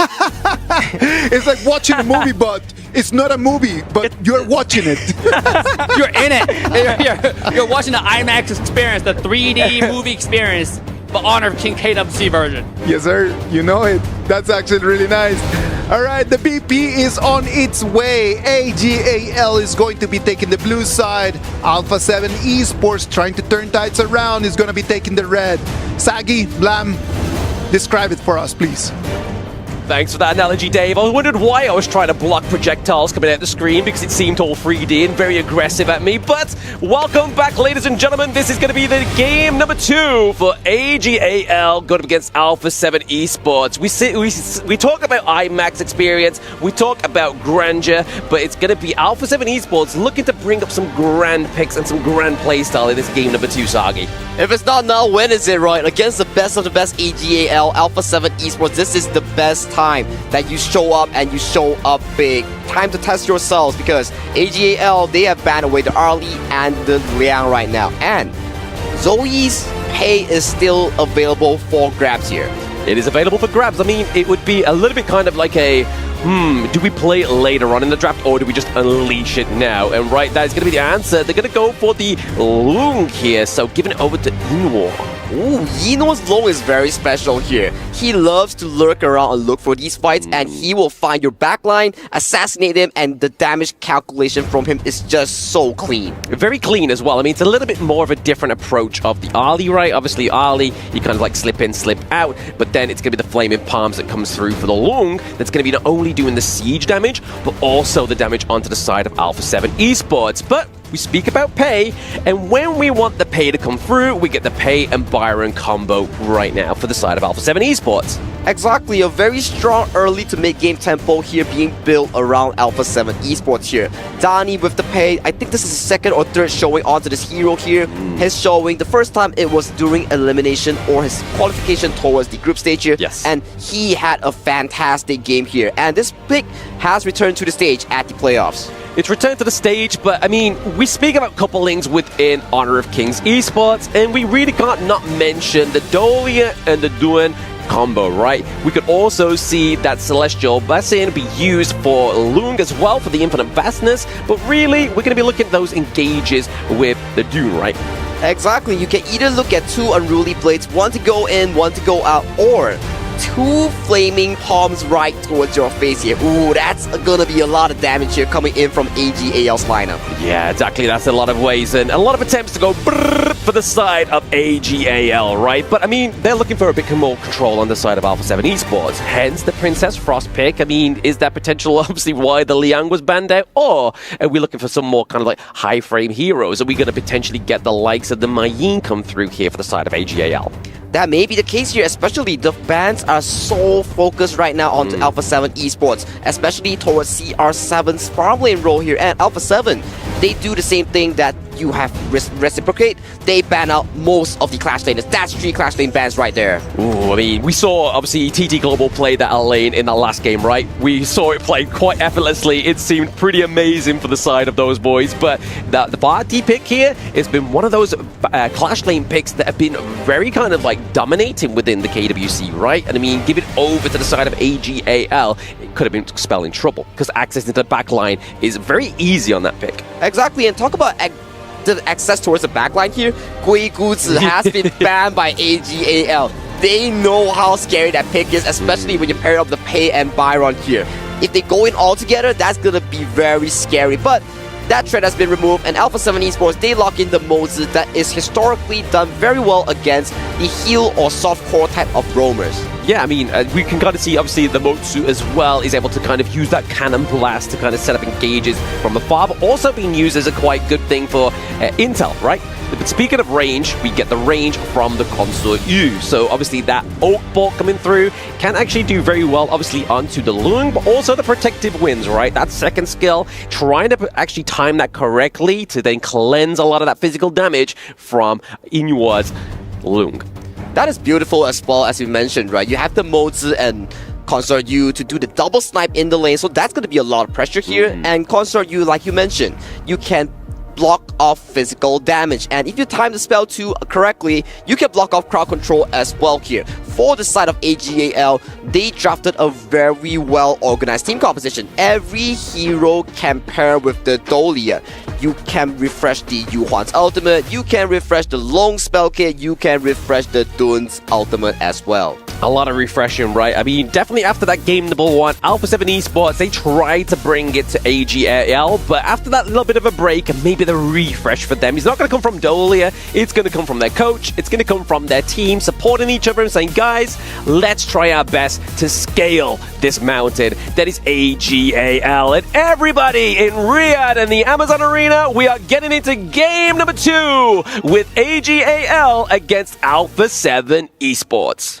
This game is gonna be crucial, especially for Alpha 7 Esports, because it dictates your tempo and mental coming into the series here. And starting off the game, we are seeing a certain lane swap here coming in from AG as they swap Yino and Shuai towards the Clash lane to fight Niap on this Byron pick. Yeah, I mean, obviously Byron here is definitely one of the bigger picks within the early game up into the Clash name, right? Like 1v1s, he pretty much takes them every day up until Sunday, right? Like every pick that comes through there, Byron definitely likes to go in with the early game and get those 1v1 matchups because he has it all within his kit, right?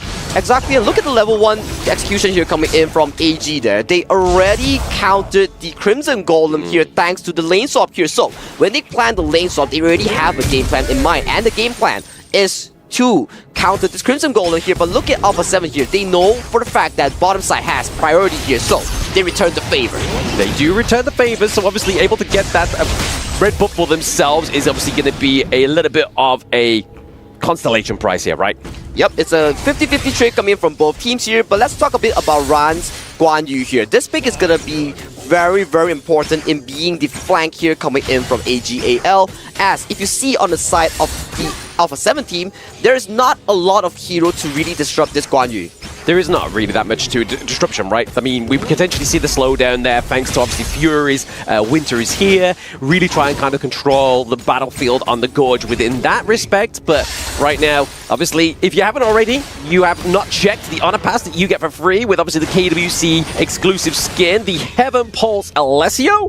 Get in game, get grinding, and get that free skin. It is super beautiful as a free skin, by the way. You just have to grind a bit, click through the honor pass, make sure you get all that honor EXP, and you will be getting that skin for free here, Blam. Exactly, just keep looking at those for those key codes, right? And you'll get some of those free XPs for the honor pass as well. But speaking of EXP, we're looking at here and the gold. The gold lead for the side of AGAL is comfortably around about that 6.6k, so slowly but surely, obviously starting to amount to something here. But speaking of amounting to things, obviously Shuang here has to be flashed out of that 3v1 potential fight there. Oh, look at Zhong Yi though. He finds CR7 and CR7's flash has been forced here. So another invade here is being set up coming in from AG's team composition as they look for an engage. They do look for an engage. A lot of aggression there. That's the poke and prod that we see from the Ran's Guan Yu. But it's going to be Guan Yu being taken down here. First blood going over to Alpha 7 Esports. So Hoon correctly thought so, right? He was like, hey,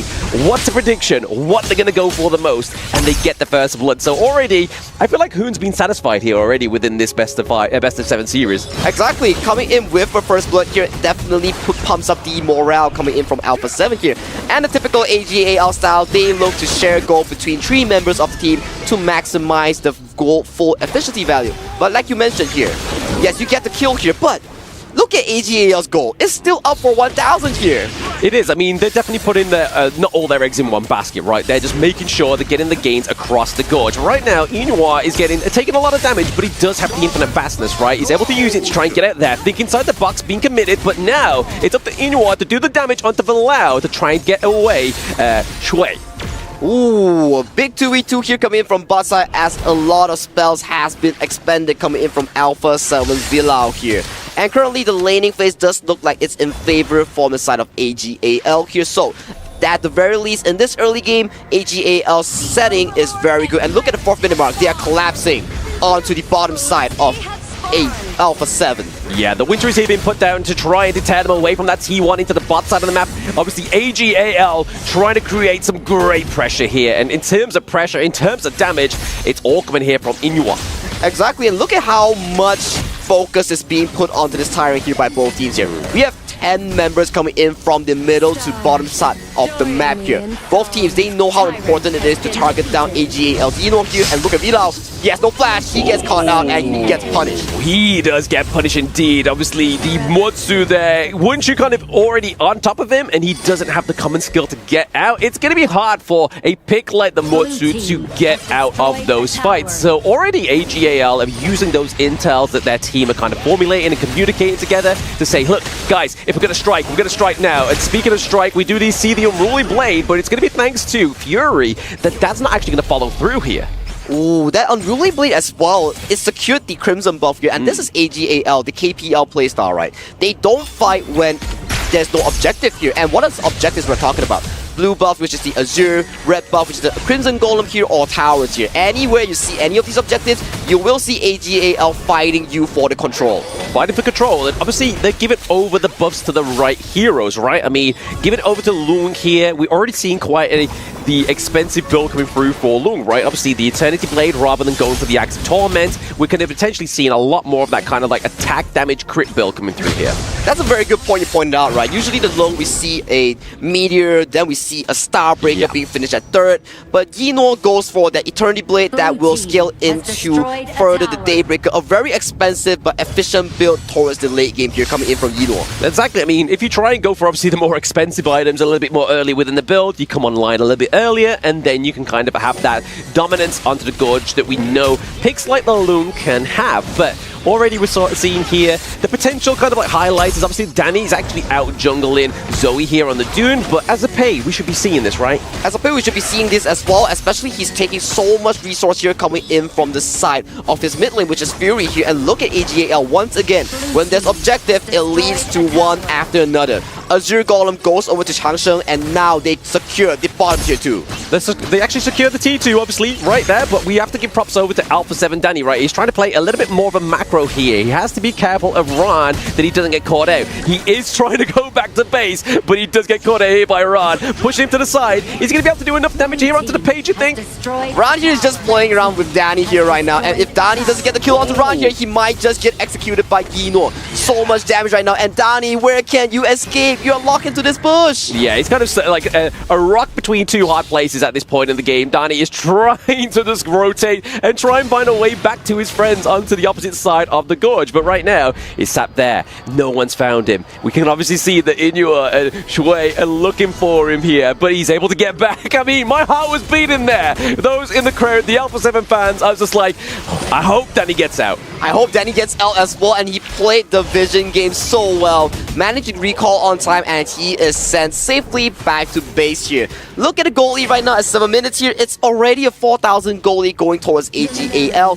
That's some magic coming in from AGAL, as they are so efficient in farming gold. Very efficient in farming gold, but I mean, all that shenanigans that was happening there for Alpha 7's Danny is the fact that he's just lost a lot of gold per minute, right? Like, that's now allowed Zoe to actually try and accumulate a little bit more closer gap, but here we go with a flash in here from Shang, but he's able to get the CC onto one of the front lines, but there's nothing here to follow up just yet. Just trying to push him away from that T2 in the mid lane. He pushes back with T2, and Eno gets a snipe onto CR7 as he falls by the flaming palms here, and once again, they knock onto the tier 3 coming in from the tower of Alpha 7 as they are looking to push it down. 8 minutes in, a tier 3 goes towards the favor of AGL. Yeah, I mean, onto the gorge, it must be like Riyadh, right? I mean, that protective winds wasn't available. The winds were just too hot from those flaming palms. Hot win, hot Riyadh. That is Esports World Cup for you here, Blam. And look at the top side here, coming in from Donnie here. He successfully took down the tier 2 as a consolation prize, and he is one of the main carries here coming in from the side of Alpha 7 Esports. He's rocking that gold chart with Elon. He's doing a great job. He's doing an absolutely great job at taking down those T2s, putting the pressure onto the top side of the map, of the side of AGAL, but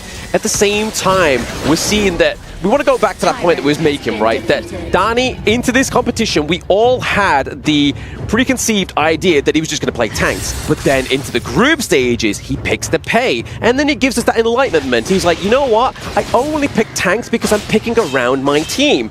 And we're really starting to see a different Danny. So 2025 Danny, I'm excited for it. I'm excited for his growth as well. And he has shown it on this international stage, especially when we talk about Honor of Kings. You cannot always pick the same exact team composition because of global ban pick here. So having more heroes, be it the tank, be it the assassin, being all these battle mages, right? It's so crucial coming in from global ban pick here, as Danny might be caught out. Might be going out here, the Flaming Palms, and the Ride the Wind is going to keep him in place. Inua getting that pick up onto Danny after we gave him such great praise there. But I mean, honestly, there's only so little time before you actually get shut down there when you kind of try to prowl around, trying to get that priority into the side lanes here. Wow. Alpha 7 Esports is just getting choked out on all the neutral resource, all their jungle camps here. Looking at the goal lead here, 7,000 healthy going in from AG, and the kill score, only 3 kills to 1, but that is an insurgible amount of goal lead going towards AGL. Yeah, I mean, we always talk about, obviously, Honor of Kings evolving the esports-wise, and within the group stages, we've seen some very brawler kind of like matches where there is a lot of kills on the board, but with the playoffs of day number 2, I mean, the quarterfinals, the final part, we've rarely seen very many kills, but this is what shows, right? You don't need as many kills, you need the resources, you need the objectives. And look at Eno here, he goes for flank here, but CR7 presses protected with, he gets out alive, but the remaining members coming in from Alpha 7, you have nowhere to go as you get taken down one by one. One by one, they fall like dominoes over to the side of Alpha 7 Esports. A nice use of that infinite vastness, right? They baited obviously Enoa, but then he just takes his ultimate, comes crashing back down, and what else is going to crash right now?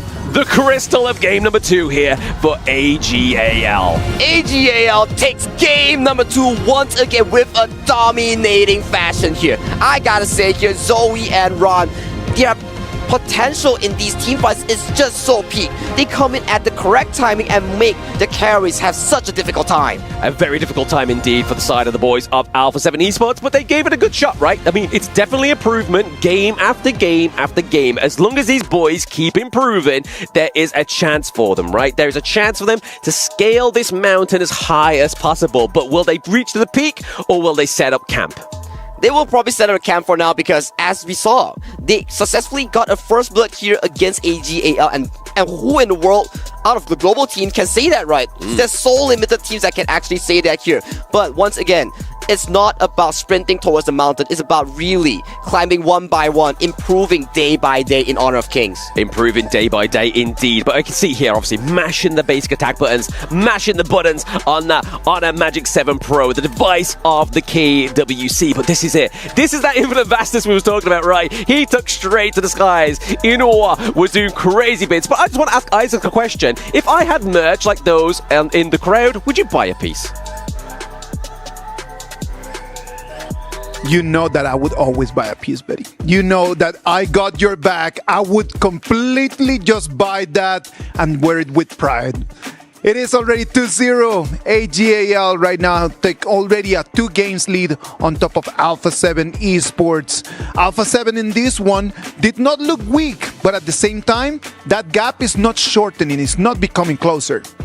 They definitely showed some strength in the early game. You know, they got the Pei Byron in there, and they showed that they are able to utilize these picks and actually apply their strengths. Now, that's easy to say, but it's hard in practice. You know, even though Pei Byron's so strong early, you're against AGAL. Yeah.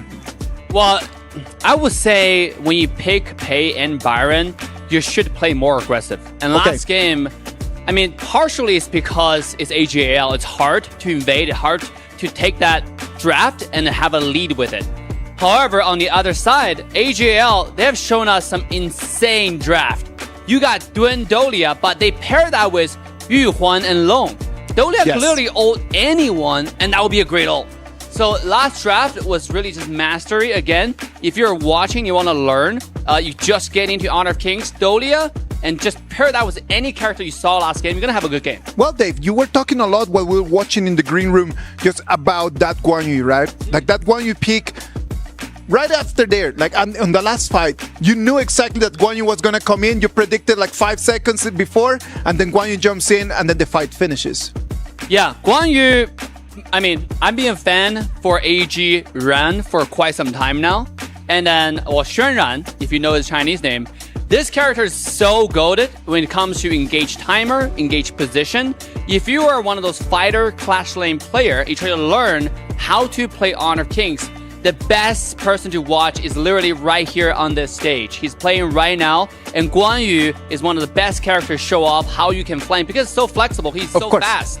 No, and that's the main idea, right? Like just to try to find a goal of what you want to actually become and then just move forward towards that goal.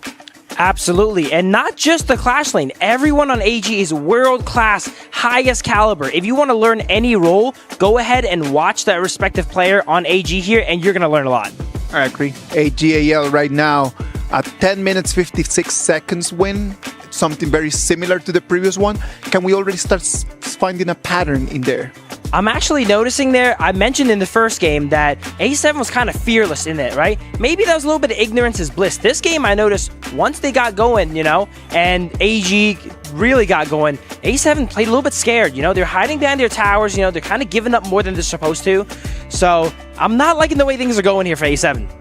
Yeah, like I said, there are many different options still available for AGAL. Last game and before last game, we talked about global ban pick. There's so many things open right now, and Duendolia, as we mentioned, was picked in game 2. Now, when Duendolia being picked, there's still Pei Byron available for AGL, one of their best comps. And I think that's coming out next. Maybe Alpha 7 will ban it, maybe not. But you see, the problem in here is that if they ban that Pei and Byron, do you allow the Mai Shiranui out? Well, yeah. There are also other combos you can go with. This team is so flexible. You obviously also got the Agudo. AGL is so good at objective-based games. Yes. And I want to see them play the Agudo channel and Ziya combo and show the world how it's done. Because Honor of Kings is all about farm rotations. When you watch these games, we mentioned many different times, we're repeating ourselves right now. There's so little kills all across the map. It's all about towers, it's all about objectives and forcing those objective fights. But then they don't really kill you. I mean, it's not like they couldn't. They could, but that's not their goal. Their goal is the objective. Of course, they have clear priorities on what they want to do. I want everyone to understand something that I was actually mentioning to Phil when we were in the green room as well. The moment where Danny is caught in there in a 1v1 against Guan Yu, right? And then Inuo comes in and then they just start mirroring him out. And then he starts running away. And he understands the map in a way that he knows that as long as I stand in this place, they won't be able to see me. And he is able to spawn back home. That was super impressive. We call that a Houdini play because he just disappeared without being seen there, right? And to have the game knowledge to know that little pixel area cannot be seen, he's under the pressure of the entire enemy team and still is able to make the escape. I'm telling you, if that doesn't tell you that they are really evolving, I don't know what else you're looking for.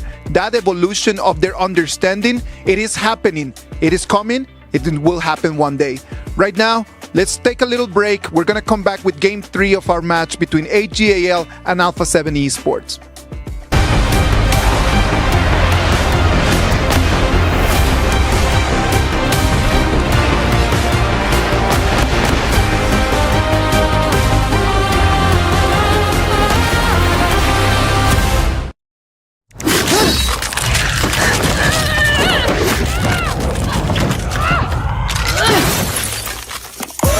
Reach your impossible, Lenovo Legion.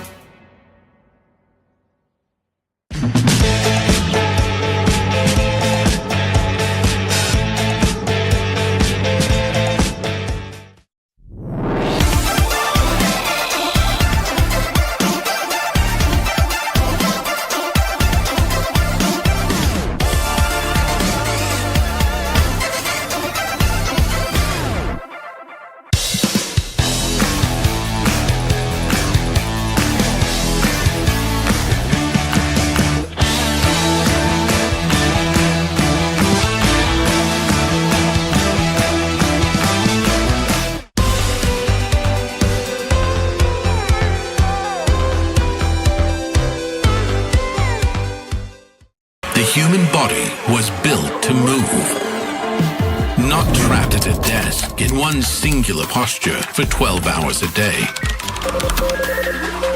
It's time your chair evolved. This is Secret Lab Titan Evo. Ergonomically engineered for you, gamers, hybrid workers, artists, backing your every move.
Welcome back to the Honor of Kings KWC 2025. We're live from Riyadh in Saudi Arabia.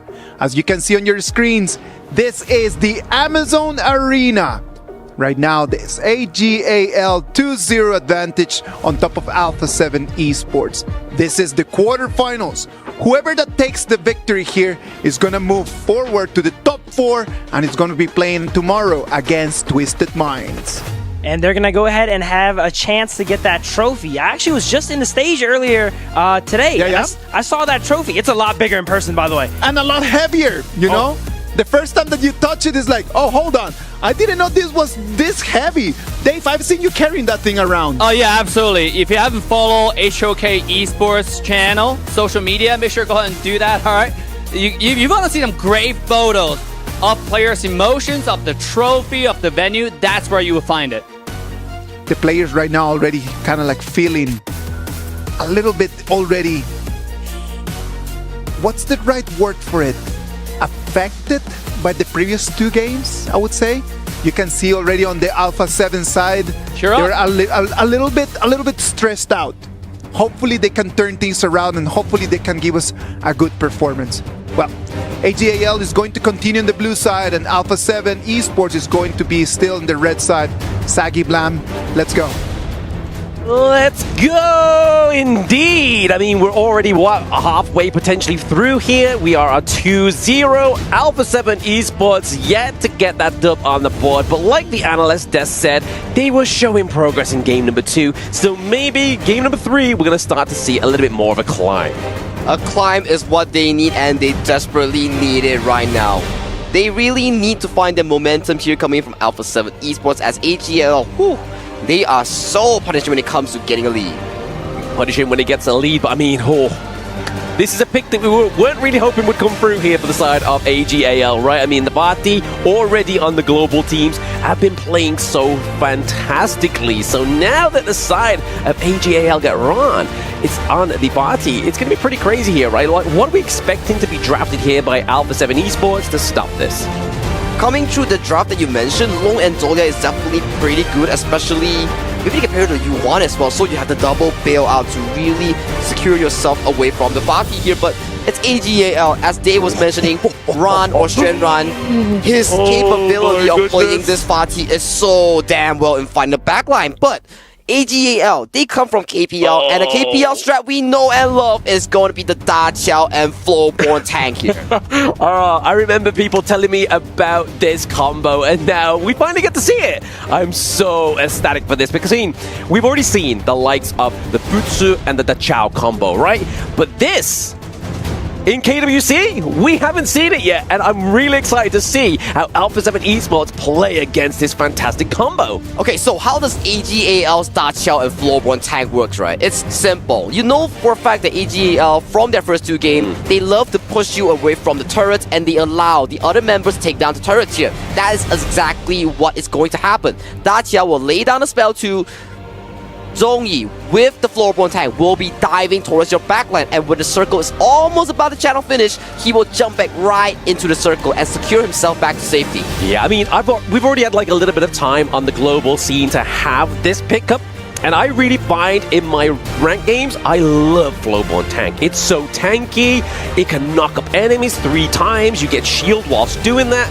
It's so great, and obviously you get the on-heal hit if you go for that aspect of his passive as well. So honestly, I can't wait to see this being played very competitively, but more importantly, it's not had a single win yet. So maybe this will be the first win. This will be the first win that falls towards the second win right now. I think last series coming from TT Global, they did secure a win there. So potentially AGAL, they're going to show us the full extent of this Da Qiao and Floorborn tank combo as well. Coming in from Alpha 7 Esports, when it comes to the ultimate battle draft, they really love to draft this blue team color draft here. It's not just because of the color here. These heroes are so strong in their respective manners. I mean, they say that, right? The teams that style together stay together, and we can really hope that Alpha 7 Esports, with the amount of control that Ishin comes with, the sustainability with the Orgren, and then also the refresh from the Dolia, and then the burst from Lung, could potentially be enough to get some great team fights here. But I mean, another good pick here for the side of AGAL. In terms of obviously siege mechanics, the Fang here, the pickup is great. the Fang also does one thing very well. When Long hits you with that Flaming Palm, you can time Fang's roll, the spell too, at the perfect timing to dodge out or mitigate the Long's damage here. So I think that's what AGAL's Hino is trying to accomplish here. And we talk about Angela here, a very burst heavy mage here. You go with the 2-1-3 combo and immediately you get to melt the front line or the first person you catch. Yeah, I mean, it's a great hero for those new players, right? They're getting into Honor of Kings. Angela with a very basic combo, great burst, great wave clear, and obviously great rotation as well. Great rotation as well, especially when you hit your spells, you get more extra movement speed. You traverse around the gorge even easily here. And I just saw A7's last pick onto Nia. That's a Miyu we saw. He's looking for total lane domination. Looking for total lane domination, but I'm looking and really wondering how Phil is feeling right now. Not only did he get his Shang-Yu in the last series, he gets Miyu. He must be on top of the world right now. That he gets his two big picks, two favorite picks come through here for both of these teams. But ladies and gentlemen, over at the Amazon Arena, we want to hear you roar as we go into game number 3 between AGAL and Alpha 7 Esports. Alpha 7 Esports fan, if it's not now, when is it? This is such a comfortable draft here. Coming in from Alpha 7 Esports. They are drafting towards their strengths, and this is their time to prove against none other than AGAL, the best of the best from KPL. The best of the best indeed. That scaling mountain that all these teams are looking to climb. And right now, Alpha 7 Esports, we're showing promise in game number 2. So we're really hoping that translating into this game number 3, we're going to see some more promise. But speaking of that, leaping Koi Tides here is going to be really oppressive onto the side of AGAL, right? And another lane swap as well, right, coming in from the side of AGAL. They know for a fact that, okay, Ron, we don't want you to fight Niap onto this matchup here, but Zoe here, he seems to be stealing away from the Azure Golem here. He gets first blood once again coming in from Alpha 7 here, and Yino, he's also getting caught up from the side of Alpha 7. Alpha 7 is on board. Alpha 7's on board, and now they're going to get looking for some more here for Shui. He's able to go use the Sea of Fate to potentially get out of here. Leaping Koi Tides is going to be enough to save him and slow that rotation of Dani on the Alpha 7. Orgrin here, but speaking of 2 kills, KWC Glory is going to be your CD key to get some of that Honor Pass EXP we were talking about earlier. Get that Honor Pass EXP and you can slowly scale towards the Alessio skin that we talked about, Heaven Pulse Alessio here. But this is the first time so far that Alpha 7 Esports can push 2 kills in clean early game against AGL. Yeah, I mean, they've actually been able to get the gold lead as well, right? So thanks to those 2 kills, they get the gold lead around about that 1.3k gold lead as well. Then we call it 1k. Well, let's be charitable right now. Get that 1k gold lead, but slowly but surely, AGAL are just trying to make sure they close that gap. Ooh, we will definitely get hands-on experience and how they actually execute in playing from behind here, because this is the first time that we see a KPL team in the global stage falling behind in the early stage that they're so dominant and calculative in. So definitely a spectacle to see how Alpha 7 is able to really expand this lead, or AGAL claws it back easily. And speaking of clawing it back, you can get the romantic prelude Liu-Bei skin by just completing the missions in games. I mean, this is one of the beautiful things about Honor of Kings, right? Free skins for everyone. I do love myself a free skin as well. You get the Liu-Bei skin, you get the Alessio skins. We have so much up in line with the Honor of Kings calendar here. And look at the rotations here coming in from the side of Ron here. Shares the wave with Ino and takes the Dimensional Sprite towards the top side. And later on, you will see them teleport towards the bot side here. That secures Ino with more farm. Secures him with more farm. I mean, let's look at like the late game potential breakdown here for the side of AGAL. Are we really looking kind of like towards the Bati here? Going to be the late game cash out for the side of AGAL. But we'll keep that to the side for now. Alpha 7 Danny has to use the Conductor Assault to potentially get out of this team fight. But the second board being conducted thanks to Celestial Melody. Is it going to be enough? Okay! Ron gets taken down by the side of Alpha 7 Esports. Niap comes out huge as he solos out Ron within the board. Double board coming from Alpha 7 Esports, making sure that Ron had no way of escaping here. And Niap, so far, he's having a heck of a game. Heck of a game indeed. CR7 has to be forced out of that infinite vastness thanks to Inua's Fong here. But they're straight landing on top of the Koi Tides. Perfectly timed here. And then diving in is Inua with the first kill for the side of AGAL. CR7, that's not where you want to be piloting, buddy. Immediate response here coming in from Strive to really punish CR7 that were looking for the re-engage here. And Right now it's 4 minutes, and AGAL is looking to tear down this bottom tower that is unattended. Yeah, unattended, I mean, 3-4 minutes, they're able to get it down really low. And I mean, this is the beauty of the Fang pick as well, right? If you put that first skill onto it and you proc that damage over time, it's going to then burst open not only your enemies' heroes, but their turrets, just like that. And that's why I said in the draft for those at home and in the Amazon Arena, it's a great siege potential, great pushing potential as well. And it's also a very fun marksman to pick up, right? So much mobility, so much damage from the spell kit here. Very easy if you want to pick up this hero called Fang here. You have so much spell in terms of survivability here, so do pick it up if you want to try an easy to pick up marksman. Very interesting here. Obviously, Alpha 7 Niap is kind of like having a bit of an overextended vacation into the enemy jungle, just trying to get a bit of intel onto the whereabouts of AGAL. Zoe at this point, but Ron is like, hey guy, you're kind of overstaying a little bit too long for my liking, so just trying to make sure he's pushing him back into lane. Yeah, Ron here pops the ultimate, looks for the 1v1 here. Niap has to be forced back, but he has the Umbral Moon to escape here, but gets knocked up by Strike here. The Eye of the Whirlpool comes in quick, and right now, we keep saying this about AGAL, right? But their proficiency to get more than one objective, using the Eye of the Whirlpool to send everybody up to the top side of the map to take that T1 into the Clash lane as well. And they're so swift with their map movement here. One moment we see Ron on his bot side here, but look at Danny as he's jumping onto Shang. Yeah, jumping onto Shang here as well, but we are going to get that build, just splitting them apart. But Zoe's actually being very sustainable, but the Sea of Fate is going to be the thing that keeps him alive. A very crucial Sea of Fate here coming in from Strike here. This is the potential we talked about, right? You lay down a Sea of Fate here, and as Zoe, he soaked up all the damage that he calculated. He goes back to Sea of Fate here. All the spells here coming in from Alpha 7. It went down to the drain. It went down the drain, actually sustaining a lot of that damage, but there's that damage coming from the Angela, right? We saw it, talked about it in the draft. So much great burst, and that Blazing Brilliance, her ultimate, just channels a beam that does so much damage. But right now, speaking of damage, we are needing to try to get Shui out of this one. He's getting out by the skin of his teeth. The board has been committed here by the side of Alpha 7. They're looking to get the takedown. They do. They're looking for a little bit more here, but we see Miyu. Umbral Moon makes it untargetable, but the Koi Tides is still going to do so much damage here by AGAL. Shui is playing at the knife's edge here. He played that perfectly, baiting out CR7, landing that Koi Tide at the moment it mattered the most. Check out this replay real quick. Look at Shui. First Koi Tide, baits out CR7, flashes in, does not finish him up. He powers back slowly here. Okay, but Zoe goes in. Unfortunately, gets caught out by the board here, immediately executed, but look at how Strike assists Ron here. Ron forces the flash it, but the moment the Umbral Moon finishes, the Koi Tide, immediate burst coming in from Ron, secures the kill onto Nia. Yeah, those immediate catches are crazy coming from the side of AGAL, and it's definitely what they need, right, to try and sort of mitigate the pressure that Miyu can do to the backline of your team. And this is the beauty coming in from these strong teams, especially from the KPL region. With their experience and gameplay, even though they were at a 0-2 deficit, look at the goalie right now. They're way back on board, and they took out Danny at this Crimson Golem, as we mentioned.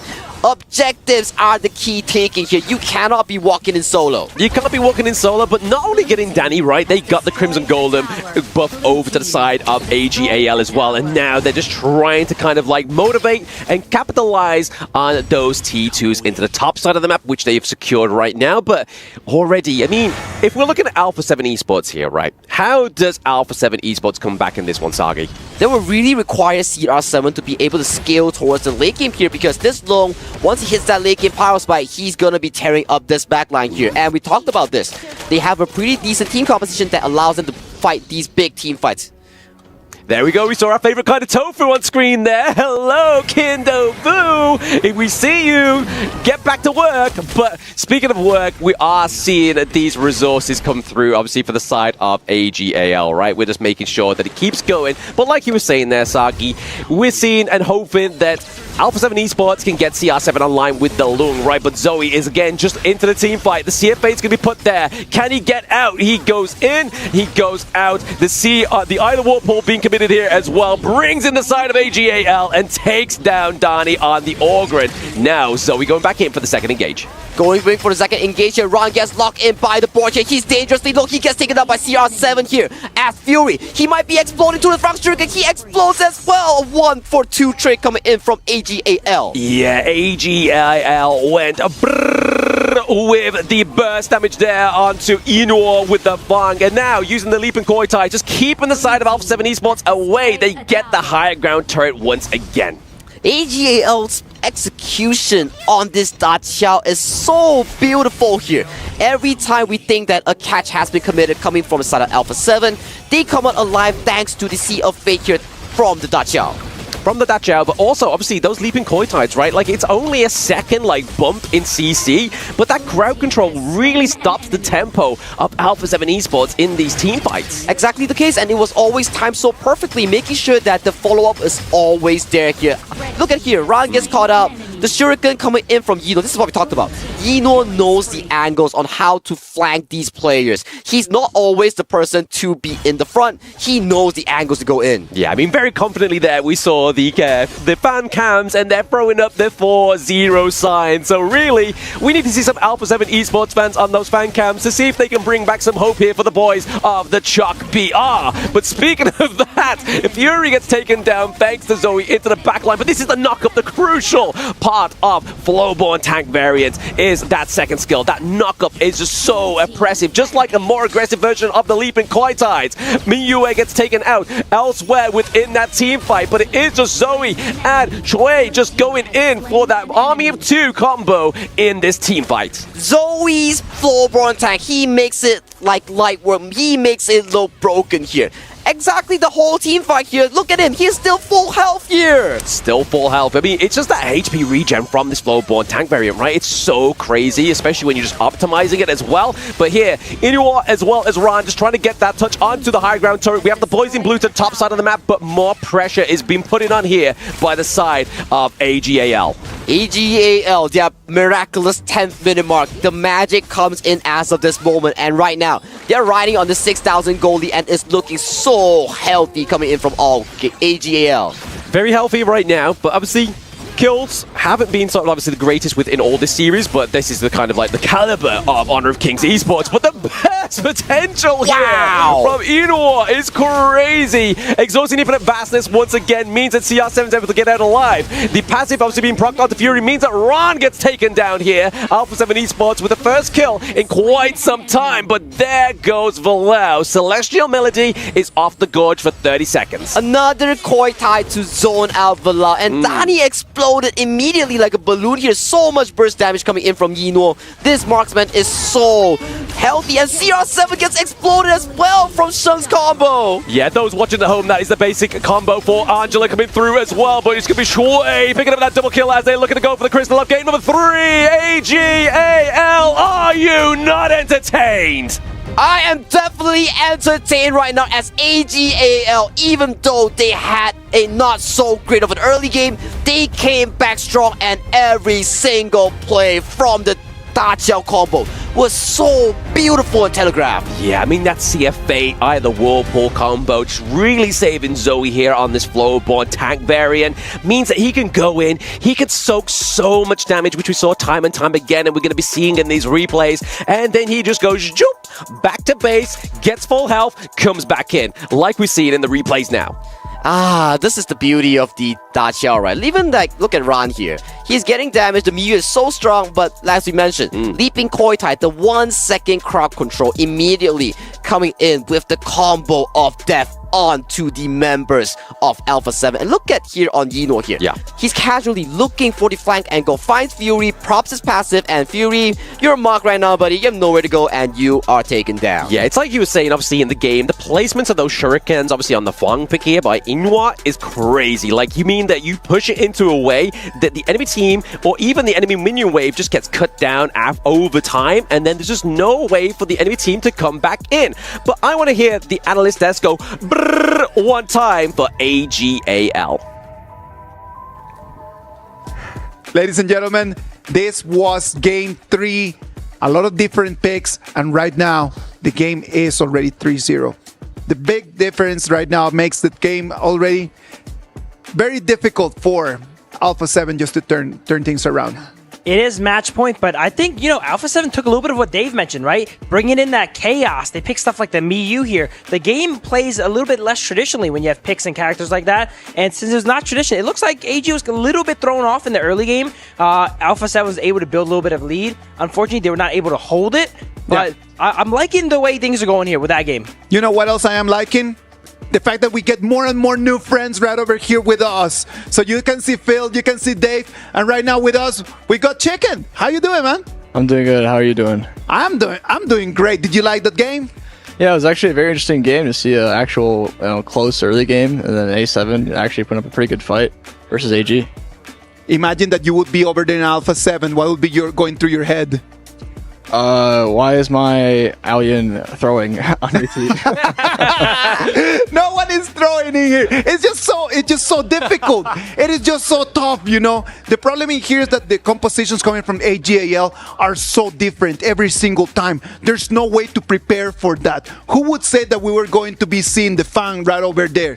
I was not expecting that. I was not expecting that either. Fang is definitely one of the fastest tower or any objective shredder in the entire game. The skill 1 explosion.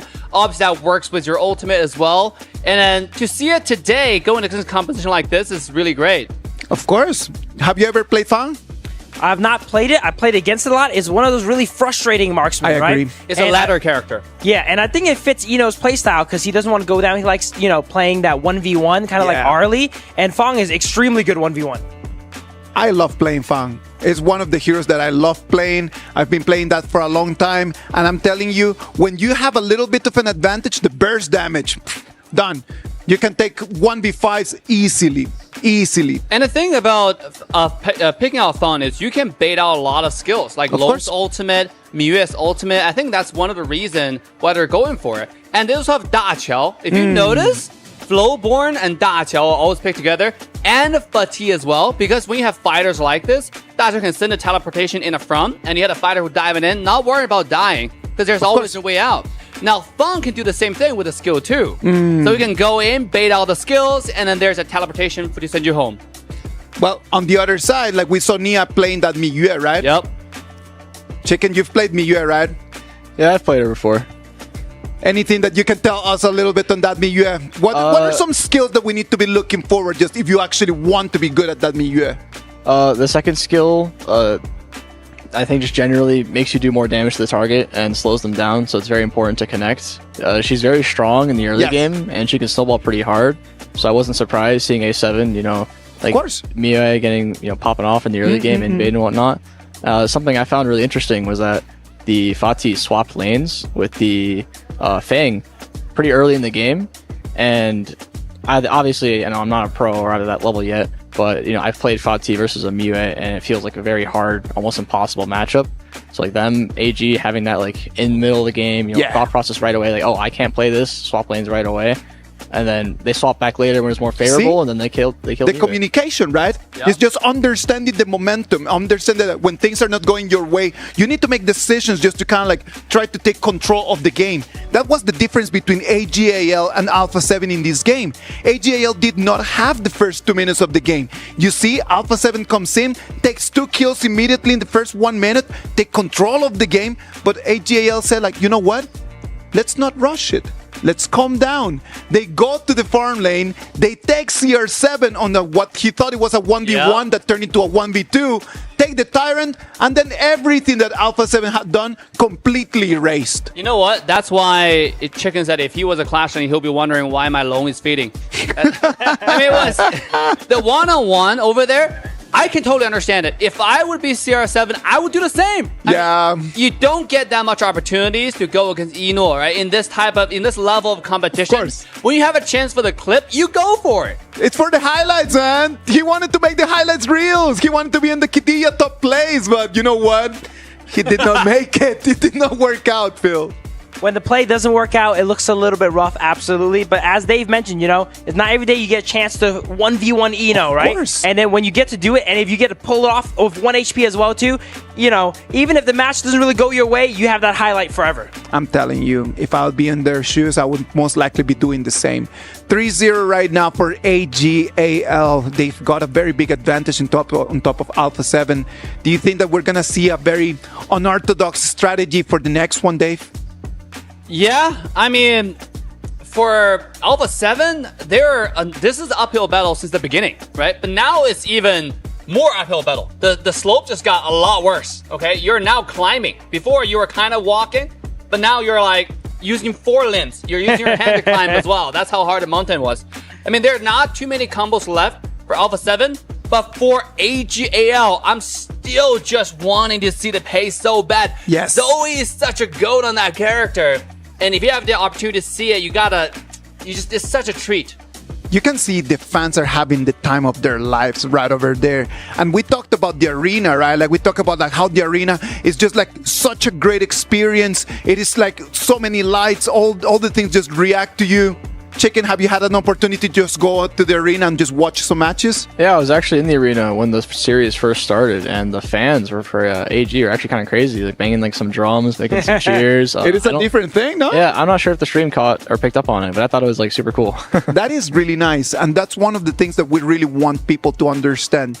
We want everyone to really feel what it is, that fandom, right? Like that's what AGAL, they are one of the biggest teams in the world, right? Because they've got a very intense group of fans that they follow them everywhere in the world. Absolutely. I was talking to some of the fans. They're flying from all over the world. And another thing to mention here, they would hand make these intricate signs, for their favorite players with pins and decorations. Isn't that cool? It's amazing. And then the players after matches, they go and they see it and it encourages them to do even better. Hey, I gotta, intercept here. Go ahead. One of the fans has a sign with my name on it. Now, you probably did not pick it up, but it may have been provided by Dave, but it might have been Dave's sister. Well, if you're here to verify that's true or not, you have to be here live watching the show in the Amazon Arena because it's such a cool arena. Man, once you're here, it's a lifetime experience. It is a lifetime experience, and I know that Holler and Kin, instead of being working hard like us right now, they're right over there just watching the games. They were caught on camera a couple times, and I don't know. I feel like I need to change positions with them. I want to do that, right? In fact, doing a watch party here in the talent room compared to doing a watch party in the venue, it's a completely different vibe. I mean, we grabbed Chicken here for the analyst desk, but he was talking about the venue as well. Did you feel like did you hear the crowd yelling at all? Yeah, definitely a bit of noise. The most noise for sure was for this series, AGAL. Definitely, I can tell, one of the most popular teams, one of the more popular teams. And it's always nice to hear that kind of stuff, fans supporting the team that they like. But, well, it's not going to only need fans, right? Like, because right now, it doesn't matter how many fans we could get to Alpha 7 right now. They're going to need a lot more in order to turn things around. What do you think is going to be key for them to turn the game around, Chicken? I think they had a great start to this game. I think they would just have to keep their mental, straight and not do anything too overzealous. Not as much clip farming and more just keeping their lead. Keep going and just keep trying. They are already here. They have one more game. And this is it. And if they lose this one, it's going to be the end of the road. And if they win this one, it's going to be the first time that they're going to take a game from AGAL. So regardless, this game right over here is going to be like no stress for them. Yeah, absolutely. This is the time to put everything on the line and just, play a great game. Last game that kind of worked, like Phil was pointing out. You have Miyu who brought a different level of gameplay into the game. And I think a very acute observation from Chicken here with the lane swap. Because Fatigue doesn't do that well against Miyu in lane in early game, especially without the ultimate. But right after Fatigue got the power spike, they swap back. You have the lane going back again, and that's when the CR7 one-on-one happened. He thought that he had it, but then a miscommunication right over there. That's what I mean when I say there are levels to levels, and right now, AGAL just showing us that they are in a completely different one.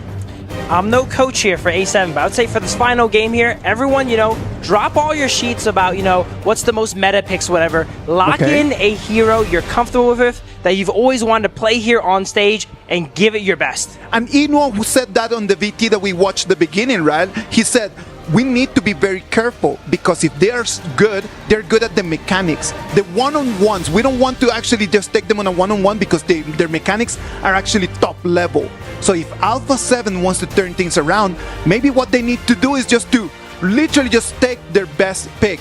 Before we send it to the VP, Chicken, something that you want to say for Alpha 7 right over there to just animate them and give them a little bit of hope. Good luck on this last game. Make it an interesting one. Win or lose. It is going to be an interesting one. Blam, Saggy, take it from here.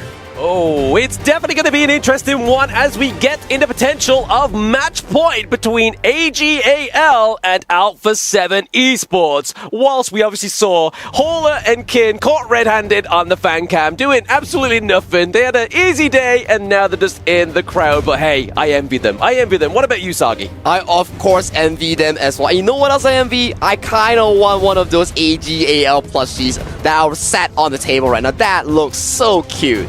It looks so cute. Hey, let's make it happen. Anyone can hook Sagi up with one of those cute little pandas. We'll get him one in the little jacket as well. I mean, that's the cutest thing, right? But speaking of cute, let's get into what could potentially be a devastating BP here for both of these teams, right? They ban out the Flowborn. Obviously, AGAL, they've picked a Flowborn tank already, so they can't go for the Flowborn Marksman. So right now, Alpha 7 Esports are just looking to make sure that Zoe doesn't get a pay. Ooh, pay. Like we mentioned, Zoe's FMVP performance hero has been banned off here. And banning out the Flowborn tank means one thing here. They are trying to unleash Zoe here on a jungle assassin pick. Be it the Luna or be it the Jing. I am so stoked and excited to see what Zoe has in store for us in this game number 4. Let's see if it's going to be that Pryo Blue, because I mean, if it is going to be the Luna, we've seen it many a times over onto the blue side that it comes through with that first pick, right? But I mean, they banned the Liang onto the side of Alpha 7 Esports, really opens up that kind of potential for those playmakers like this Dharma pick here. I'm loving this Dharma from Ran here. We talked about this, even though Ran did not have the perfect game last game, but he was always looking for all these angles, accessing the backline here. And in this game, Dharma is such a strong and prized pick here. And on top of AGAL's clash pick here, he will come up huge. He will come looking huge, right? I mean, definitely what we've been seeing throughout the KWC is some of those pretty much play of the days, right? Made by this pick alone. Those truth and mantras that kind of like knock the enemy onto the wall. They catch 2, they catch 3. It's devastating. But we're going to be looking over here for the side of Alpha 7 Esports, what they are going to be locking in for their first 2 picks. I mean, they've already picked up the Mai Nui, right? So they can't really go for that. So realistically, what are we going for here? What are we going for here right now? I am still waiting for the final confirmation on the 2 picks coming in from Alpha 7 Esports here. But okay, we back it up a bit. We think about the potential picks here, right? What if Dani locks in the Luna here? Game 4, potentially your last game here in the KWC 2025. You can go out with a banger just like what Vitality Zankyu did. Exactly right. I mean, just trying to go out with a banger here is the potential for either of these 2 teams, right? I mean, if they go out with a banger with that 4-0 for AGAL, I'm pretty sure the crowd in the Amazon Arena are going to be ecstatic. But for the side of Alpha 7 Esports, they would love to get a point onto the board, right? I mean, this is what all these teams are here for. They are looking to scale the mountain. That is these 2 teams, that is TT Global and AGAL. And right now, we have seen progression from Alpha 7 Esports. I would have to give it to them, though. Game number 2 was definitely their best performance. Game number 2, best performance, and game number 3, they came in so good in the early game with the 2 kills here. And as we talked about here, what better way of learning Honor of Kings than learning from the best itself like AGAL and TT Global? Yeah, I mean, this is going to be experience that kind of lasts with these teams going forward, right? Because, I mean, ultimately, that is the goal, is get some experience onto the board. Let's see how they fare against these teams and what they can take away from it, right? Because this is what really, like, levels up some of these teams within the global scene. And whether it be from Chuck BR, PKL, IKL, MKL, which is obviously going to be one of their opponents tomorrow, right? TT Global going up against Nova Esports. What are we feeling about that matchup as well? I'm going to be saving my energy for that matchup tomorrow. I'll let you know tomorrow here, but AGAL fans are definitely the most loving ones so far. We see so many of these fan cheering signs coming in from our audience here at the Amazon Arena here. They are so prepared for this potential final game. They are prepared. I mean, we've been seeing on the fact.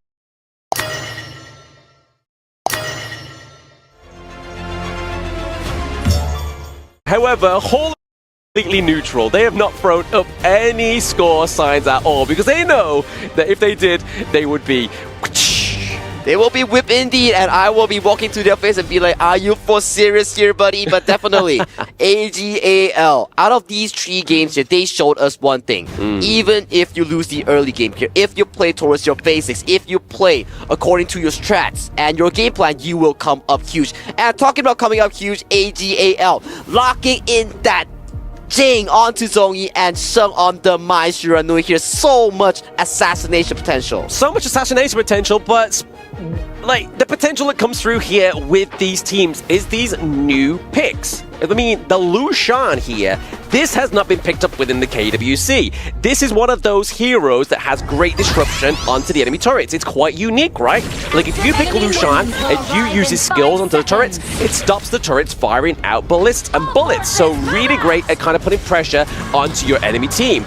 Now, ladies and gentlemen, over at the Amazon Arena, we are getting into game number 4. Can we get some HOKs going on with the crowd? HOK, as this may be the potential game for AGAL to close off the series, or will Alpha 7 find a miracle in this series? Find the potential miracle here, obviously throwing up some waves and some heart signs and triangles and A's and everything and L's. There is all the alphabets within the crowd right now. But, I mean, I love this skin onto Lushan as well, right? We don't get to see this hero come through much, but the B-Duck collab skin is definitely one of the cutest ones for this hero. I definitely have to agree with you. And talking about this Lushan pick here, it really fits the AGAL style, because for one thing's for sure, they love to disrupt the tower and they love to really zone out. And what better way of doing it is to stun the tower. Definitely. I mean, have you seen this in-game as well at the moment? The surprise shop. So for a limited time, you can actually roll for skins for cheaper as well. So if you're currently looking for some more skins, that's definitely the time you want to go for. Oh, okay, they forced the flash out here for Niap, which could be trouble, but we're going to be seeing, obviously, that disrupt there that's coming through here for Shuai on the Lushan. We saw the disruption come through for like brief seconds, but for those at home that aren't quite new or used to this hero, that's what it does. That's what it does indeed. Stun the tower, heals off. Stunning these towers here, a very good demolish tool to take down these turrets. And look at this top side. They're making Niap have such a tough time here. On the side of the bottom, Yino knows for a fact that if he steps up, he's going to be met by 4 angry members of Alpha 7 Gaming. Yeah, but speaking of angry here, we can see that Vilao1 is angry as well, right? He's gone for the Liam Po pick. We know that this is one of his best picks within the KWC, right? I mean, his phase check-in potential, the intel pickup here that you can use, and obviously the CC and Unity from this Liam Po is pretty great, right? The Tremor Smash as well being also a great utility for team fights. Intel is the Wintel, as we mentioned on this broadcast, right? What better way of doing it is with Lianpo here, but the flash engage comes through from Shuai here. Immediate follow-up from Sheng on the Mai Shiranui here. Beautiful stuff here as they get another kill onto Vilao1. Brother, I mean, Shuai with the Lushan with the flash as well. Normally, when you see this in ranked, it has heal as its common skill. This boy's gone for flash. He's like, nah, I'm going in, I'm getting the stun, we're getting those first bloods. I am loving the synergy here coming in from AGAL. One call coming in from Shuai to immediately engage on CR7 here. He had no room to react to the combo spell. Look at this. Yeah.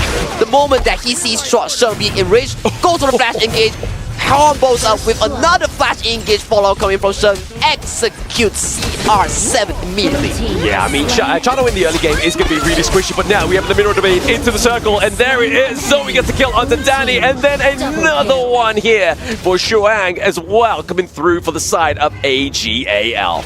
We talked about this, right? AGAL, they love to play the objective here, right? But when all these peak mechanic players, the best of the best coming in from KPL region, they have their hands on heavy engaged heroes. This is the combat ability that we talk about. Look at the arrow here, immediately executing Fury here. The The jungle coming in from Alpha 7 does not escape as well, being punished immediately towards the mid lane here. Ran as well coming towards the mid lane here. Everybody converges with their spells here immediately. Yeah, this is why I'm thankful for the replays, right? Like, there's little, like, nuances you miss out there, especially with, like, all the flashy, like, skills of the skins. We saw that FC Burning Sun Arrow come through, really set up the kill onto Fury on the Lady Chen.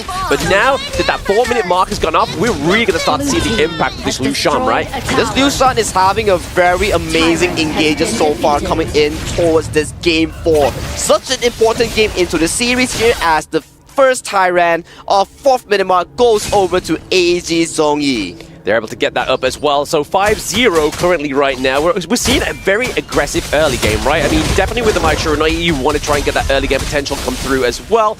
But same for AG Zoe. Obviously, on the Jing, he has been dropping those mirror domains, making sure they're crucial ones, right?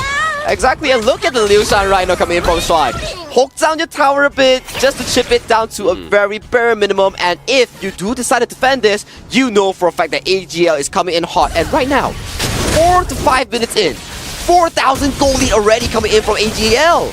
Yeah, I mean, that's quite a sizable gold lead here, right? I mean, AJL able to not only get the gold lead, but get that T1 up to the top side. So really creating the pressure here onto the side of Alpha 7 Esports, looking to go for the T2. But those watching at home, look, that disruption just means that you can just go in, wait for the minions to come in. Obviously, the slow just doesn't make any sense here onto the minion slowdown speed once you take one T1, right? Like, it's just not coming through here. It's just not coming through at all here. AGAL, they are just really controlling so much space here coming in from the jungle of Alpha 7 Esports.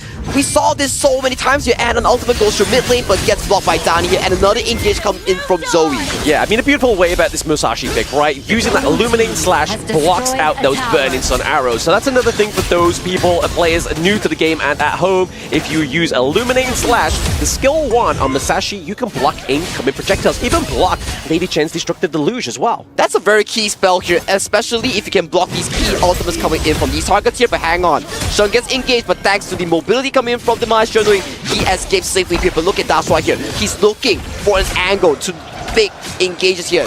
Burning Sun arrow connects onto the tank. Oh no, Liapo!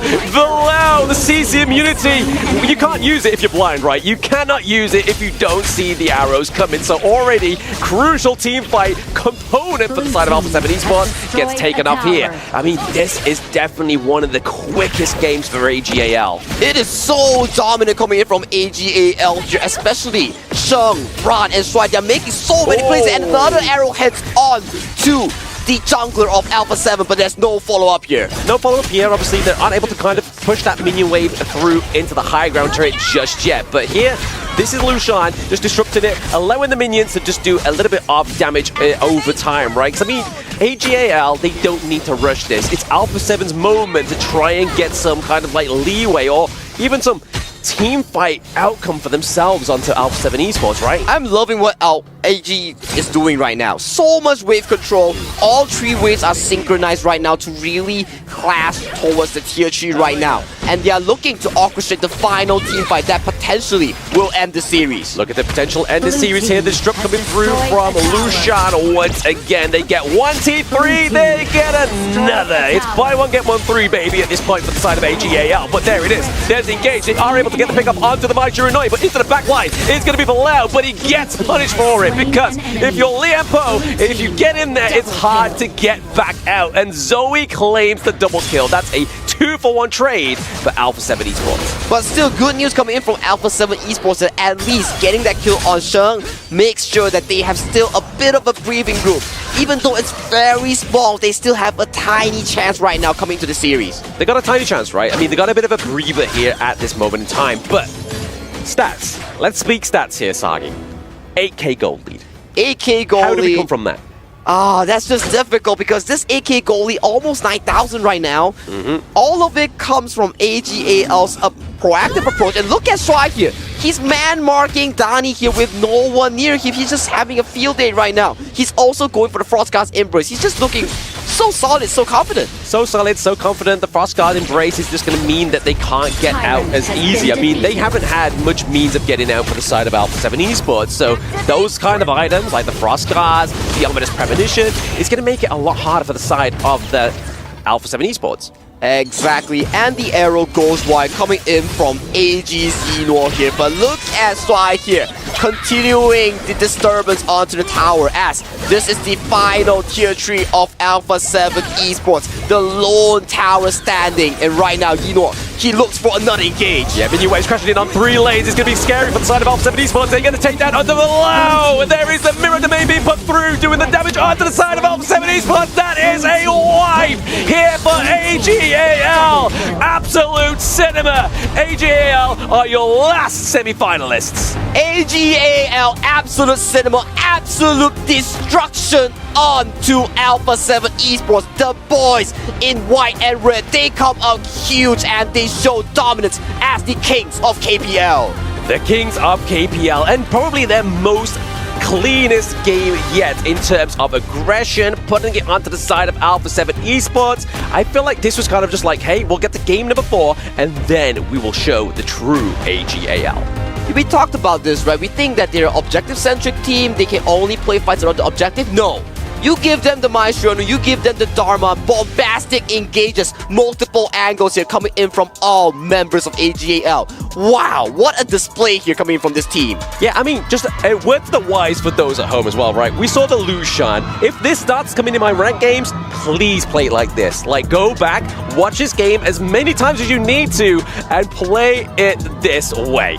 He is timing all the engages, the flash forward so beautiful and so correctly. And look at his arrow here. It flies through the gorge, hits onto Villawan, and immediate engages comes in from all members of AG. You know for a fact that when we talk about AG, it's all about the full team here. Yeah, all full team, all hands on deck. And this is what we saw here towards the late game, right? The crucial game-ending play here from Alpha 7 AGAL coming in onto the crystal here. But we are going to be throwing over to the interview now with Inyo. Welcome back to the stage, and standing by me will be Ino from AGAL. So please say hi to the audiences. 大家好，我是 AGAL 一诺。Yeah, this will be your third time here in Riyadh. Last year, you were here together with the KPL Dream Team, and 2 weeks ago, you were here to attend the grand opening ceremony of EWC. And this time, you came together with AGAL members. Do you have different feeling for that?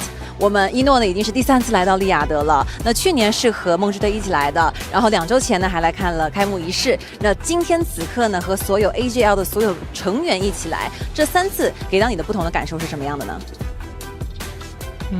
？2次都是代表俱乐部和 KPL 过来打比赛的，心情都比较紧张兴奋吧。然后有一次过来参加开幕式，就比较开心吧，过来见识一下国外的这种大型赛事的表演。Okay, for last year and this year, we are representing KPL and AGAL. This is such an honor, and we are trying to bring the pride to our club. And for that ceremony, it will be my personal experiences to finally see how big the world is and attend such a grand ceremony. It will be my honor. And it's a brand new meta and brand new opponents for AG. It's going to be challenging. 所以这个版本呢，其实对于你们来说也会比较新，包括呢我们面临的对手呢也会是新的对手。这个对于你们来说有难度吗？有一些挑战吧，因为HOK 跟国内王者荣耀的版本不太一样，区别还是挺大的。我们也花了一段时间去适应，现在也还在去了解 HOK 更先进的一些阵容跟英雄。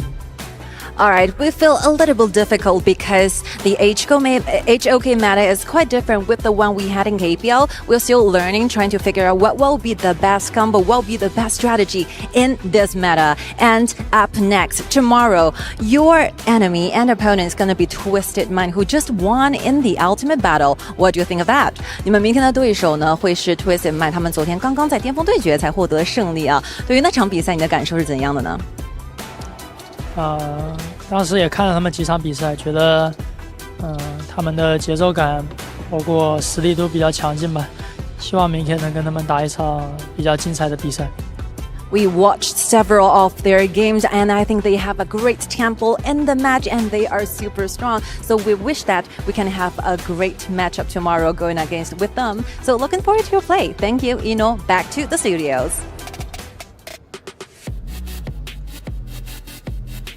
Thank you very much, Sky, and thank you very much to the GOAT, Inuo from AGAL.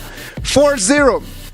A lot of people were expecting a 4-1. I remember at the beginning of the show, we talked a little bit about the 4-1, but at the end of the day, AGAL just shut that door on everyone's faces and said, you know what, 4-0, let's head home. I would say today kind of went according to the script, you know. Yesterday, we had some unpredictable things happen, you know. We hyped it up today, but at the end of the day, it is kind of how it went down. The crushing of the keys. Alpha 7's key is going to be crushed. Oh, Inuo is just going to look at it and see it bend, see it break. And Alpha 7 is going to be sent home as top 8 in HOK. Dang. Did you see his facial expression just now when the key was crushed? I don't know if that's like, I feel bad for you or good fight, or is it, damn, that looks interesting. I think that looked like a GG, man. It was one of those GG moments that it could mean anything. It could be a like very respectful GG, and then it could be just like very well done for coming. Look at the fans. Like, look at that. Everyone is just having the time of their lives right now over there in the Amazon arena. Yeah, they're throwing pandas. Of course they're having time. We're like, I want to be there and catch a panda. I mean, like, that's a panda. And look at all those signs. You can't buy those. They all handmade. They're all custom made for their favorite characters and then the heroes they play and everything. There's so much passion in there. I'm telling you, everyone in there just enjoyed a lot. Even though the matches were pretty short, they were 4-0 both series of best of 7. But it didn't matter because the fans flew all the way here to Riyadh, Saudi Arabia, and we gave them what they came for. They came for top level HOK, and we gave them top level HOK. Oh, on top of it, you also got a lot of fun, right? Yes. Last game, we saw who? Liu Shan. That's the first character Phil played. Now, this guy has been grinding Miyue. We forgot to mention. If you watch the live stream, he's close to it. All right. I see you, Phil. Just that Miyue grind. We would grind Clash Lane a little bit. But yeah, Liu Shan has a special place in my heart, being the first character I played. Dave mentioned it was a little bit of a troll character. All right, yeah. we don't like to call characters troll here. Right? It's Go ahead. A little bit suboptimal. But if I could explain it away, I think in that game it was a great enabler, right? Yes. There's a Ho Yi. If you land an arrow under tower, now Liu Shan's there to disrupt that tower for you. Let Mai swing in and dive in. But I do think Shiwai was having a bit of fun that game, though, you know? The chain CC is insane. It is really crazy. If you address that last fight over there that we had next to Crystal, everyone just jumped over the tier 3 turret. Like, everyone just jumped over the turret. They were like, you know what? There's still the high ground turret. We don't mind. We're just going to go and fight next to your Crystal. You know, we talk about AG Global being so disciplined, kind of, right? Yes. And in that final game, I feel like they kind of let loose a little bit. Why not? They went into enemy base, they had a little bit of fun. Yes. Not in like a disrespectful way, in kind of like a relief kind of way, you know? Why not? Enjoying the fight with the enemies and having fun, and that's what games are all about, right? We talked about just not having any stress, and it was not only for Alpha 7, it was for AGAL as well, right? They come to this game 4, their stakes are really high, but you know what? The stress is gone. Yeah, there's zero stress gaming. You saw Ino on Alone, one of the most signature characters. You saw Ino on Arlie. You came here, you learned everything you could have possibly learned. Not only that, I think, Isaac, you said that AJL shut the door for the dream of Alpha 7. Yes. They shut the door in style, in a fun way. So it's pretty good door, I would say. One of the things that I really like about AGAL is that they come in, they're very decisive, and at the same time they're very respectful. In no moment of the game, it looked like they were toying with Alpha 7. Absolutely. And that's something that we need to really highlight. The fact that you come in, there might be a difference in the levels, there might be a different gap in the skills, but you know what? We're all here for the same game, and as long as there's respect, everyone comes, everyone learns, everyone goes home happy.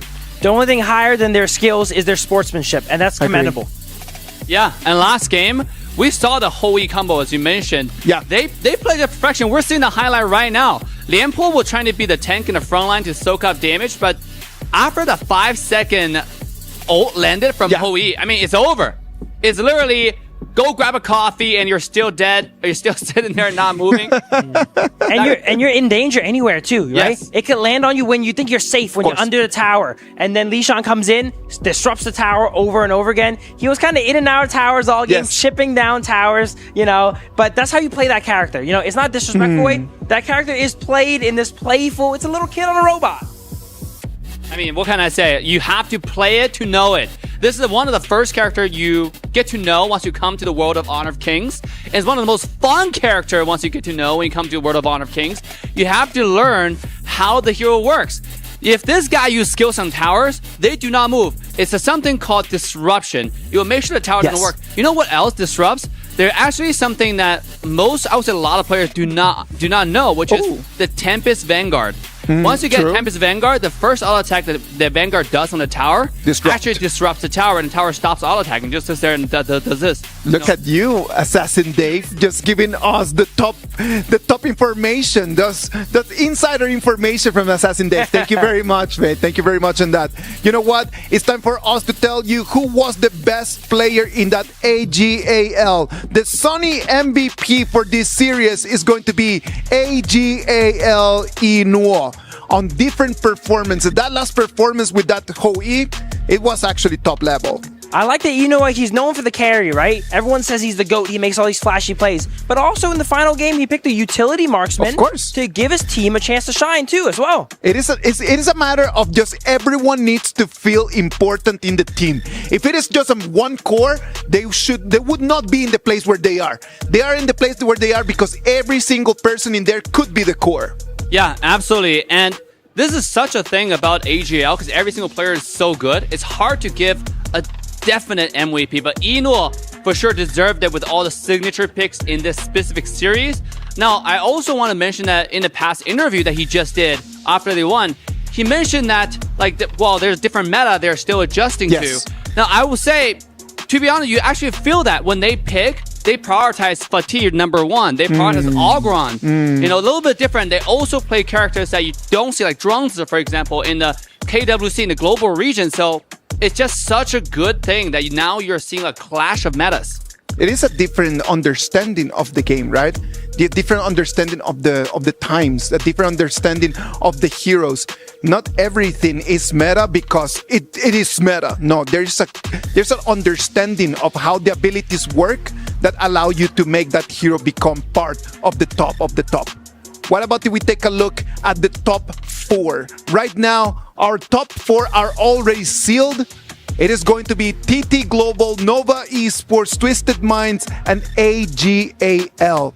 Sadly, Team Vitality and Alpha 7 Esports is going to be the end of the journey for them in here. And tomorrow, we're going to have the semi-finals, best of 7 matches as well. For sure. These matches here, people are speculating that it's going to go similar to kind of today. But a match I would really look out for is TT Global versus Nova. People are saying Nova has the highest chance to take a game off the unlockable character teams, that is TT and AG. I'm going to take that and I'm going to just stack on top of it. I do believe that Nova is going to be very, very close to TT Global. I'm going to put it out there. Man, that's a big word. I would say though, Nova, this entire series, I would say the playoff a theme, which is rising up, leveling up. All the teams have to step it up in order to have a chance against the KPL teams. And Nova is a team who have done that. They have shown in the games versus OG. We thought that was a BO7. Yeah. Full BO7, but that was a 4-0. We made the tiers. And in our tiers, the discussion was, where do we put Nova? Do we put Nova in A tier? Or should we put Nova closer to the S tier where TT Global and AGAL are? And tomorrow we're going to have an answer to see if Nova Esports deserves to be right over there. They're already top 4. Can they make it to top 2? Let's see. I mean, I'm excited about it. There's also Twisted Mind versus AGAL. I gotta say, after watching today's match, Twisted Mind have to be studying all the way until 2 a.m. tonight, okay? To learn different drafts. different strategies they can possibly go against AGL, the invading strategies, how to counter that. They're just so aggressive of how AGL play.